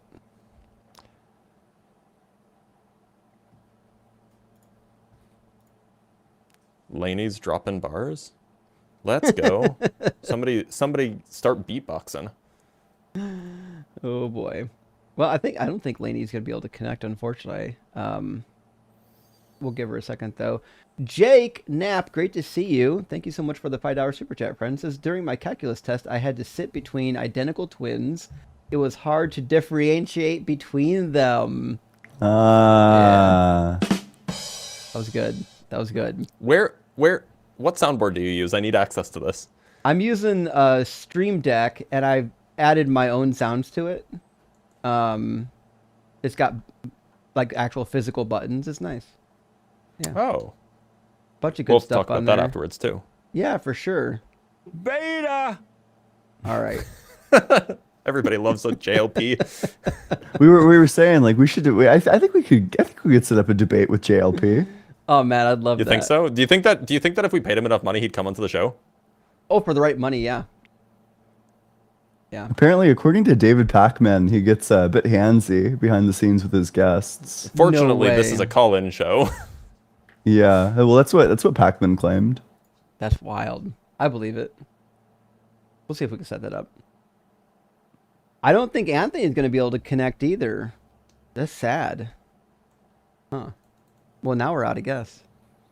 Okay, so JLP has fees of $10,000 to $20,000 and under $10,000 for virtual ones. Oh. This guy can go fuck himself. Y'all, we could fund JLP showing up on our No. show for I'd be just willing. the mere cost of like $100 donos right now. Actually, If you want to see Jordan Lee Peterson take on Unapologetic. Yeah. But listen, if I ever talk to Jordan Lee Peterson, I really would want to have my soundboard with me so I can play his own sounds back to him. I want to know, what is it with people named Jordan Peterson that makes them be that way? I don't know. Yeah, it's straight up confusion. Oh, his name is Jesse. I'm sorry. You're right. Yes, It's yeah, Jesse, Jesse Lee Lee Peterson, Peterson. not Jordan Lee Peterson. You're right. Yeah, But yeah. Okay, fine. Why are people whose first name starts with J and last name ends with P, or last name is Peterson? Why are they that way? I don't I always know. get the two confused. I don't. That's a tough one. I don't know. Because they're basically like the same person. I mean, you're not wrong. You're not wrong. Well, we only have like 14 minutes left in the stream, anyways. We don't just have end any early. guests. Yeah, we could. Or we could just talk about any questions that anybody has for each other. People like that. I mean, we have 14 minutes. We may as well not kill it. Yeah, if y'all have any questions for Blitzine or myself, ring on up. We'll get you into the conversation. This is a rare occurrence for us. It really is. All right, Tucker. There's someone on Oh, on sorry. YouTube. Yeah, I just grabbed him, Tucker. Hey, how you guys doing? Can you hear me all right? Howdy, Yeah, Tucker. we're doing well. How you doing, Tucker? I'm doing really good. First and foremost, I think it's just best to answer. Anything cool happen in your guys' lives? You know, anything interesting? Wait. So are you asking or are you saying like anything Well, no, cool? it's just like, like when we're human beings, we meet each other, just like, what's going on, guys? Like, just, we just don't want to go straight into a conversation, like, Sure. Yeah. Yeah, it's great. Life's going great. Well, that's good. I'm traveling a lot in the next few months, so I'm good. Oh, wow. Hopefully that goes well. It is very, very chilly here in Ontario, Canada, man. It is crazy. But no, Checks out that you're Canadian, by the way. I appreciate that. No, I like to be kind, I guess. I guess Canadians are kind of the stereotypical kind people. But I had a question. I understand that this question might be like, oh, this is off topic. And I kind of wanted to ask this, but do you guys think we should have more atheist versus atheist debates? It kind of seems like something that wouldn't happen. But I saw three of you guys in a conversation. I'm like, you know what? Let's flip the script. Let's have atheist versus atheist. No longer atheist versus Christian or atheist versus Muslim. What do you think of that kind of idea? Should we do that? And I understand in asking this question, it might not relate to this panel. And you guys can be brutally honest and say, Tucker, please go. This is not it. But I'm just so curious. Tucker, what would we debate about? Atheism, of course. But we agree. Are you about everything? Well, no. I mean, there's stuff to debate about, but not about the atheism part. Mm-hmm. Are you could have like two atheists who like debate over whether or not Platonism is true, but then it's not atheist versus atheist. It's Platonist versus non-Platonist, or as I like to say, crazy person versus non-Platonist. I disavow. That is no, fair. I'm kidding. I call people crazy all the time. One thing I find interesting about that is you claim for certain there's nothing to debate about. That's like that. Well, we don't know for certain that we just don't disagree in our disbelief of God. Well, there's other things you can disagree upon that relate to atheism. Yeah, we totally could. And then we would just have like different titles. It wouldn't be like atheist versus atheist debate, goddamn, like compatibilism versus like determinism. Like that's true. That's fair. I don't know. Part of me thinks that you could compatibilism do versus it. incompatibilism would be the debate, actually. I have an opinion, which is like if you want to debate these topics with other atheists, I think like it's a great thing that you might want to do on Discord or in like a small room. But I like holding large public debates like what we're doing right now. I think it divides your base. And I believe I'm a super big tent believer, right? I believe we want as many people fighting for the same cause as we can, as long as they're not being destructive in other areas. So if I can not divide up the atheist community, I typically won't. Of course. There's something to be said for like academic debates. Like these things happen where you'll have like, Alex O'Connor isn't like the most, but like Graham Oppie will like go on and like debate someone occasionally, right? And he'll have combative discussions, and these things happen, but that's just not this. Of course. No, and I totally agree. One of you guys said, I think it was to deconstruction zone, you said you didn't say this word, but you don't want to divide the house per se. You don't want to cause a divide. But maybe aren't debates kind of causing a divide anyway? No, we like this divide. Well, the divide is already there. Yeah. Is there a divide amongst atheists? Yeah. Probably in some regards. I don't know. I guess maybe I'm just kind of thinking like, why don't I see this more? Why? Oh, because most people find it boring, and so they're not going to get views, so it's not going to come across your feed. Yeah. Right. So I also think like, gosh, there's like that one meme. I actually won't be able to do this meme justice, but like, I don't know. I just think that, if you've ever been involved with like leftist communities, then you'll have very strong feelings about infighting and how it's like completely fucking useless. I think it's good to not have infighting. I think True. that we have as like a project, like a movement. I think that there are just way bigger issues to deal with and address, way bigger threats, the rise of like Christian nationalism, things of that sort, way higher priorities than, I don't know, like arguing with each other. Priorities. What classifies for you as a priority? Because from what I gathered there, from what I'm gathering, I don't want to straw man what you said, but from my understanding, atheist versus atheist does not really carry a lot of benefits that perhaps a conversation, or as you called, I don't think you said arguing between atheist versus Christian. What benefits, what are you not getting out of a conversation versus an atheist versus atheist?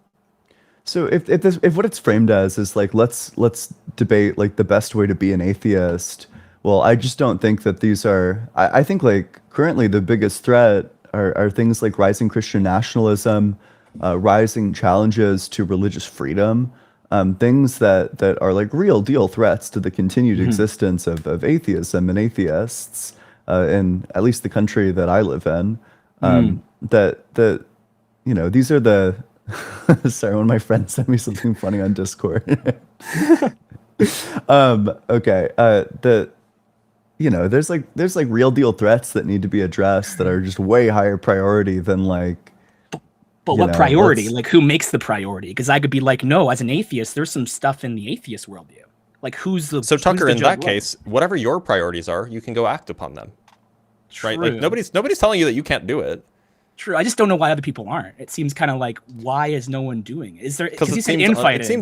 it seems unimportant, right? Yeah, it's unproductive too. It's destructive. You know, leftist movements collapse all the time because of this exact thing. Are we like not? infighting. So Tucker, so I don't know about these fellows. Actually, I do know. But for me, the reason why I do debates is threefold. Well, twofold. One, it's fun. Like I like doing it, and it's more fun the more you disagree with. Right, like debating somebody on like the minutia of like some like specific, like debating somebody on whether or not the continuum hypothesis is true would be very, very boring because like it's such a tiny thing. Secondly, there's also value in, at least in my view, in making people who you disagree with about something important look dumb.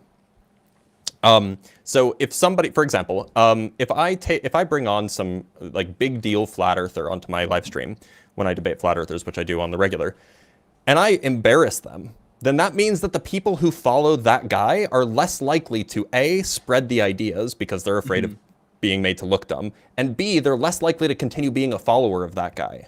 And so that actually has an impact on the way that people carry themselves and the way that people engage in like these kinds of ideological or kind of like pseudo-political group making, right? And so there's actually like a real world influence there. And so if the goal is just to if the goal is to either reduce the quality or reduce the numbers of your opposition, then why would you debate with your friends? I think that because I actually first need to respond because it's not appropriate, but you did highlight something there because when you're discussing with an atheist, as an atheist, like, you know, you mostly probably agree, but part of me thinks maybe because us as human beings aren't doing it as much, maybe we're not realizing the value because you don't know until you try. I mean, that's a common thing people say, but because I haven't seen a lot, I'm like, maybe we're missing something. What if we start doing it? And again, people in the comments like, oh, just start doing it, Macaulay. I don't know. I just wanted to hear your guys' thoughts, and you guys have given me your thoughts, which I appreciate. I for one think you shouldn't do that. I think dividing communities is bad. Dividing communities is bad, but didn't you say earlier in the conversation the person following that person will not want to follow? Aren't you dividing that person from a community? Which one? Dividing communities that you're a part of is bad. I actually would love to divide up. I would love to see more like conservative infighting or more like theist infighting. I think that that's good, actually. Yeah, it's bad for the longevity of your movement if you start doing infighting. You know, the conservative movement has started to infight, which is fantastic. You know, Christians have been infighting for 2,000 years, which is, you know, phenomenal. So infighting is good sometimes, but not for atheists. Like infighting is good when the people are wrong. So, but not for atheists. Infighting, no infighting for atheists. Yes. Really? Yes. No infighting at all. Like I'm not. Well, so I'm not. I'm making a normative claim. I'm not making a descriptive claim. I'm not saying that descriptively atheists have never done infighting. I'm saying that normatively we shouldn't. Okay, so would you encourage people in the atheist community not to debate with other atheists then? I don't think that they should be debating about like how best to do atheism unless somebody's atheism is like harmful. Huh. Interesting take. I've never. That's very interesting. Well, first and foremost, I want to appreciate you guys for your time. I'd always wanted to ask some people that. I appreciate your guys' patience, and people in the chat are going crazy over me. Like they're saying all these crazy stuff, but I was just genuinely curious, man. Anyway, chat is usually mean. That's very true. Anyway, I'll let you guys go. Appreciate all your guys' efforts in discussing things and learning things. We need to learn more.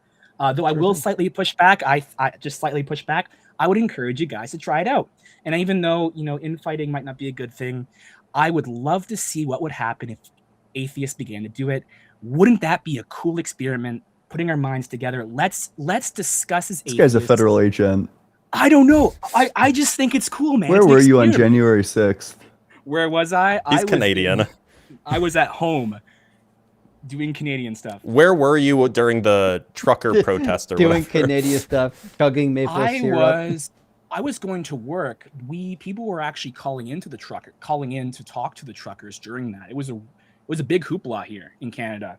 It was really Bro said crazy. hoopla checks out. He's Canadian. 100% My bad. No, it was crazy. Canadian stuff. We do the same stuff as you guys, I think, except we don't really carry guns around in Walmarts. No, you just carry maple syrup around in Walmarts. Yeah, Canada's very similar, just more beaver tails and maple syrup, that's all. True. No, Canada is great. Anyway, thank you guys so much. Forgive me if I have, I don't know, did anything that triggered and caused disarray, because I want to learn how to have civil conversations. You're good. You're fine, Tucker. But thanks for being here, Tucker.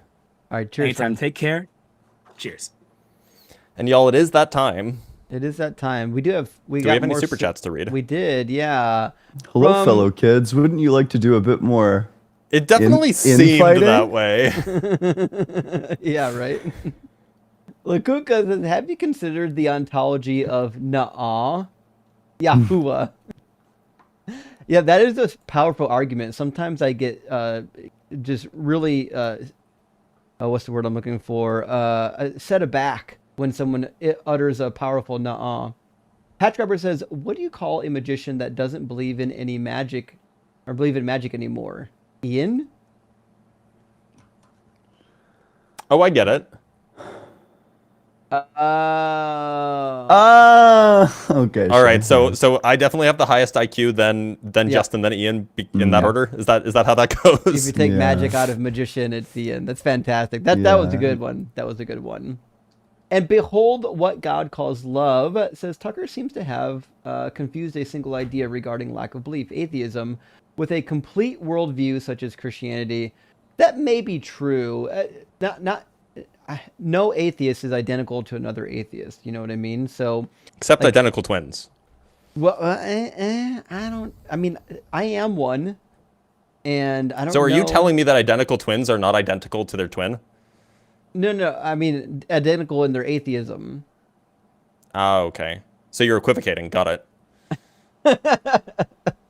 Sorry about that.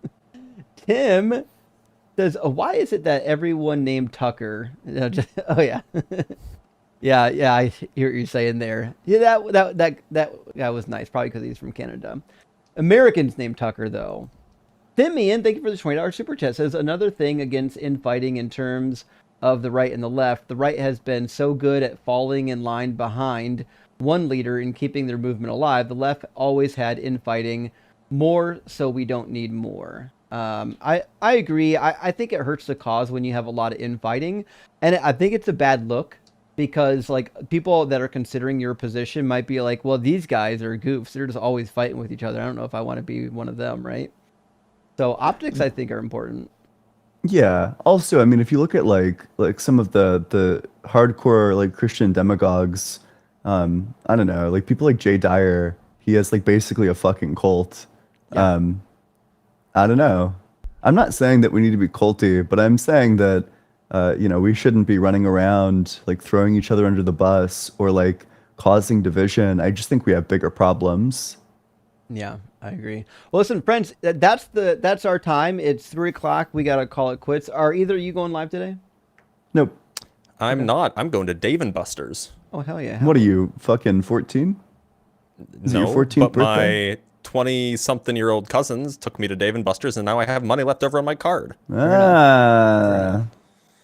Gretchen, thank you for the additional. Also, super Dave and chat. Buster's is fun. Screw you, Ian. It can be fun. Shut up. Gretchen says we love lamp Illuminati. Is that your new cult? You're the leader of Yeah. the Illuminati? Okay. Yeah, I like it. I mean, like, I talk to flat earthers. They already think I'm like a member of the Illuminati anyway. Oh, for sure. Well, I'm sorry for everyone coming from the Mezzo raid. We're ending the live stream now, but thank you for popping in and saying hi. We love y'all, and we'll see you next week. Cheers. Later, Gators.